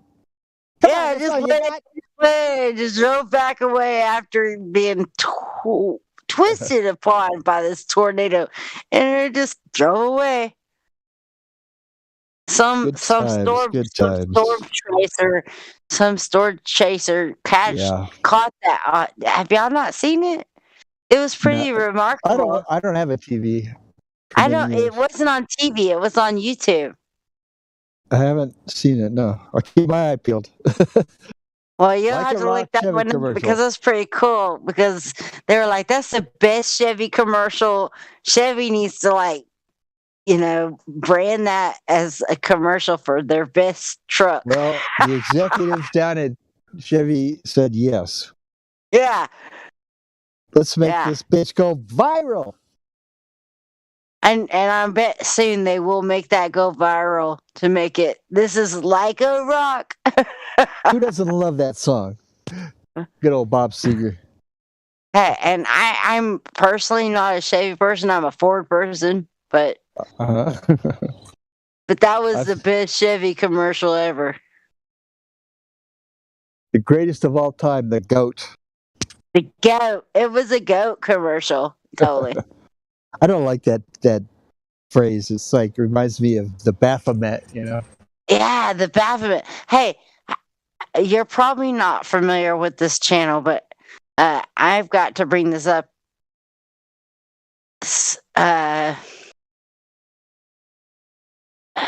Do you know Matt from the Quantum of Consciousness? Yes, I've heard Matt. Yeah. Okay, he was talking about how when man, I know you have to think back. He says so much stuff. Yeah, he does. It's not Tom Brady, but Terry Bradshaw. Terry Bradshaw back in 1983 broke his arm and went into the hospital. And instead of going into the hospital under his name, he went into the hospital as... You cut out. He went into the hospital because he hurt his arm. Yeah. And instead of calling himself as his real name, right? His real name, because he didn't want people to be coming to the hospital, right? That's what celebrities do. Use a fake name. So he used the name. You cut out again. I'm sorry. I think she cut out because she don't remember the name. Oh. He called. Who's the oh goodness. Instead Tom of Tom Brady? Tom Brady. He used his name. He used an alias Tom Brady. What a stupid thing to do. Tom Brady was only 6 years old when he went into the hospital. What? I thought that guy was super old, Tom Brady. So Terry Bradshaw broke his arm as a Have we been drinking tonight? Terry Bradshaw went into the hospital in 1983. Yeah. Terry Bradshaw. Tom Brady. Tom Brady was only 6 years old because he was born in 1977. Okay. I thought that guy would be older than me, but I don't know sports. So Tom Brady was only 6 years old when Terry Bradshaw went to the hospital. Well, it's a kind of just a generic sounding name, Tom Brady. Could be a coincidence. Why would he choose that specific name as an alias? We'll never know. Yeah, who knows? How weird is that? It's very weird, okay? Come on. Well, there's a lot weirder stuff in the world. Nephew or a family member. Hey, same topic just about like 5 minutes ago. I heard you guys talking about tornadoes. There was a tornado came through my town last night. Oh no, last night. Yeah. Did you rip it up very bad or what? It wasn't good. It was. Why are you telling me about this? What the hell? Yeah, it was Springdale, Arkansas. Well, I live in Fayetteville, which is it's just south of Springdale. Why didn't you even mention this to me? It wasn't like one of those big F5, wipe out the whole community's tornado. But we had just a little. There was a. I mean, I don't know. Sure, if you watch the mainstream news, but I don't think most people watch any of that shit. I don't think they even cover that. Well, yeah, that's crazy, bro. Yeah, we had, there was a certain part of the neighborhood in Springdale got pretty tore up, man. There was a lot of trash everywhere. It hit a school, several houses, and shit. The kids are going, yes. Yeah. I mean, it's just like I think they shut down school all day in the whole area. Could you hear that? No, did you hear that thunder and stuff? No. Oh shit! What's crazy is I was up at 4 a.m. I guess this morning. I was up at 4 a.m. and I got a tornado warning on my phone. They don't usually give you a tornado warning unless there's a tornado in the area, right? And I'm like, I don't have a storm shelter, so I'm just gonna hope that shit don't hit me. You say, "Dear Lord Jesus, don't let that tornado hit me." Just like, you know what? Please, Jesus, just don't hit me. I'll go to church next week. But then, I went to work this morning, and then I started hearing about where it did hit, and there was several parts of Springdale, Arkansas, it's in the vicinity of Fayetteville and Bentonville, Arkansas. It's a little bit east of Fayetteville, northeast of Fayetteville. Yeah, they got pretty kind of tore up. There's places that got kind of tore up by a tornado. So many prayers needed for that area in your area. Well, I mean, I used to live in central Arkansas. We got tornadoes all the time, bro. When I was a little kid, I lived in tornado. Like there was this, we almost every year there were tornadoes. Every year, goodness. Yeah, bro. I mean, it was like, why would you live here? That's where I live, man. Every year, tornadoes are normal. Yeah, it's just like it was like around the Little Rock area. There was a certain part of where I lived. I think it has to do with like the weather systems and how they push against the Wasatchs and the Ozarks. So you'll get the storms just move across central Arkansas that way and across the plains of southern Arkansas. That's kind of tornado alley, there because the elevation. The houses are all dirt cheap. You get a big giant house for like. Nah, man. There's a lot of rich people in those areas, but it doesn't have to do with any money. It's just like. Once you get, I mean, I think that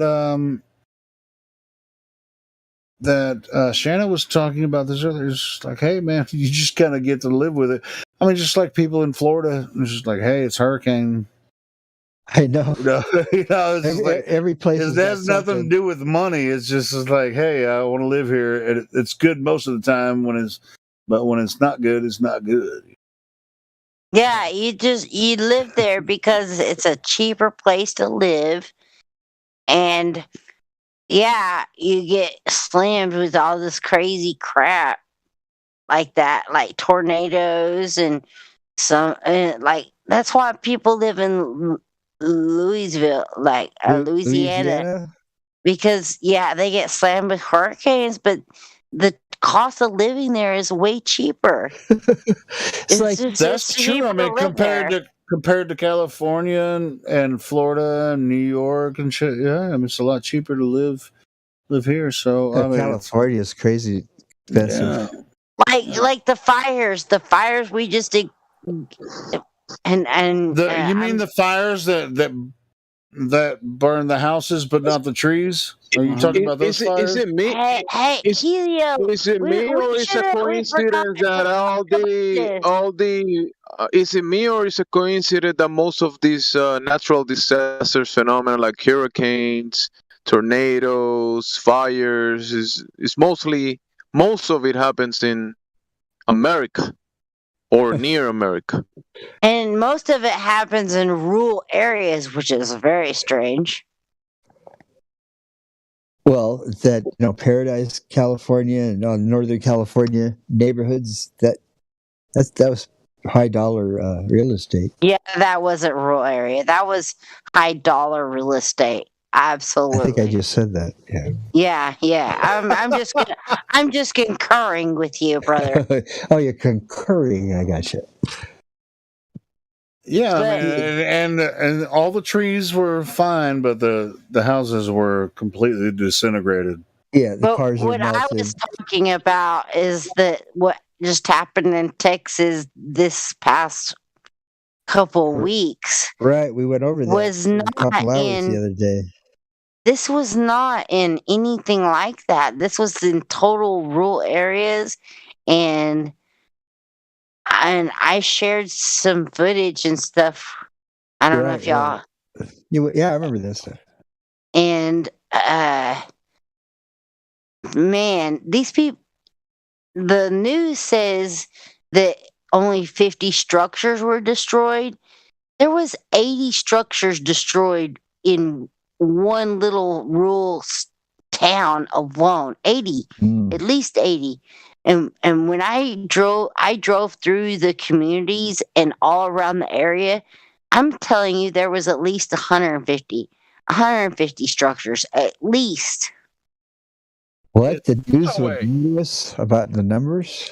Is this was that during that tornado where you were talking about the truck earlier? Because my friend shared that video with me with the truck, like got spun around, like rolled across the road, then slipped back up, and then he took off. I saw that video today. That was in a lane up by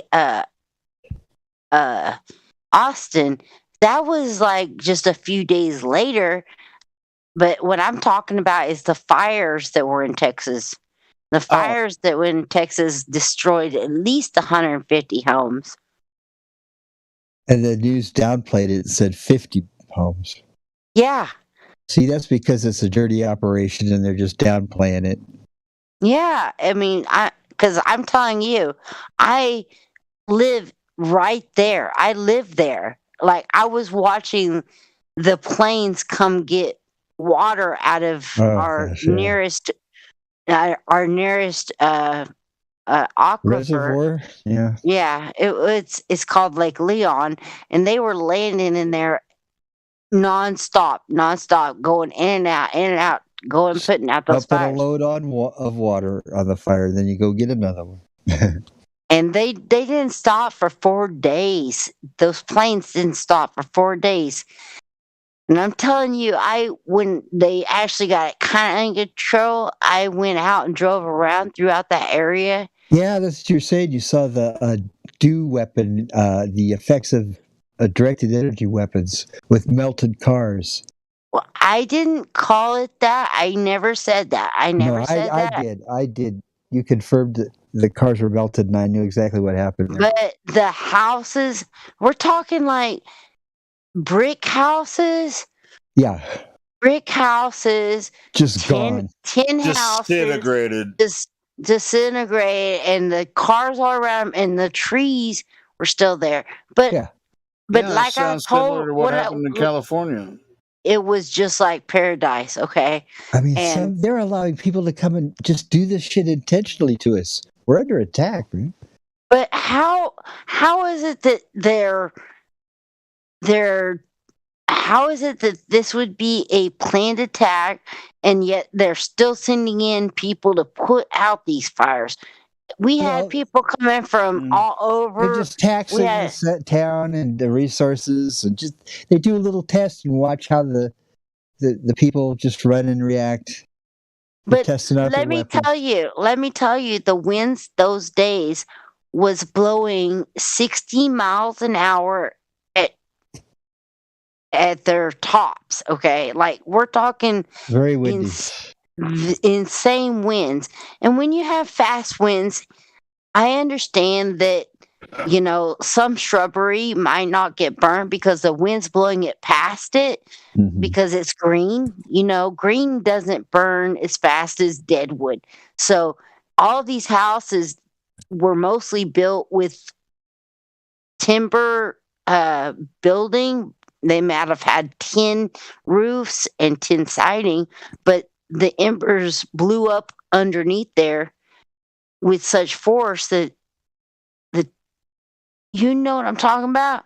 So I can't actually say it was. You know, this is why they get away these with. were due weaponry know. because of that.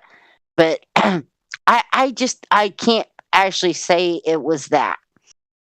To Okay. be honest with you, I'm not going to I say mean, that. I mean, even seasoned firefighters are looking at this and seeing it's wrong, but they're not going to even say nothing. You know, they're just gonna, yeah, whatever. Well, You know. I'm only saying what I'm saying because the wind was so rampant. It was insane. The wind was insane. But where did that wind come from? They might You know, they might have the technology to cause that windstorm, and they said, "Let's see what happens when we have a windstorm and a fire at the same time." exactly. So I'm not going to say DW. I'm just going to say this might have been a manufactured thing, but You I said have no that the proof fires of it. just started here, just out of the It blue. was You know? weird. It was weird. Like we had like 5 fires started all at once, and they just boom kicked off, and like the whole count we had in 2 days. Over 75 square miles were burned to the ground. I tell you. Well, at least your house didn't get burned, so thank God for that. Yeah, I'm very grateful. I watched it from my back porch, and I constantly was watching, worrying that it would Yeah, be. I'd be watching it the whole time too. I mean, These planes were flying over my. They literally, I'm right by the lake where they were picking up the water. All the helicopters, and we had these pontoon planes that were picking up stuff. These 3 pontoons. They kept flying over my house constantly for 4 days. And man, but I can't say that these things were or were not engineered. right. Because I do understand there is this whole. Can we talk about the global? No, probably not. Can we talk about the global trying No. to take people out of rural areas? Oh yeah, they have the Agenda 21 and Agenda 30. They have maps, projection maps, how they want it to be. It's like you look at it, it almost know where humans can go. You'll see their color is, you know, little pockets over here. Most of the whole thing is red. You know, Right, really, and really because wild. what I'm telling you is where I live is a huge farming area where people have cattle and all kinds of other crops. It's not just cattle, it's crops, but mostly cattle. And this is, in my opinion, what you just said. This is just none of these people are going to be able to recover from this.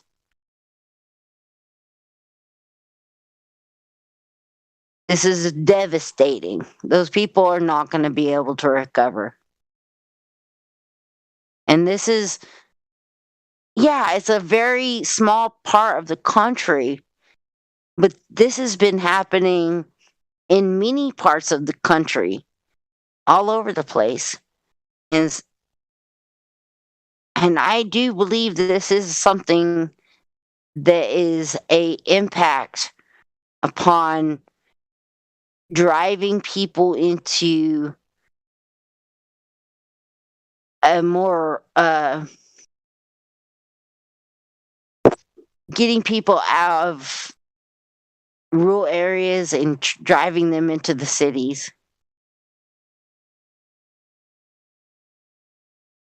I don't know.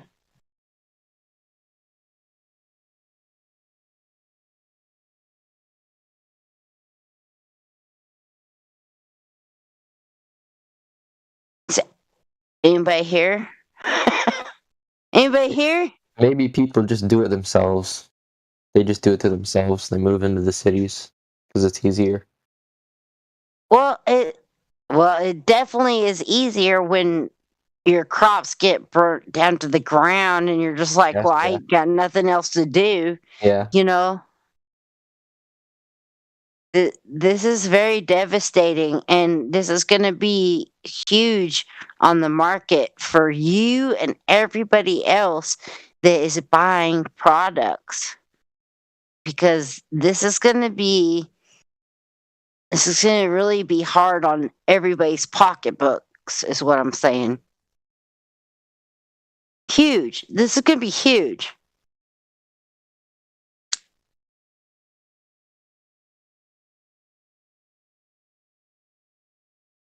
I don't like to say that. I don't even want to say that. But this is going to be huge, and everybody better, if you've got the monetary gains right now, you better expand your pantry. 100%. You better expand your pantry and buy some like canned goods and stuff, that even stuff you don't even like to eat.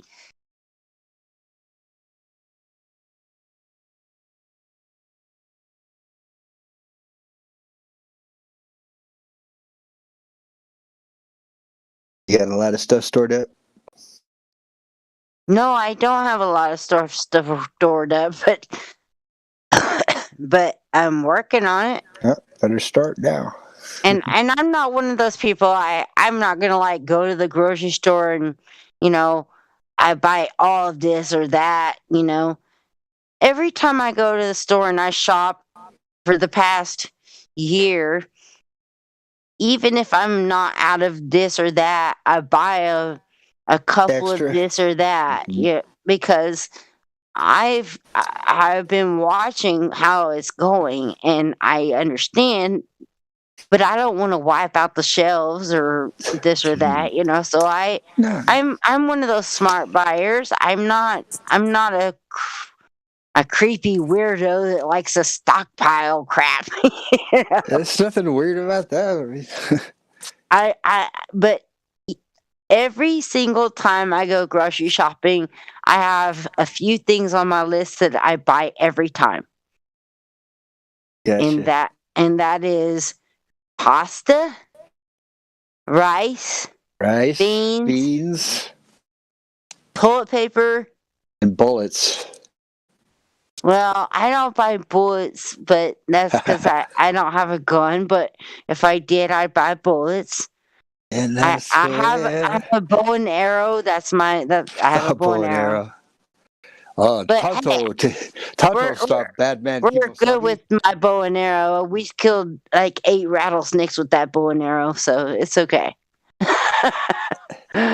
Anyway, yeah, if you have a gun, buy ammo. You need to stock up on stuff, people. Okay. So expensive though. Can't afford it. It's like $1 a bullet. Well, it's worth it when the zombies show up. It's worth it if you need it, man. I'm telling you. And this is why I say you don't need to buy it all the time, but once a week when you go to the store, just buy these things. And have some extra batteries around. Batteries, yes. Think about these things, people. What do you actually need? And actually be thoughtful when you go to the store. And I'm not talking about hoard buying. I'm just talking about like literally if you go to I go to the store like 3 times a week, and every time I go, I buy specific things every single time. You're like clockwork. It's 3:00 on Tuesday. I buy rice-a-roni. Am I crazy? No, You no. do I your stocked up thing. on olive oil. I like pretty good quality olive oil and avocado oil, and all of my favorite spices like turmeric and basil and a bunch of other stuff. Because I Starts figure out if with there's nothing spices. else, you know, I'm actually I like to buy like garlic. I'm like a super freak of garlic. I love garlic. So every time I go to the store, every single time I go to the store, Oh, I wow. buy a thing of garlic. She's got cases of it in her garage. Yeah, I'm a super freak of garlic. Super freak. She's super freak. And salt. I love buying salt. And not your regular iodized salt. You know, you gotta buy salt. Real salt. With the little girl with the umbrella. She's dumping salt out. No, that's iodized salt. You gotta buy real salt, man. From the Himalayan sea. salt, the pink stuff. No, you don't have to buy the you don't have to buy the Himalayan salt. What I'm kind just of salt talking is there? about the like rock salt and there's a lot of different kinds of salts.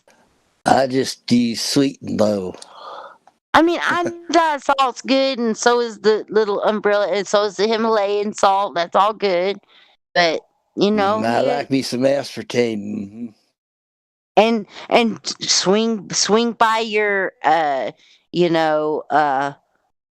your Tractor Supply or whatever. Pick up you some ivermectin. I was not gonna say that. I was gonna say pick up you some diatomaceous earth. I'm sorry, what? Some diatomaceous earth. I still don't hear what you say. Diatomaceous earth. You have a big bag of that. It's like a 40-pound bag. What is that? Diatomaceous earth. Red clay diatomaceous earth. Yeah, it has little diatoms, little like organisms. What do you do with it? They're made of silica. You can use it for all kinds of stuff, man. It's supposed to be like what? You can use it on your plants to That's kill what I was bugs. thinking. You're saying it's like potting soil or something. You can use it to kill bugs on your plants. You can actually take it for killing parasites in your body. Eat it like a medicine too. Yeah, it's kills bugs. Bugs are diatomaceous afraid of earth it. is a wonderful thing to pick up. It's like here I am this old, and that's the first I've ever heard of this stuff. Well, you should go get you some red clay lake diatomaceous earth. It's good stuff. I just probably would buy it, then I would never want to eat it. And also, you know, you can get like a huge bag of oh man, I can't think of freaking shit. Why can't I think of what it's called? Marijuana. Well, you can probably get some of that too, but that's not what señor. You have the mota. It's like magnesium. Yeah, I don't buy stuff like that. I'm not ailing too much yet. I'm not talking about for you. I'm talking about for your garden. Oh, for my garden. If I had a garden. You better start your garden, brother. Even if you got it in your windowsills. I got me a huge bag of Epsom salt. Epsom salt, man. You can go to, you know how you buy a little bitty bag of Epsom salt at like your dollar store or whatever for a lot of money? You can go to your your local feed store and buy a huge bag of Epsom salt for like nothing. Epsom salt. Your plants will be happy if you buy them some Epsom salt. What's the difference between the two? There's no difference. Oh, okay. The only difference is the price, because the stores sell it like something you put in your bath, and the feed store sells it like something to put on your crops. So it's a lot cheaper. You can even use the same Epsom salt for your crops in your bath to make you relax. Huh, okay. That's some old school stuff. Yeah, it's a little old Shona, school. Ever heard of borax? Oh yeah, I used to actually drink borax. I made me a mixture of borax that I would drink every night. Much. What are you talking about? Yeah, I've heard of that That's new too. stuff. Yeah, the name is funny, but I've recently discovered it. I haven't. Tell me about it. Yeah, I think Shayna knows more, and I was interested. I like your accent though. Thanks. Yeah, they like your accent better mine. You better tell them, because they like it in your accent. No, I don't know that much about it. Just a friend told me, and I knew Shanna must know because I heard a little of what she said. So Borax is basically boron, and it's actually less toxic to your body than salt. And most people think, oh, borax is like, it's like this poison you can't put in your body. I But heard that literally, it's easy to overdose on it from like 3 websites. But that's no, probably not a it's good, not. good source. No, it's not though, because I mean, how much salt can you put in your body? Come on. At some point, it'd be too much. Exactly. Well, you can overdose on salt, and it makes your brain kind of float.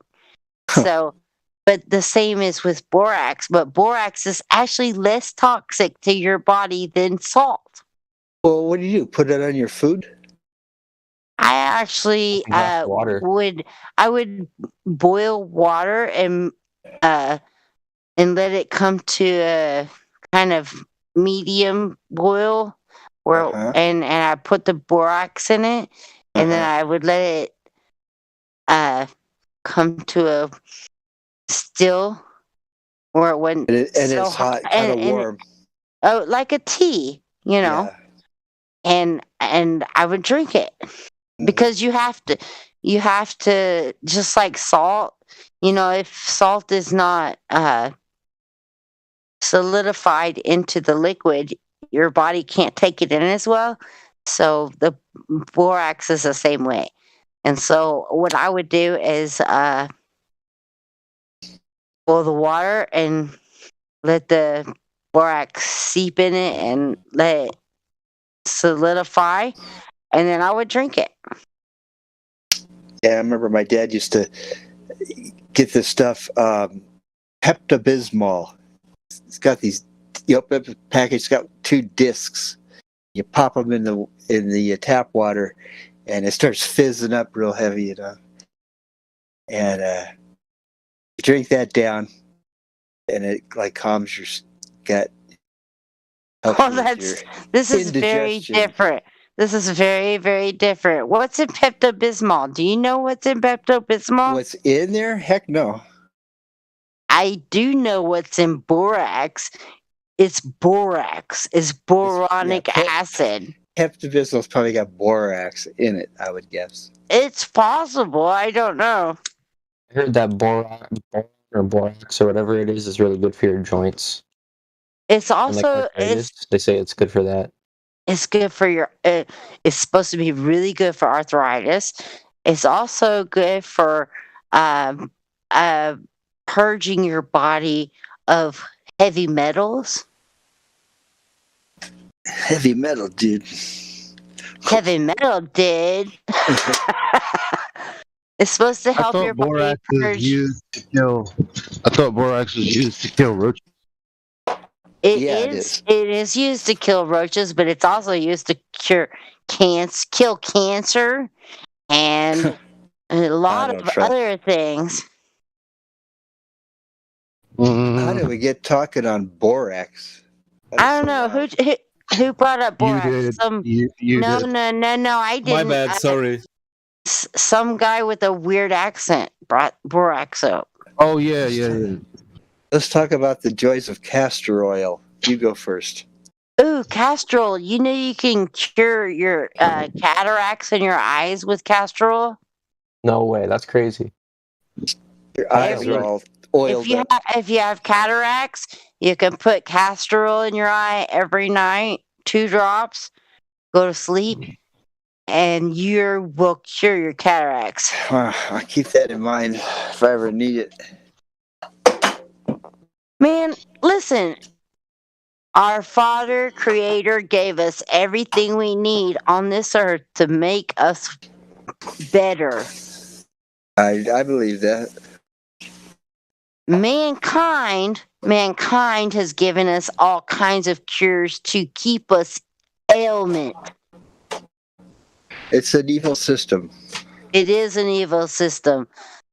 I haven't been to the doctor in 20 years. I haven't even been to go see a physician for an ailment in 20 years. Yeah, the last place I want to go is to the medical.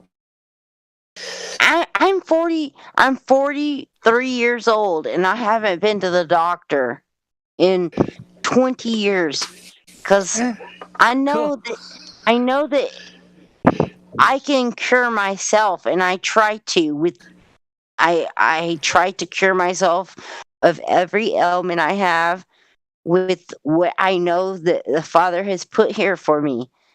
And I know that if I do go to the doctor, they're going to tell me there's 200 things wrong with me that they want. That's what I was just about to say. I don't want to go there. They'll tell me I've got something wrong with me. Exactly. And then you're going to have that in your head, and that's, the whole mind over matter is a really big thing. If you think something's terrible wrong with you, you're going to make that wrong with you. And yeah. So I don't believe in going to the doctor at all. Yeah. Only for a bad emergency, Yeah, like if I break my leg or something, I might go to the doctor. Or I might not. I might just say, it's broken, I'll fix it. I really don't know. I'm pretty bad about not going to the doctor. How about the dentist? I haven't been to a dentist in 20 years. Or I probably haven't been to the dentist. Well, probably 20 years because I did have a really bad abscess, and I just had my tooth pulled. And when I had this is what's insane. I had my tooth pulled, and the guy gave me 2 refills of hydrocodone for 30 pills. So he gave me 60 pills of hydrocodone. Times. And I'm like, I took like 2, and I was like, these aren't working. They did nothing for me. The only thing they did for me was made me constipated. What? And you didn't feel nothing, huh? No, hydrocodone does nothing for me. Oh, I don't even know what that is exactly, but it sounded like apparently now it's like one of the black market pills. Everybody wants hydrocodone, but it did nothing for me. Yeah, and it did nothing for me. Nothing. So I had like just sell them all. I had 120 hydrocodones just sitting in my shelf. But then my husband got a real bad toothache, and I had those for him, and he took them, and it helped him get past his toothache. But yeah, hydrocodone does nothing for me.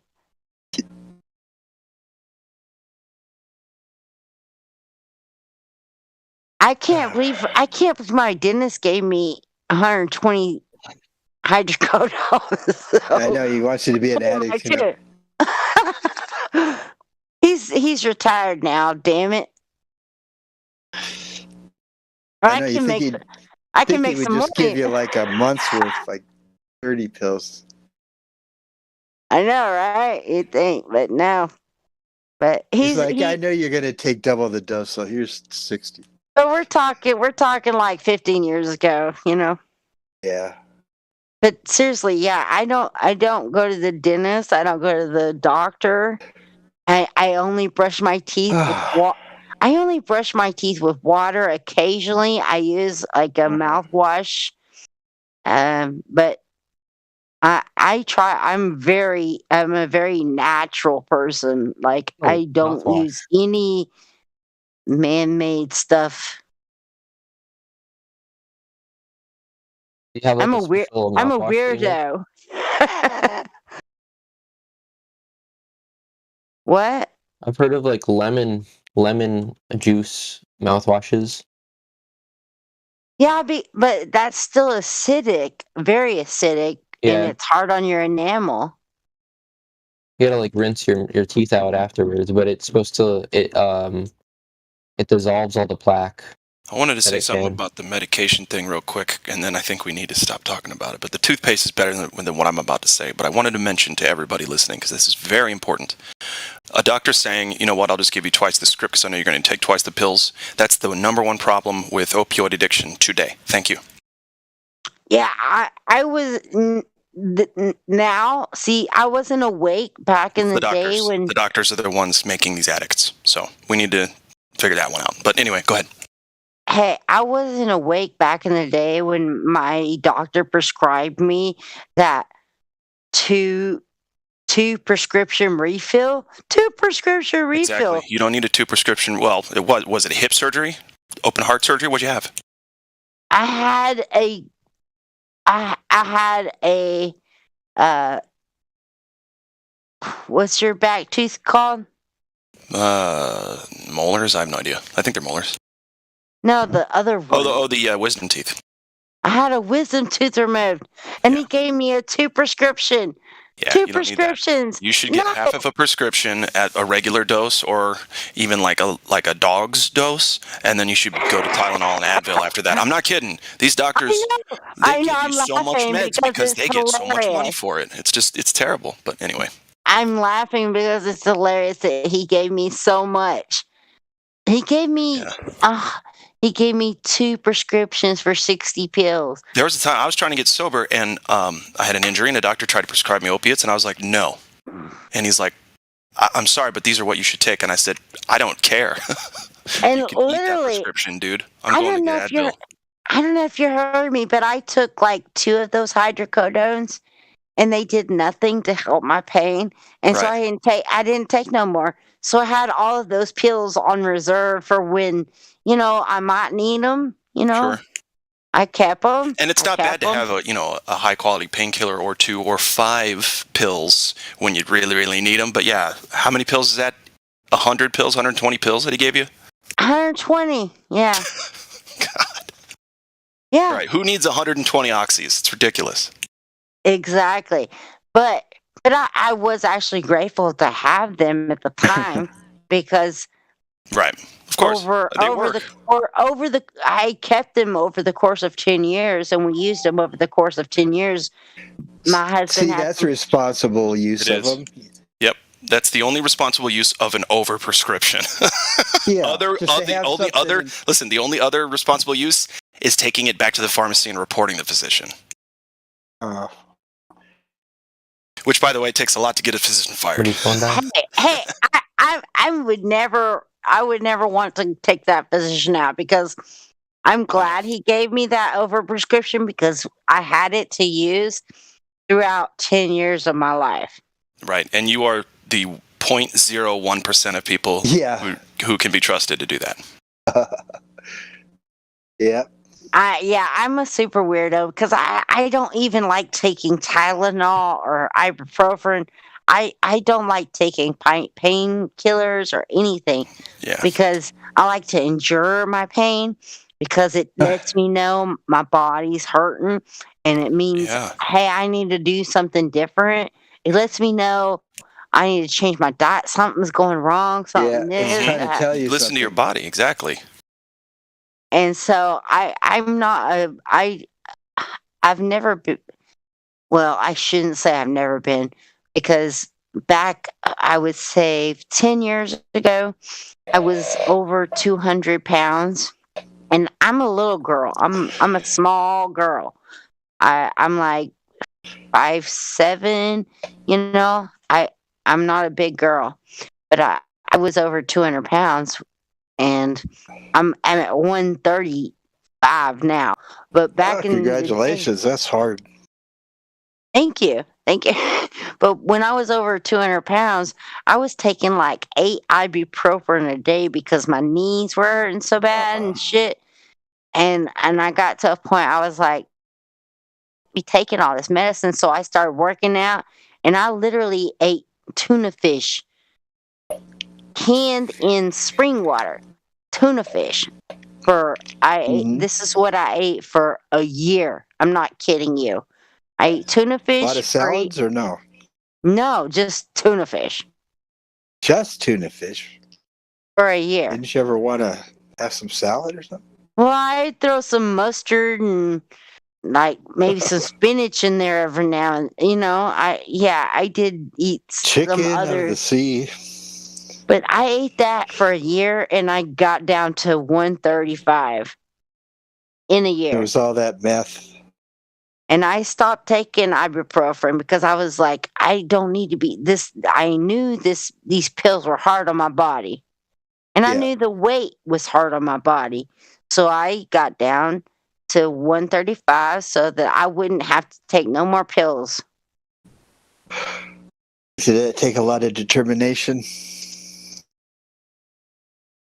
Oh, yeah. It took a lot of determination. Trust me. Nobody wants to eat tuna fish for a year. No, I mean, just to stick with this thing you made up in your head, a lot of people would just go, you know what? Forget it. I got to eat some normal food, I'm sure that I broke sometimes in that time frame. I can't say that I didn't. I don't know. Like on Thanksgiving.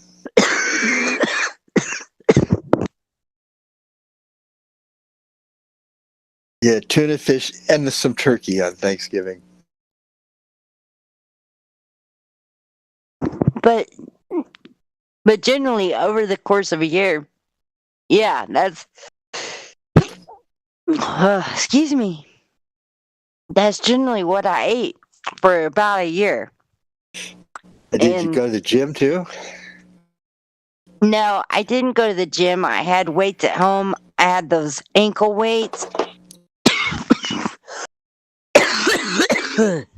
And I had actual free weights that I'd sit there with my son while he was doing his homeschool, and I'd be like, I lay it on the floor. Barbells. Yeah, I mean, I was totally working out and doing all my crazy stuff. Put on your Jane Fonda outfit. No. 1 and 2 and 1 and 2. No, I was not putting on no Jane Fonda outfit. Now leotards. Yeah, you wish. Little 80s headband, No, my husband wishes. But no, I didn't do none of that. I just, in my regular stuff, doing my stuff. Right. And, a lot of people, they're like, I just can't get there. Well, listen, you can't get there because you don't actually want to. Because if you want to, you can. Yeah, they want to be thin, but they don't want to do all that work to, to get there.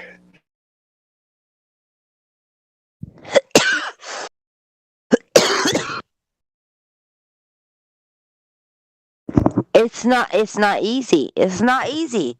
You have to be fully motivated. Tell everybody, if you want to lose weight, it's not easy. There's all these scams that want to tell you, yeah, you can do this, it's this and this. It's easy. It's not easy. It's not easy at all. You got to be committed. You got to say, hey, I'm here. I'm going to do this. This is what I want to do. You have to deny your flesh every day. You do.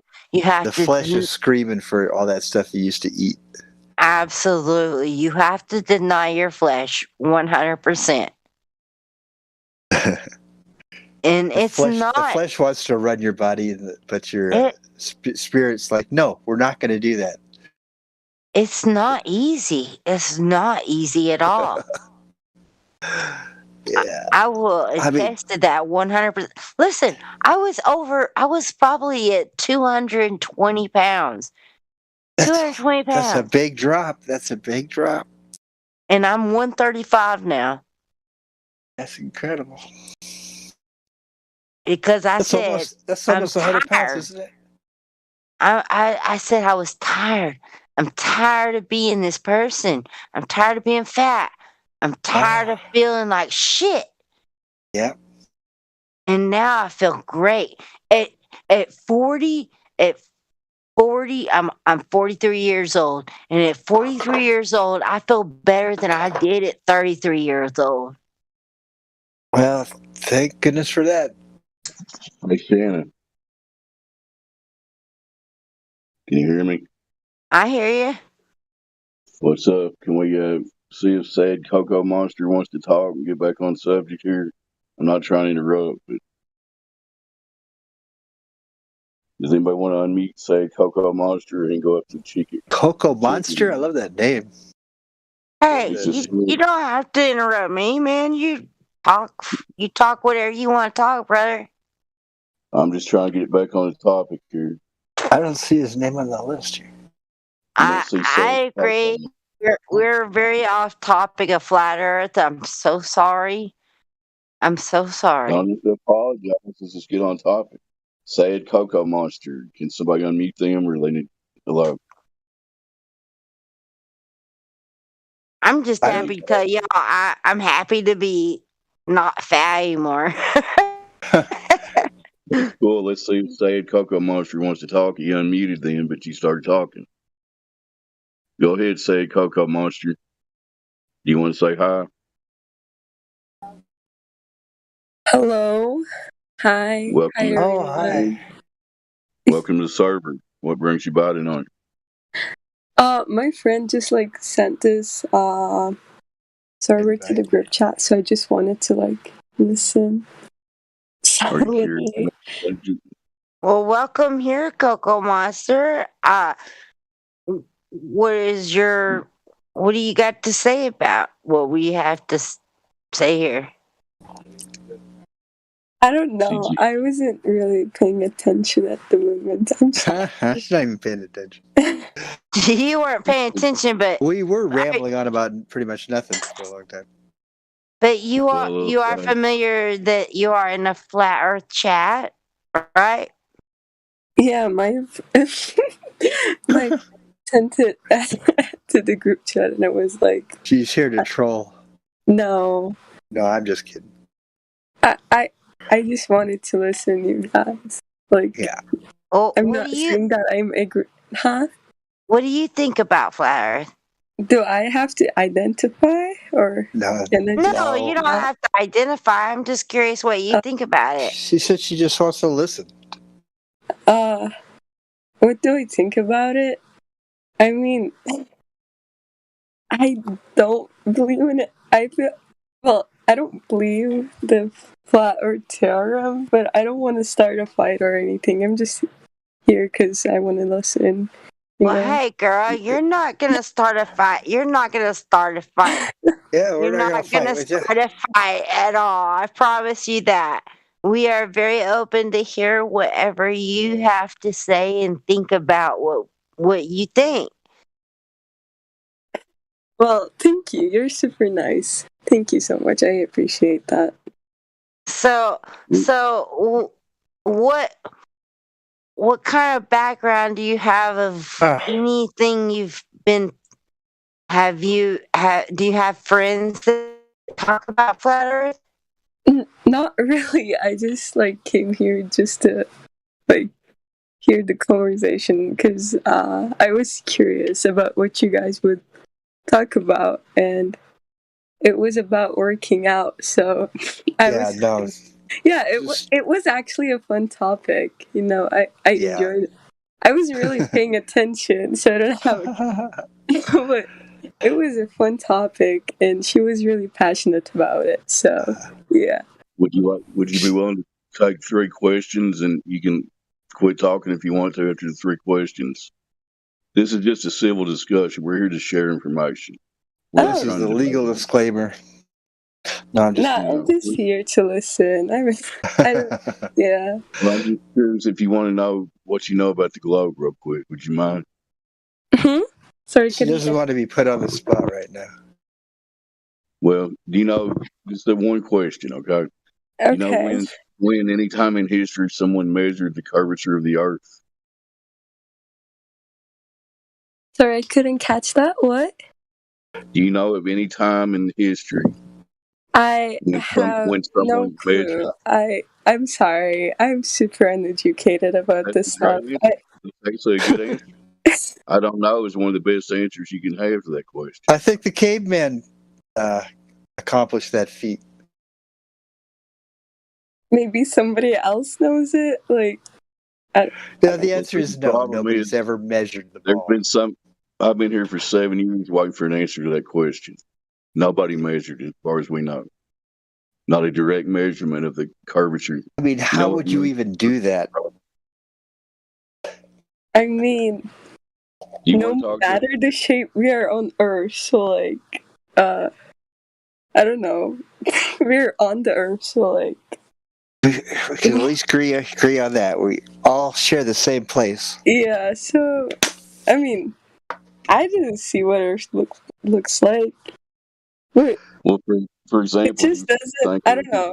It just doesn't make sense to me because every other planet is a circular shape, and then why would like Earth be flat? I'm not trying to start a. Yeah, that's logical, but yeah. It's just that those ball planets they showed you, they're made on a computer in the art department. Okay, sure. And then when you really see what they look like, they don't even look solid. They just they look like the stars are undulating lights. Like, doesn't even look like a solid thing. Yeah, but we love our ball planets. They're so gorgeous. So let's get to second question. Oh, to me or? Yeah, you. No. No. Yeah, third degree. Yeah. Give me a 3rd degree. I just gave a presentation today, guys. Please don't do this to me. Oh my god. Okay. This is just 3 It's okay, girl. Don't worry. This is not judgmental. This is just a way for you to have some kind of understanding, okay, with these questions. Sure. Well, if we just talk about flat Earth, she'll just hear some stuff, and then she'll get some ideas, and questions should arise. Well, what we do with these 3 questions, we establish the 3 main claims of the globe model. It's that it's the ball, and that it's in motion, and it's in the vacuum of space. You understand that? Yeah. Okay. So when I'm talking about curvature, don't you think you could take like a laser or something, and go out to like a 10-mile stretch and see if there's any curvature? We've had thousands of people do that, and we can't find the curvature anywhere. So do you want to do the second question? Do you know any time in history that somebody measured the motion of the Earth? I am telling you guys, I'm not educated. I just wanted to. I don't know. I believe that was Aristotle. I don't know is a good answer. I'm telling you. Don't worry about it. If you don't know, okay. Guys, I just wanted to see if this was like a troll server or not. No, we're serious about this. Okay. I apologize. Yeah. What is your name, sister? I'm sorry. It's Doja. Doja. Hey, listen, Doja. Please, don't take these Cookie questions Monster. to your heart, because these No. are literally, these are just questions to Yeah, like I try to get get it. you to She's like cool, man. Come on, you don't have to grill her. break Yeah. down and try to, You're not you know, grilling. like I want this to come off as grilling her. have And some I'm not kind of trying to grill her. understand. I know you're not. That's why I'm telling her we're not grilling you, okay? Don't take Yeah. it. Yeah. No, it's just that I Now, gave a for the third question, presentation like answer me this question: yes or 20 no? minutes ago on Zoom, and then this is kind of weird. Like, no, you guys are not weird. Like, Oh, I talking see. in I see how it generally is is. weird. No. Talking in generally is weird Make for it weird. No. I'm just playing with you. And I'm really bad. I already forgot your name again. It's Doja, like Doja. Doja. That's Cocoa hard to Monster. remember. Doja. Doja. Yeah. See, that's too Do hard you for me to listen to remember. Doja Cat or not? Do you know her? No, I'm not familiar with that. Yeah, That's probably why it's hard for me to remember Doja. Yeah. But I like it, Doja. That's a pretty name. Yeah, that is cool. Thank you. My name's Shanna, by the way. Oh yeah, I saw it on your user. That's a really pretty name, Shanna. Oh, Susanna, Thank don't you. you cry for me. Doja Shanna. Well, I don't remember it.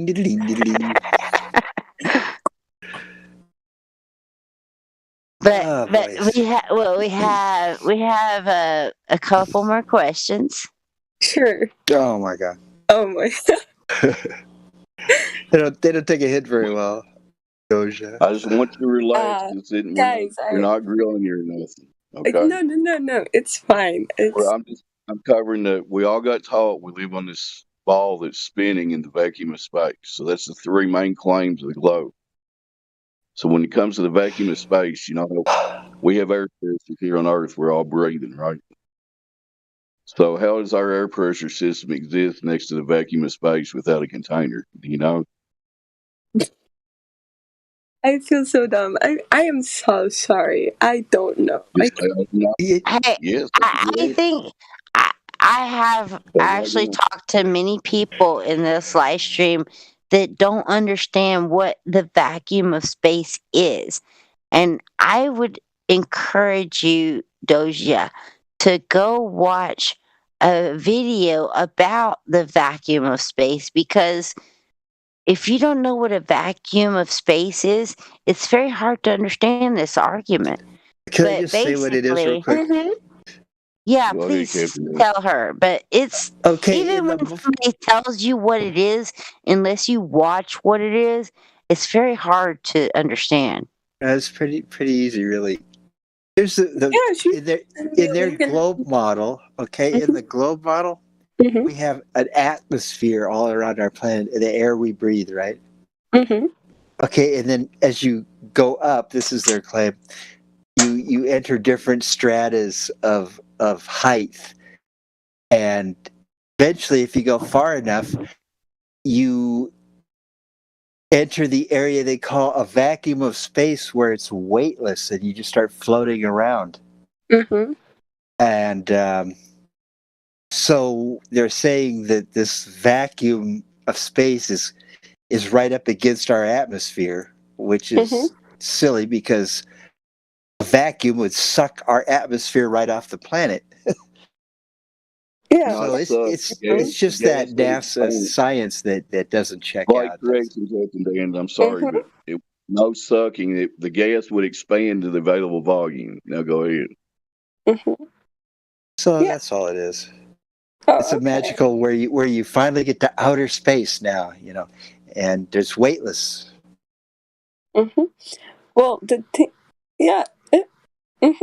Well, the thing is, I'm a mathematician, and I don't even though if you were a professor, if I didn't search it up myself, I wouldn't fully believe you. Not even if you were my teacher, if I didn't study that thing myself, I cannot say that you're right or wrong. So it's just pretty standard. They just have, the stratosphere, the thermosphere, and maybe one more, and then they say space. Yeah. I completely get you. These are their claims. I don't believe any of this stuff. And real quick, I'd like to say that, that like you said, you don't have to believe us. We're just trying to share information. Feel Yeah. free to verify everything. Yeah. I'm just She saying knows that. how to use Google. Yeah. I'm just saying that I can't make a comment about it, and I don't. That's cool. That's cool. Yeah. Sum it up. If somebody wants to give her the role for the 3 points participant, you did a very good job saying I don't know all 3 questions. So I just want you to think about what gets established. Right now, if you think you live on a spinning ball in a vacuum of space, that's just a belief, and that's what you believe, but you can't prove it. Okay, fair enough. Y'all go ahead. Okay, thank you. So, is the questions done, or? I think the quiz is over. Okay, thank you so much. We established. Remember the globes in the corner of your classroom? You said you lived on it. That's just a belief right now. You can't. Nobody has verified the facts of the globe. Is what we're trying to say to you. Okay. And we can show you some evidence if somebody wants to do Black Swan or something. I'll Okay. shut up now. Your name here is Scad Comaster. Huh? Scad Comaster? Oh, Sad Sad Cocoa. Cocoa Monster. Yeah, Sad Cocoa Monster. Oh, Sad But you Monster. but you like to be called what? Sad Cocoa Monster. It's my game tag on many games. That's why it's. But what do you like to be called? I forgot her name already. Doja. I'm bad. I'm really bad. How do you spell Doja like Doja? Doja Cat. Doja. Is that a fake name too? Doja. Huh? Is that a fake name too? Yeah, I don't really feel like giving my name on a live gotcha. stream. Yeah, but it's really similar to that. Yeah. I'm going to. Y'all are going to hate me for this, but I want to ask her. Are you a Bible believer at all? How how do I say this? Oh my god. She's undecided, apparently. I am really undecided. I go to church, but I grew up mostly in a Muslim country. But I go to a Christian school in America and I go to church, but it does not make me Christian or Muslim. So right now I'm really undecided. The only thing I believe is in God or Allah, whatever you want to call it. Yeah, whatever you guys want to call it. And I don't really I don't want to say believe in religion. It's just that I feel like I have my own relationship with God. I know what you're saying. I know what you're saying. I'm not a religious person either. Oh, thank God. I'm sorry. I'm not a religious person. And so I only ask you that because a lot of why'd you ask her that? It's okay. You don't have to explain yourself. As a comedian, you're supposed to fill the room, and I'm filling the room. And I wanted to ask her that reason because I felt something inside of her, and You just felt like you'd like to know if she's a Christian or not. No. I wasn't wanting to ask her if she was a Christian. I didn't say that. Okay. Well, I guess you said believe in God. I asked her if she was a biblical thinking person. Oh. Okay. Oh no. I look at the physics and the math behind stuff. And do you believe in the Torah? I don't even know what that is. I'm sorry. That's the Jewish book. No, it's not a Jewish book. It's the Old Testament. Can we get off religion? Yeah, we're not here to talk about religion. I only wanted to ask her this because when I first came to my understanding of flat Earth, it did have biblical aspects, you guys. Of course. That's fine. Yeah, but you don't grill somebody on their personal beliefs in 2 seconds after you meet them. No, but that's why I asked her this. Okay, you asked her one question, she answered that. Okay. Now, do you have thank any you other for those questions? answers. Come on. But I had a follow up. Oh boy. I'm trying to get this subject off religion. Whatever person does with their own spirituality is totally up to them. We don't need to discuss it here. You know? Yeah. You agree, Shannon? Plus, this poor girl just came here and we're all over her She case. said she wants to listen, and she answered 3 questions. If she wants to listen for a while, that's fine. Yeah. Right?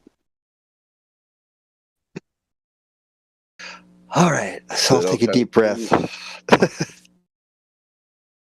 I'm trying to get us on topic. I'm sorry. And we're not here to discuss stuff we can't prove. You know?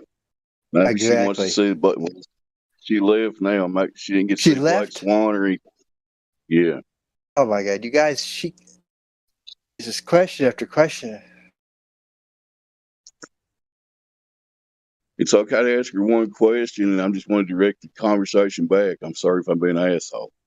Y'all go Not ahead. you, but I mean, what's her name? She kept hammering her with questions.